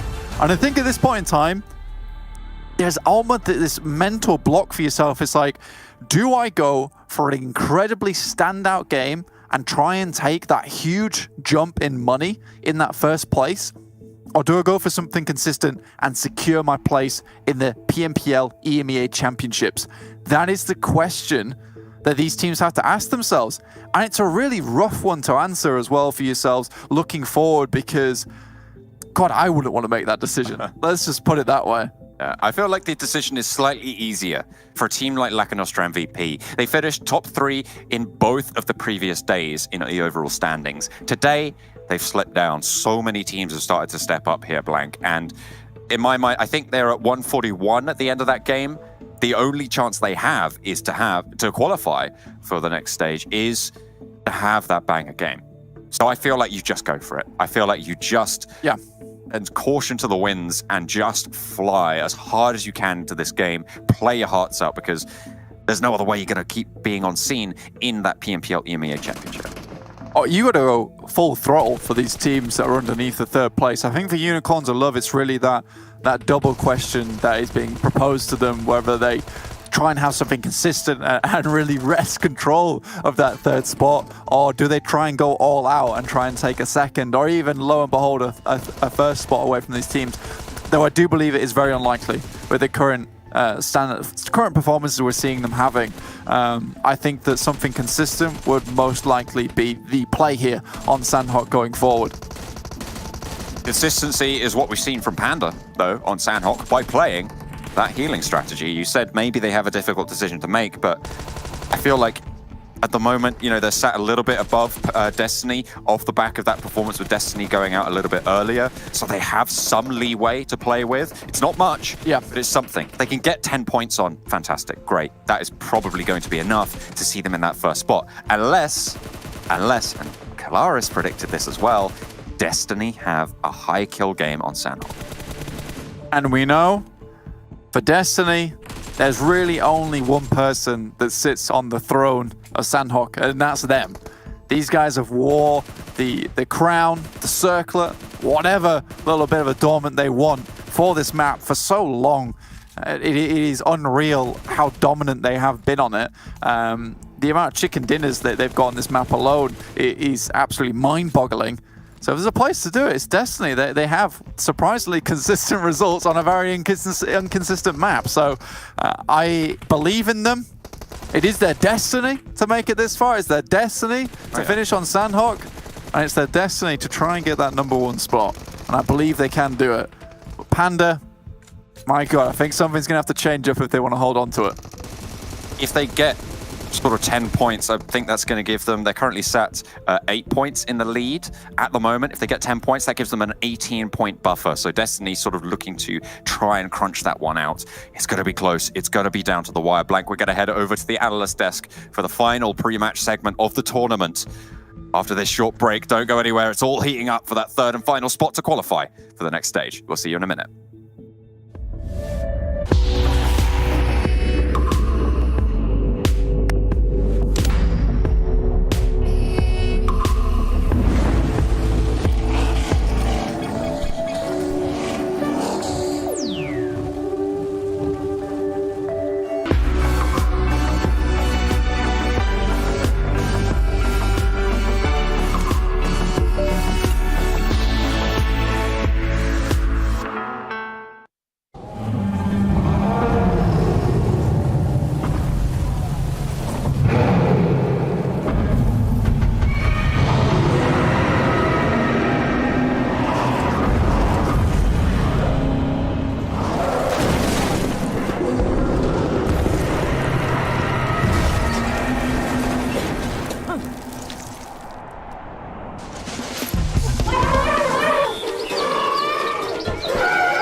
Lost Bullet take the chicken dinner and get themselves up in the placings, but not up into a third place finish just yet, as we still have one match left to go, but at least they're getting a little bit extra money on their side. Let's take a quick look at the match results here and just see how many points some of the teams did get, because again, we have to keep our eye on quite a few of them. I believe John was saying UDR Killers and GODSENT have been able to tie themselves up exactly, but the tiebreaker comes down to those chicken dinners, to the placement points, and then the kill points. So GODSENT currently going to be in the lead when it comes to that fight. But here we see 28 points for Lost Bullet. Honestly, if they can put up another match like this again, I believe there might be a small chance they could qualify for top 3. I'm not sure about that one. There's a chance, though, of course, they're going to need to take themselves a win and also a lot of kills. Unfortunately, that is something that's pretty hard to do on Sanhok, I would clearly say. And also, from what we've seen in the past tournament, throughout the entirety of this PMPL, actually, they're not a team that excels really well on Sanhok. So I have a few doubts, but as you said, Jason, there's an opportunity for that to happen for Lost Bullet. But QLASH, we were talking about this finish. It was a weird push coming out from Fantastic. I don't know. We were pretty critical, but it was a weird ender between Lost Bullet and Clash, I would say. Max, it was scrappy. I'm going to say this. Yes. It was a scrappy situation. I have a lot of things that you could say, like I feel like MZ should have taken a wider off angle. I feel like giving your opponents 1v2s even and one extra 1v1s. There is a world where Lost Bullet loses out in this situation towards the end, but they don't. They get it. Their superior numbers triumph. But yeah, definitely approaches could have been a little bit differently. Well, we're not seeing Panda, we're not seeing Destiny on the first page, because that means they're on the last page with Panda with 5 points, lengthening their lead up against Destiny for the championship title, the championship belt, and the trophy. I think they get a trophy, not a belt this time. Though we should do belts in the future, maybe. Destiny only getting the 1 point, and Lakonostra only getting 2. So, well, them, Unicorns of Love, there's a lot of like crucial teams in that really critical part of the standings right now, Max, that didn't get very many points in the last game. Yeah, Lakonostra especially, I'm going to also potentially have to count them out if they do not secure themselves a top 3 in the last game. That's going to be their last opportunity to make it in the top 3 at the end of these finals. It was a nice attempt. I like the rotation, but you know that when you're trying to rotate from the south, especially in Miramar with a very southern phase 1 circle, you know that's going to be Panda. You know it's going to be Black Spark. They dominate in that kind of terrain. So it was a risky play, and in that sense, at least, it didn't quite help out Lakonostra in the game. Hey, your boy Azza, though, he's making it onto our top players list.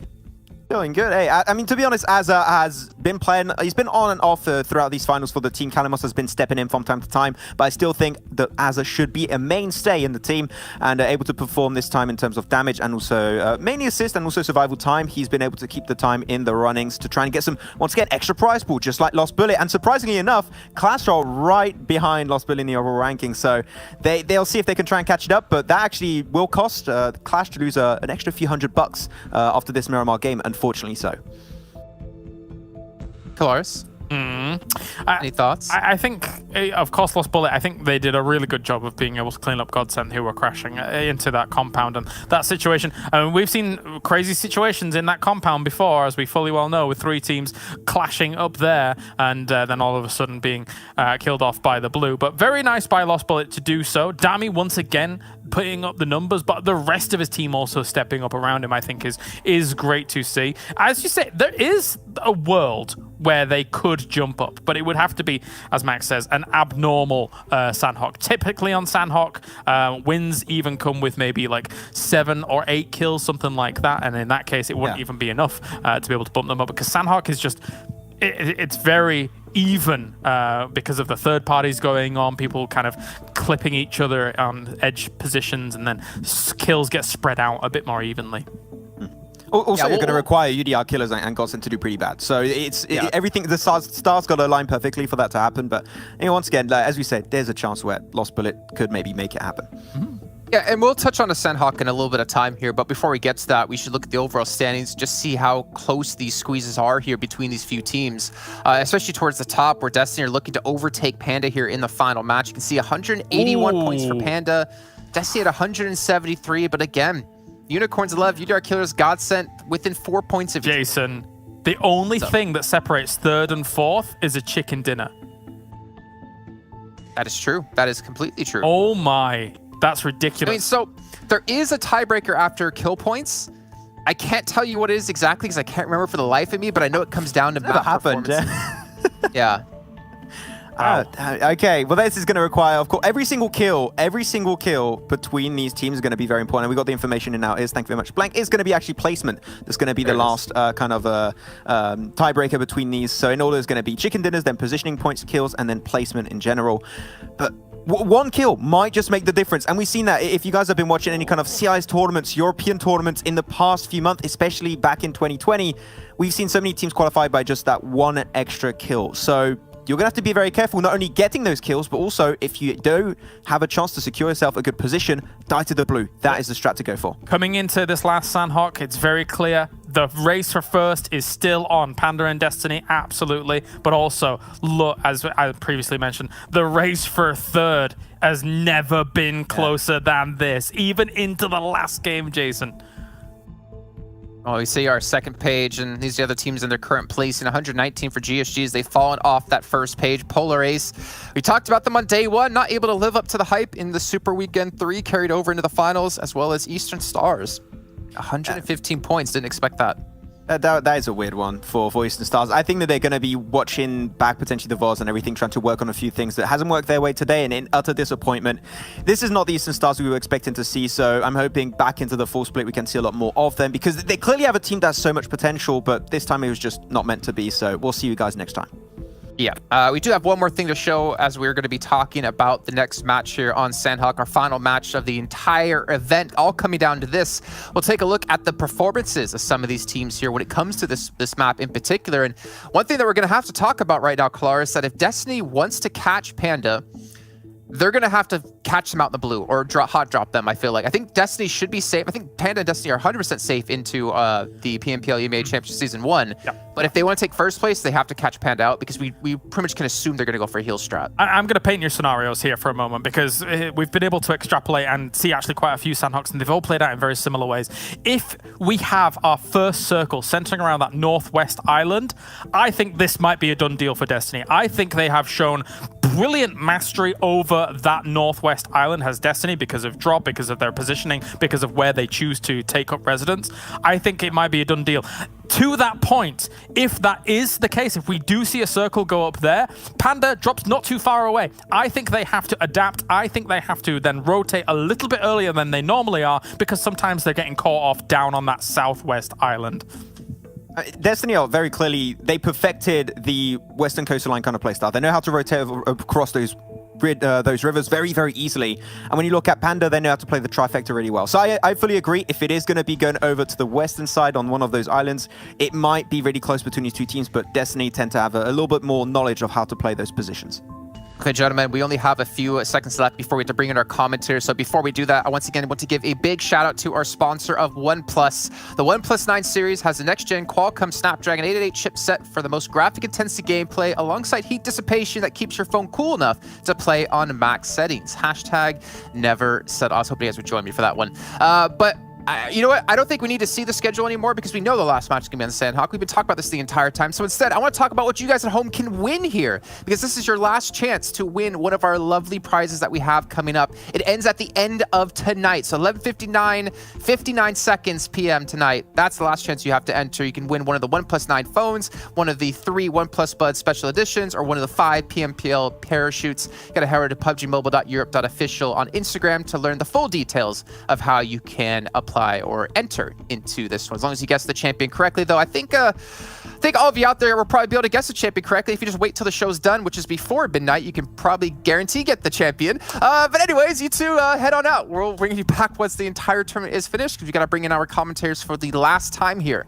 for PMPL Western Europe. John Allen and Blank, it all comes down to this, the final match of the entire event. It's going to be on Sanhok, and we have that close battle for third place, and also the close battle between first and second. Absolutely, and I was just running the numbers backstage whilst you guys were talking. It is mathematically impossible for GODSENT and UDR Killers to be tied at the end of this game and go beyond a kills point tiebreak, because the only way for that to happen is if UDR Killers win this game, and if that's the case, that there's still a points tie at the end of it, GODSENT need to have gotten more kills. So it's impossible for anything else to have happened. There will be a clear winner between those two at the end of it. It's the question of Unicorns of Love that's still in there.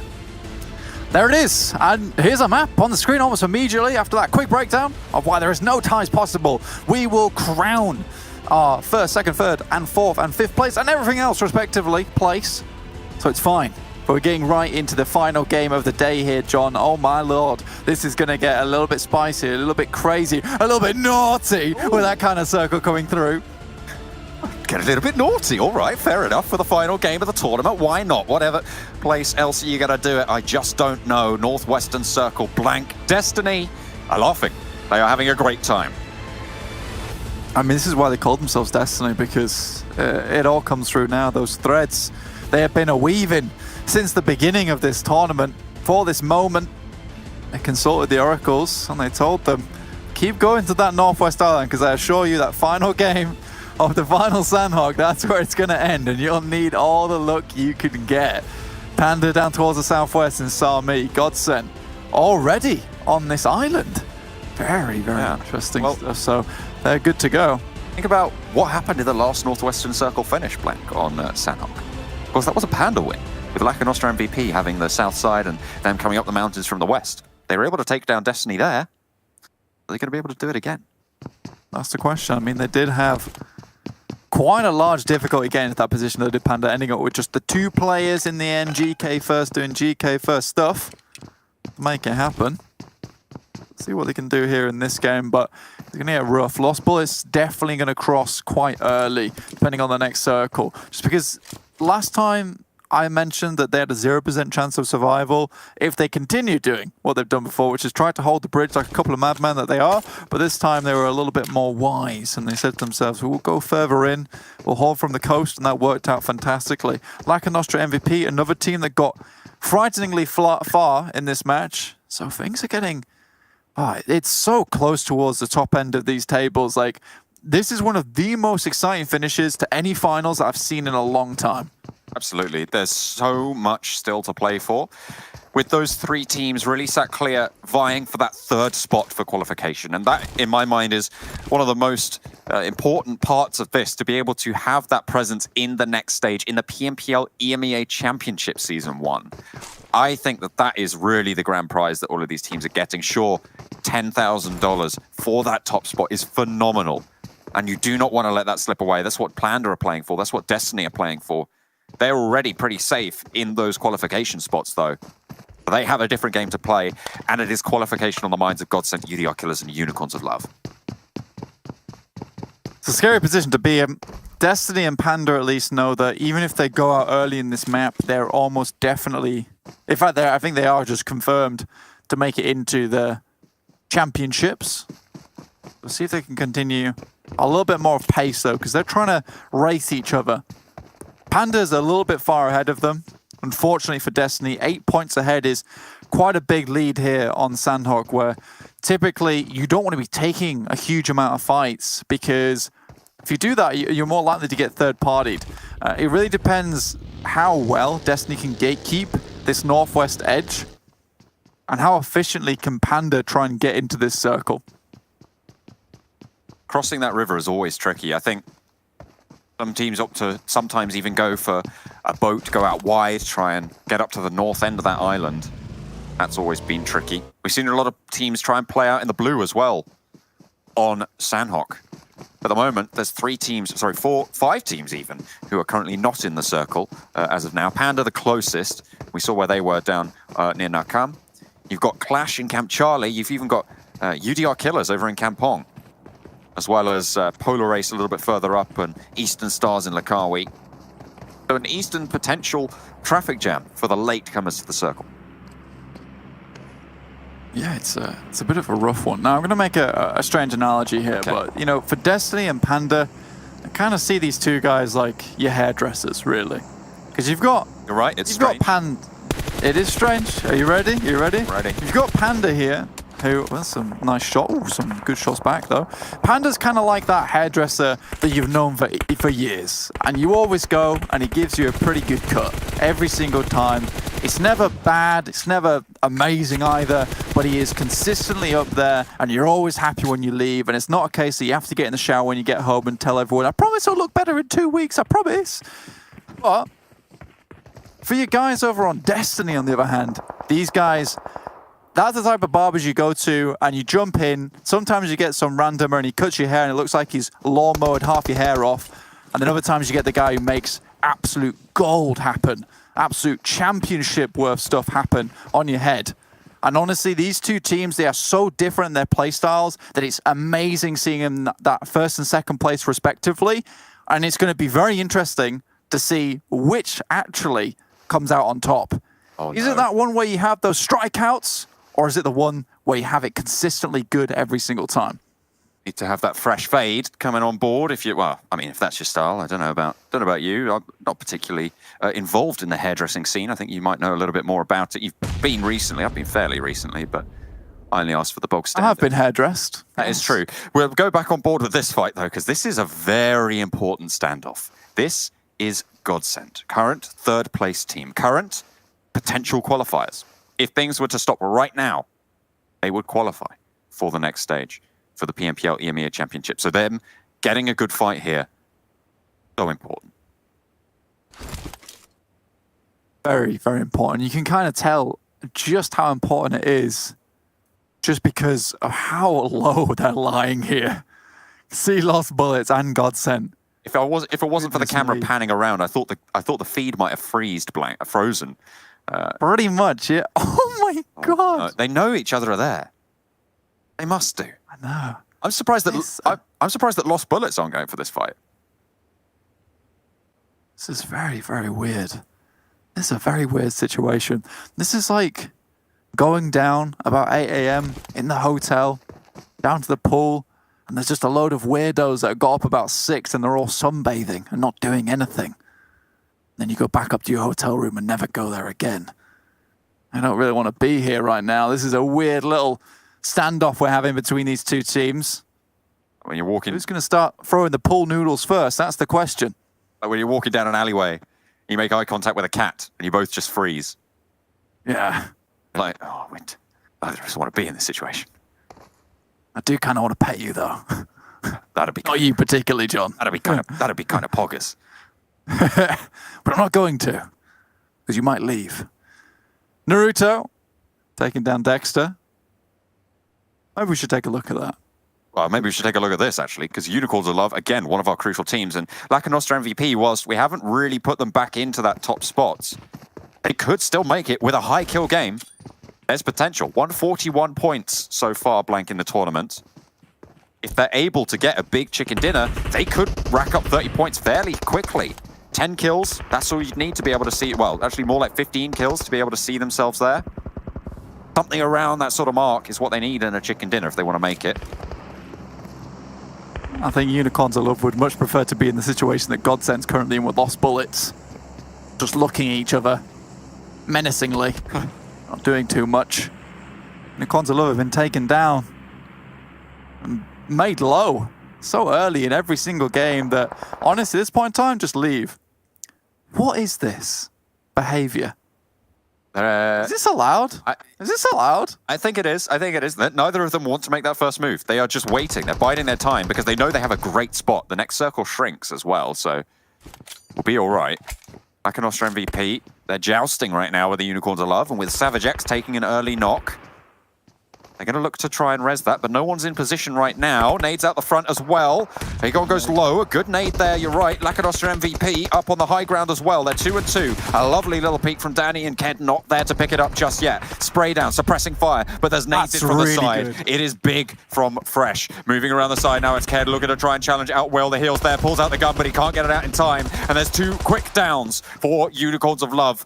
They've lost players early, but they will damn well not go down here.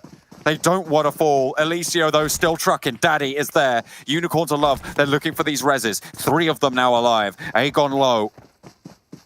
And they want to be really stay careful here. Because Lakonostra MVP, they're rolling up on this one. And I think Unicorns of Love are too preoccupied with the reses.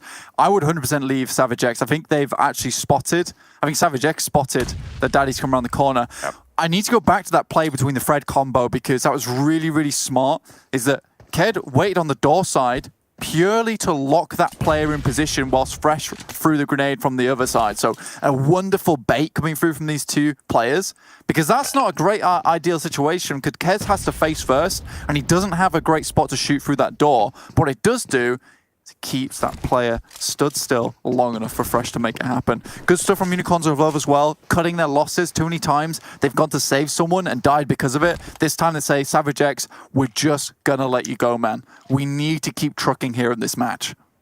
The right decision, probably. In the meantime, Blank, Destiny have lost a player. They've lost Mazzaro. Moving forwards, that was to Clash on the western edge as they try and move up towards the mountaintop. Maybe finally they'll be the decider of the fight between Lost Bullets and GODSENT. I say fight, means staring contest. But look at the wall. The Molotov trapped. can't burn me. It's true. I think for Lost Bullets and GODSENT, they're going to flip a coin for first and second when we get to the end of the game. I think that's probably what is going to go down. Well, it depends where it shrinks. MVP. Yeah, true. If it shrinks on Lost Bullets side, they win. On GODSENT side, they win. And it would be a really big win for GODSENT. It's so stressful for the poor guys from GODSENT. I wonder if Lost Bullets... I do really wonder if Lost Bullets know that this team is here. They must do. They absolutely must do. There's no way. Oh my God. Oh, this could be big. This is huge, Blank. The top two teams in the tournament, Destiny down a player as well. They're scouting. This could be it. Do they know that they're there? This could be it. You're right. This could be the chance for Destiny. He's going to go in, and he's blindsided completely. The rest of the team are there. They're fairly committed. It's 3 versus 3 now as the flush comes through. Panda, do they want to stay here, or do they want to get the hell out of Dodge? Because this is so important for their placements at the top here.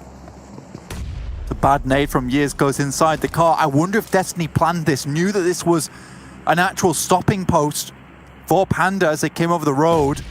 They wouldn't expect them to be here because usually Destiny hold across the mountainside. Xbox coming up the They mountain. were to pick up a singular one from Panda already.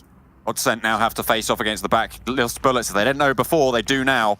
But one knock goes through. GODSENT now have to try and reposition. The shift goes a little bit further south, so cutting them out just a little bit. Blackspox tried to mount on up. A lovely nade over the top.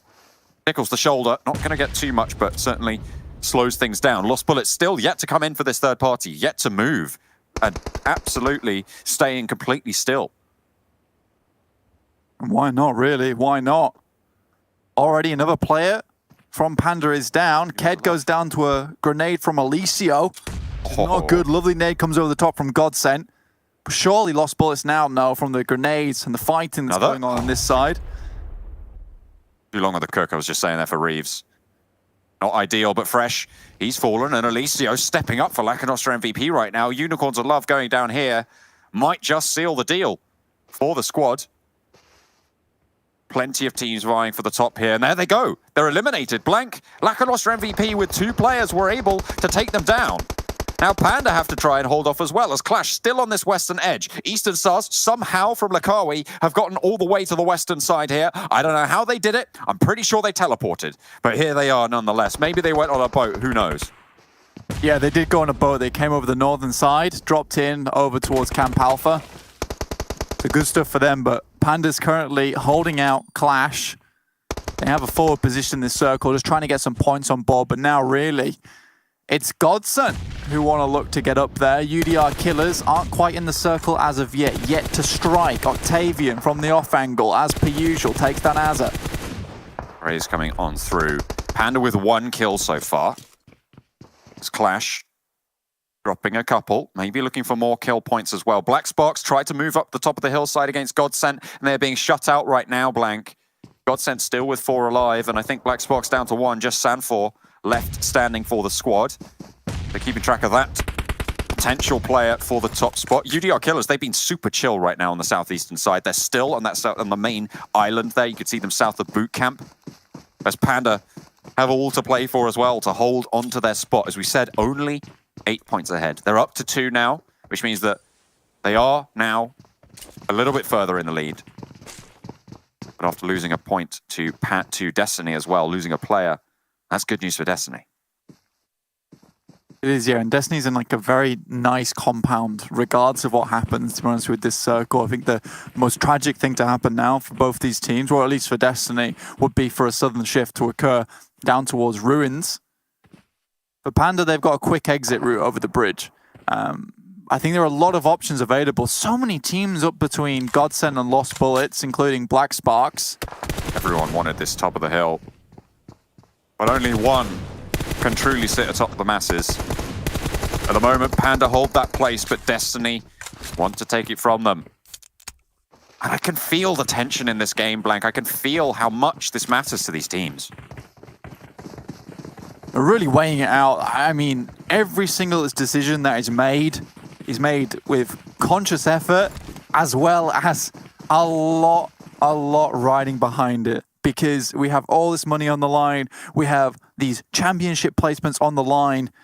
These teams, it does get stressful in these last moments. And you do not want to go out early. It's the worst thing that can happen. Unicorns of Love, you've got to feel bad for them in a way, because these last 3 games have just been so unfortunate for them. And they've just not been able to hold it up. It's been such a tricky time for them. I mean, they had looked so good, Blank, during so many of the games that we've seen up to this point. But when it came to the crunch, they crumbled. Unfortunately, they won't be able to make it to the cut. I just don't think that's going to be possible at this stage with only 2 points. Blank, they are confirmed not to be in the top 3. It's impossible to happen. GK first, get something done over towards Hakone. So Clash is slowly but surely being squeezed under the sheer weight of Panda as a team. MZ now last player standing for Clash, and really not the ideal spot. With every point as well, this is a lead against Destiny. Yeah, it's pretty rough, but they will have to leave now because the blue will push them in. Eastern Stars coming up against Destiny 2. There's going to be a bit of a pinch, so I'm very curious to see where Panda does go. Do they head towards the northern side, or they drop underneath? Regardless of what happens, they'll probably get spotted by someone. Come on, here's MZ at the moment. Trying to play sneaky, doesn't want to give the game away. As soon as he takes some shots, they know what's going to happen. Going on forwards, though, Destiny now have to hold off. This is to try and potentially get towards the top spot. They've lost a player earlier, and Mihi is low, outside and healing right now.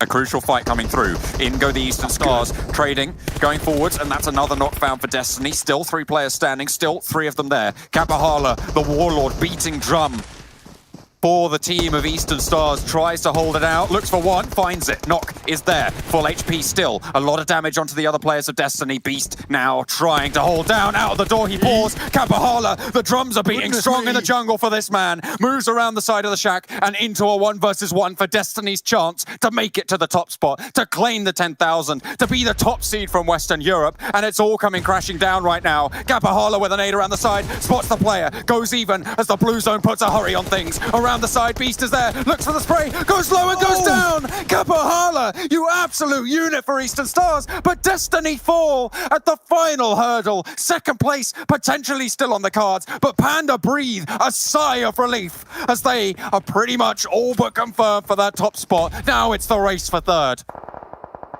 And Kapahala makes it look easy as he tames the Beast from Destiny. And it's not meant to be. GK first goes down to Kamara, but like you say, the sigh of relief is through. They don't have to breathe so heavy anymore. That third place is really what's on the line, and how apt that it is UDR Killers that are the ones taking out Panda with the greatest shot at it. Going down low in the blue, UDR Killers still challenging. GODSENT atop the hill have to go down as well. They lost a player earlier, Blank. We're down to 3 potential teams in this lobby that could make it. GODSENT, a tricky rotation. Lakonostra MVP, again, hard to make this work. And UDR Killers have got it on out. GODSENT, no, you can't go tumbling. Goodness me, give the ghost up on that moped, but GODSENT really struggling at this stage. This is the chance for UDR Killers, if GODSENT go down here. GODSENT go down, like you say. UDR Killers have a really strong position to lash out, try and take those final points, but they're taking heavy casualties of their own. Everyone has to come down this mountain, so at least what they can rely on is possibly laddering up using that healing strat. But Kato has already engaged it from Panda. Panda's not done yet, that's for sure. They want to get some more points on the cards, boys. They want to confirm this one. They might not know that Destiny have gone down. They just want to keep on going as long as they can. That's what we want to see from Panda. We know that's what they need. They will continue to go for it. Looks like Kapahala might be doing a similar thing. UDR Killers as well, still out in the blue. GSG looking fantastic in this game, but Blank, we're all thinking about what team is going to make it to that third spot, because at the moment, It's a battle between the UDR killers and GODSENT. GODSENT has less meds. 2 kills for GODSENT as well. So they only get 2 points for that one. They go down in 9th. As it looks like it's a lot more meds for UDR killers. They had about 9, and I believe it was about 7 when GODSENT was shown with 4. So really, it's just about not messing up these first aids. I think Vito does have more boosters currently than Pocus. He's just trying to make it happen. He has to run into the circle, but he's got such a far way to go. I think Pocus might just have done it here and lathered up past GODSENT. Single placement point for finishing in 9th. Further. Certainly does. UDR killers, I don't know how many kills they have, Blank. I haven't been able to keep track of that one exactly, but Panda moving on through. Them and Kapahala. 2 players per team. Goodness me. On average. Both of them ruining Destiny's day right now. And they will move along side by side, and this is great news for UDR killers. 7th place now found. Blank, it's going right down to the wire for them. At the moment, 7th place, that's 2 placement points. UDR killers with 1 kill. That might just be enough. They had 2 kills. Did they go down in 7th? I think that might be a dead heat. I think that might be a dead heat. Blank, that 3rd place still ought to play for. I'm not entirely sure exactly where they stand. But look at this. Let's look at the tables. 3 points for the UDR killers, 3 points for GODSENT. Blank, our tiebreaker of chicken dinners is going to come into it. That is so sad for UDR killers. That is so terribly sad for the boys on UDR killers. And it would have been literally maybe 1 or 2 seconds more, and potentially UDR killers will be in our 3rd place. We'll have to find out as this game does conclude. Lakonostra MVP still clapping though. Wait a minute, John. Wait a minute. I will not wait any longer, Blank. We know now that in the closing moments of the tournament, Panda consistently scored some points. They got 4th. That's all they needed to do. And it is Panda to win out the tournament. They will be the top seed moving forwards. Big GG coming through for this squad. Fantastic over the course of the tournament. Absolutely massive. Massive performance throughout the entire thing, John. Incredible performance. Consistent all the way through without missing a single beat. These guys on Panda are not to be trifled with, and those EMEA championships, people better watch out, John. Absolutely. Well, there's 3 teams moving forwards to the PMPL Western EMEA Championship Season 1. We're going to find out who those are after this short break as we head over to the analyst desk. I'm so excited. I'm waiting for bated breath to see how this tiebreaker turns out.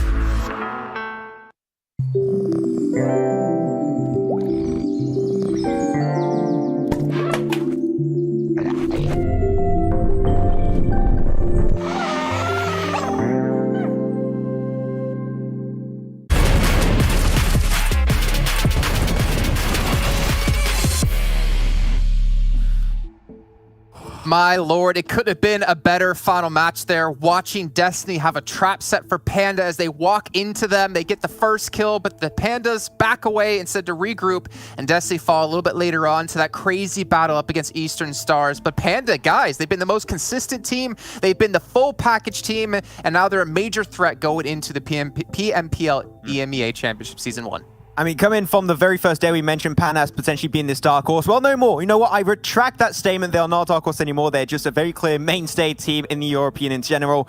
And now knowing that they're going to be making it to the next stage, I can't wait to see how they can actually par versus some of the best teams in the world. I think that Panda is extremely prepared for the next stage of their adventure. 100%. Looking at how they've played out this tournament, brilliant stuff. I mean, even in this scenario, I mean, we set the scene very well. The circle goes where I want it to go. The circle ends up being in a situation where it's not too bad here for both, especially Destiny. That one knock comes through as Destiny gets onto Panda. In that scenario, Panda they have nothing to gain really by fighting Destiny at that position. They back off. Destiny has everything to gain from a fight ensuing in that situation if they win it out and then are able to move on further in that game. So Panda, very smart, very mature play, backs on off from there and gets themselves the victory here in the tournament.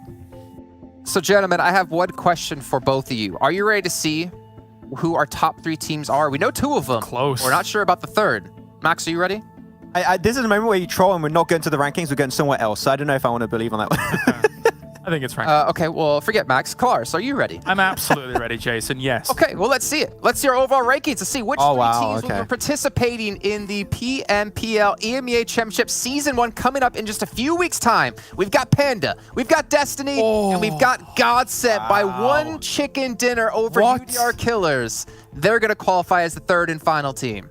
Wow. That is... We talked about it. It could be 1 point, it could be 1 win. And you brought it up actually earlier, Kalaris. It was that one chicken dinner that GODSENT got that gives them the edge over the likes of UDR Killers. It feels bad, man, for UDR Killers because they stepped it up fantastically well, knowing that they were a team that did not participate in one of the Super Weekends and able to actually make it to the finals and this far is still very impressive. But yeah, at the end, that 1 win made the entire difference at the end. I mean, before this match, it was dead even in terms of those placement points, in terms of the kill points and everything like that. Just that 1 point separation in terms of, you know, the tiebreaker rules. Amazing stuff. Congratulations to GODSENT here. I can't believe it couldn't have been closer coming into that game, and now it still couldn't be closer going into the top 3. Amazing.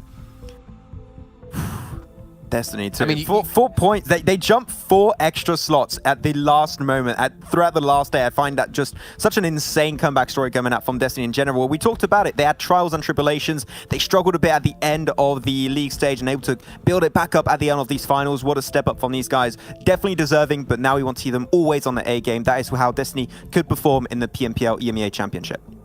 You know, I think there's a lot of teams that deserve a lot of credit here. I mean, obviously, UDR Killers, they didn't qualify in the very first week of the Super Weekend. Then they blast out with 3 chicken dinners in their very first Super Weekend, which was week 2. Lakonostra MVP as well. Didn't qualify week 3. They didn't look amazing. They didn't look anywhere near as on form as they looked here in the finals, Max. But Lakonostra came out with, you know, a 2nd place at the end of the first day. They were looking like they could be one of the teams. They maintained that progress as well into day 2. But unfortunately, day 3, just 2 points behind. That's unfortunate, but it's a good sign for UK PUBG Mobile.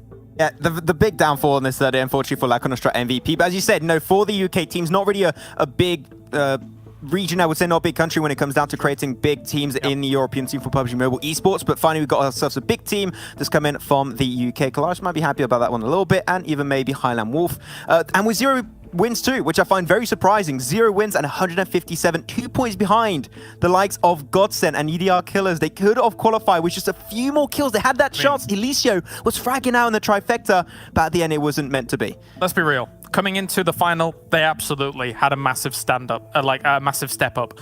Really, really impressive by Lakonostra MVP. If they could have turned 1 podium finish into a 1st place, Lakonostra is top 3. So, I mean, you know, it swings and roundabouts, right? If that happens, because you look at this lineup, you look at all the wins that are there, and it would absolutely be the difference maker. I think they'll come back stronger next time. I think maybe in the next tournament we see them in, maybe they do achieve that top 3's placement. Yeah, Unicorns Love, got to give a little bit of a shout out here too. Looking like one of our most consistent teams going into the finals. Unfortunately, when it came down to the final day, they just got knocked out a little bit too early. You see 5 points was the difference between them and potentially qualifying as well.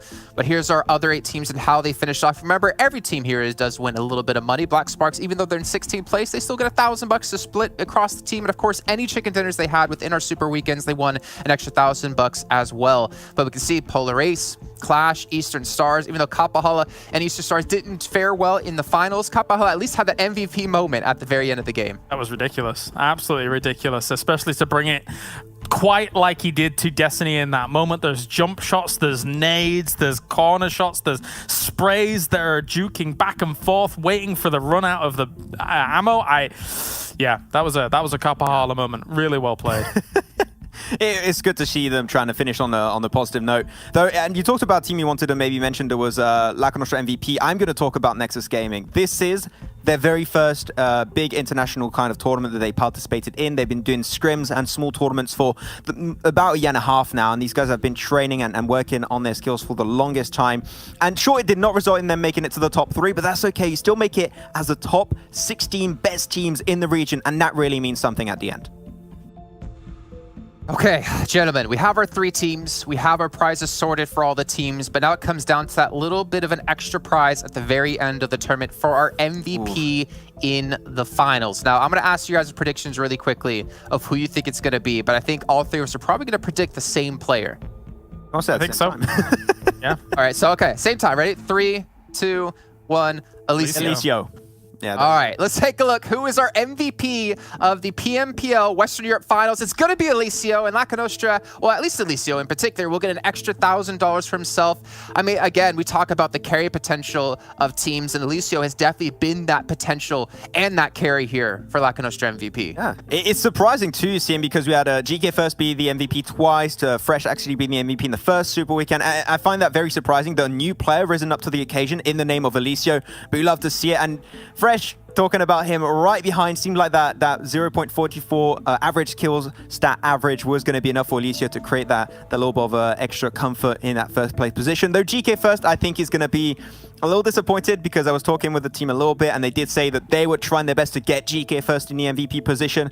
Unfortunately, this time it was just not meant to be for him. You know what's crazy, Kalaris, is that out of our top 5 MVP players, only one of them is on a team that qualified into PMPL EMEA Championship Season 1. This is actually something I did want to talk about. Actually, just as an aside, I'm particularly happy to see Danny here from Lost Bullet. I think he's been brilliant throughout this final. But the final has been different to the league play and Super Weekend play. We haven't quite seen throughout this portion of the tournament those real big pop-off moments from some of the big names that we thought about when it came to, during the Super Weekend. Say, for example, a Mazzaro, say a GK first, who is always playing fantastically, but hasn't quite, big popped off here in the finals. Fresh has looked great, but hasn't quite big popped off in this finals. But Alicio, for Lakonostra, especially in that first day or so, really stood out. So, it comes down to this moment, this time, and yeah, I think Alicio definitely has very much deserved this. Yeah, it's great to see too. Like, I'm happy to see like a new player kind of get it. At the same time, a little bit sad because GK first just seemed to be so on point throughout the entire event. But I feel like when they went into finals, they came with a different mentality, as we saw, especially on Sanhok, right? Going for the heal-offs constantly just to make sure they get the points. They're playing the long game, right? They're playing about qualifying, getting first. They're not trying to go for that individual performance that we know they can do. But I still think, a team that can be mindful of that and push ego aside and play for the win overall like this is so smart, and obviously puts a lot of pressure on the teams coming into the next event. Yeah, I mean, you talked about especially them trying to survive. The reason why he was third right behind Fresh is because the survival time was so high. His other stats, damage and especially kills, was a little bit lower than most of the players in that top position. I think that Dexter in the last position of that top 5 actually had 1.44 compared to him actually having GK first 1.25. So that survival time does help a lot when you're going towards those MVP kind of positions. But as I said, it was just not going to be enough, because that clear change of mindset did not help GK first to try and get the wins. But still, I mean, I think that when you look throughout the entirety of this PMPL, not just for the finals, I think that GK first stands out as the most consistent player, so I can't wait to see what he can do in the next PMPL event. Exactly, and that obviously is coming up in a few weeks' time. But gentlemen, I want to give you a quick chance here to say any last words you want to say before we end out the entirety of PMPL Western Europe. Kalaris, I'm going to throw it to you first. A great top 3. The throne that Destiny had lost at the beginning of this tournament was not taken back by the usurpers of Panda, but Panda has claimed the rightful scepter and king position here in this tournament. I think they're going to be great representatives moving forwards into EMEA, and I think I'm excited to see how these 3 are going to perform. Okay, Max. I fully agree. It's just a great top 3, and I think this tournament has been amazing. So many teams that have been trying their best for the past year and a half. For a lot of these teams, this is their very first international kind of tournament, so it's great to see how they perform under the pressure and everything. So I'm just happy to see those teams, and once again, congratulations to Panda, Destiny, and GODSENT to secure themselves a spot. But also, I mean, I knew you guys wanted to have in an interview a player call you out and then say we appreciate the Destiny. I'm going to say it. Hey, Kalaris and also Jason, it's been a pleasure. It's been a pleasure working with you guys. It's been fun. Ah, damn it. Doesn't hit as well as a player doing it, unfortunately. Okay. I I was just trying to be nice, but it's cool, guys. I guess. I appreciate it, Max. I appreciate it. But for all of you out there who are wondering, and I just want to bring this up really quick before we do end off everything, is that during PMPL EMEA Championship Season 1, you might be asking yourself, well, what is it necessarily? That's the next step of this event. We have regions from all around Europe, Middle East, and Africa combining. We have the winner of EMEA League 2020, which was Navi. We have the winner of PMCO 21 Spring Africa. We have top 5 teams from PMPL 21 Spring Arabia. Top 3 teams here from this event, top 3 teams from PMPL CIS, and the top 3 teams from Turkey, all going head-to-head over the course of 4 days towards the end of this month. It's going to be insane, and I believe, if I'm not mistaken, there's some PMGC slots up for stake here. So for everyone here working on the show, for myself, Kalaris, Max and Kalaris' first event working together, it's been a pleasure. For Imperium, Banks, John Allen, Blank. Okay, all right. Well, I'm trying to end it off on a nice note. And of course, our production crew here at ESL in Poland doing such a phenomenal job over the course of the entire event. We thank you all for watching and tuning in for the event. But remember, there's still more PUBG Mobile to come up in just a few weeks' time. Make sure you guys tune in, and we'll see you then.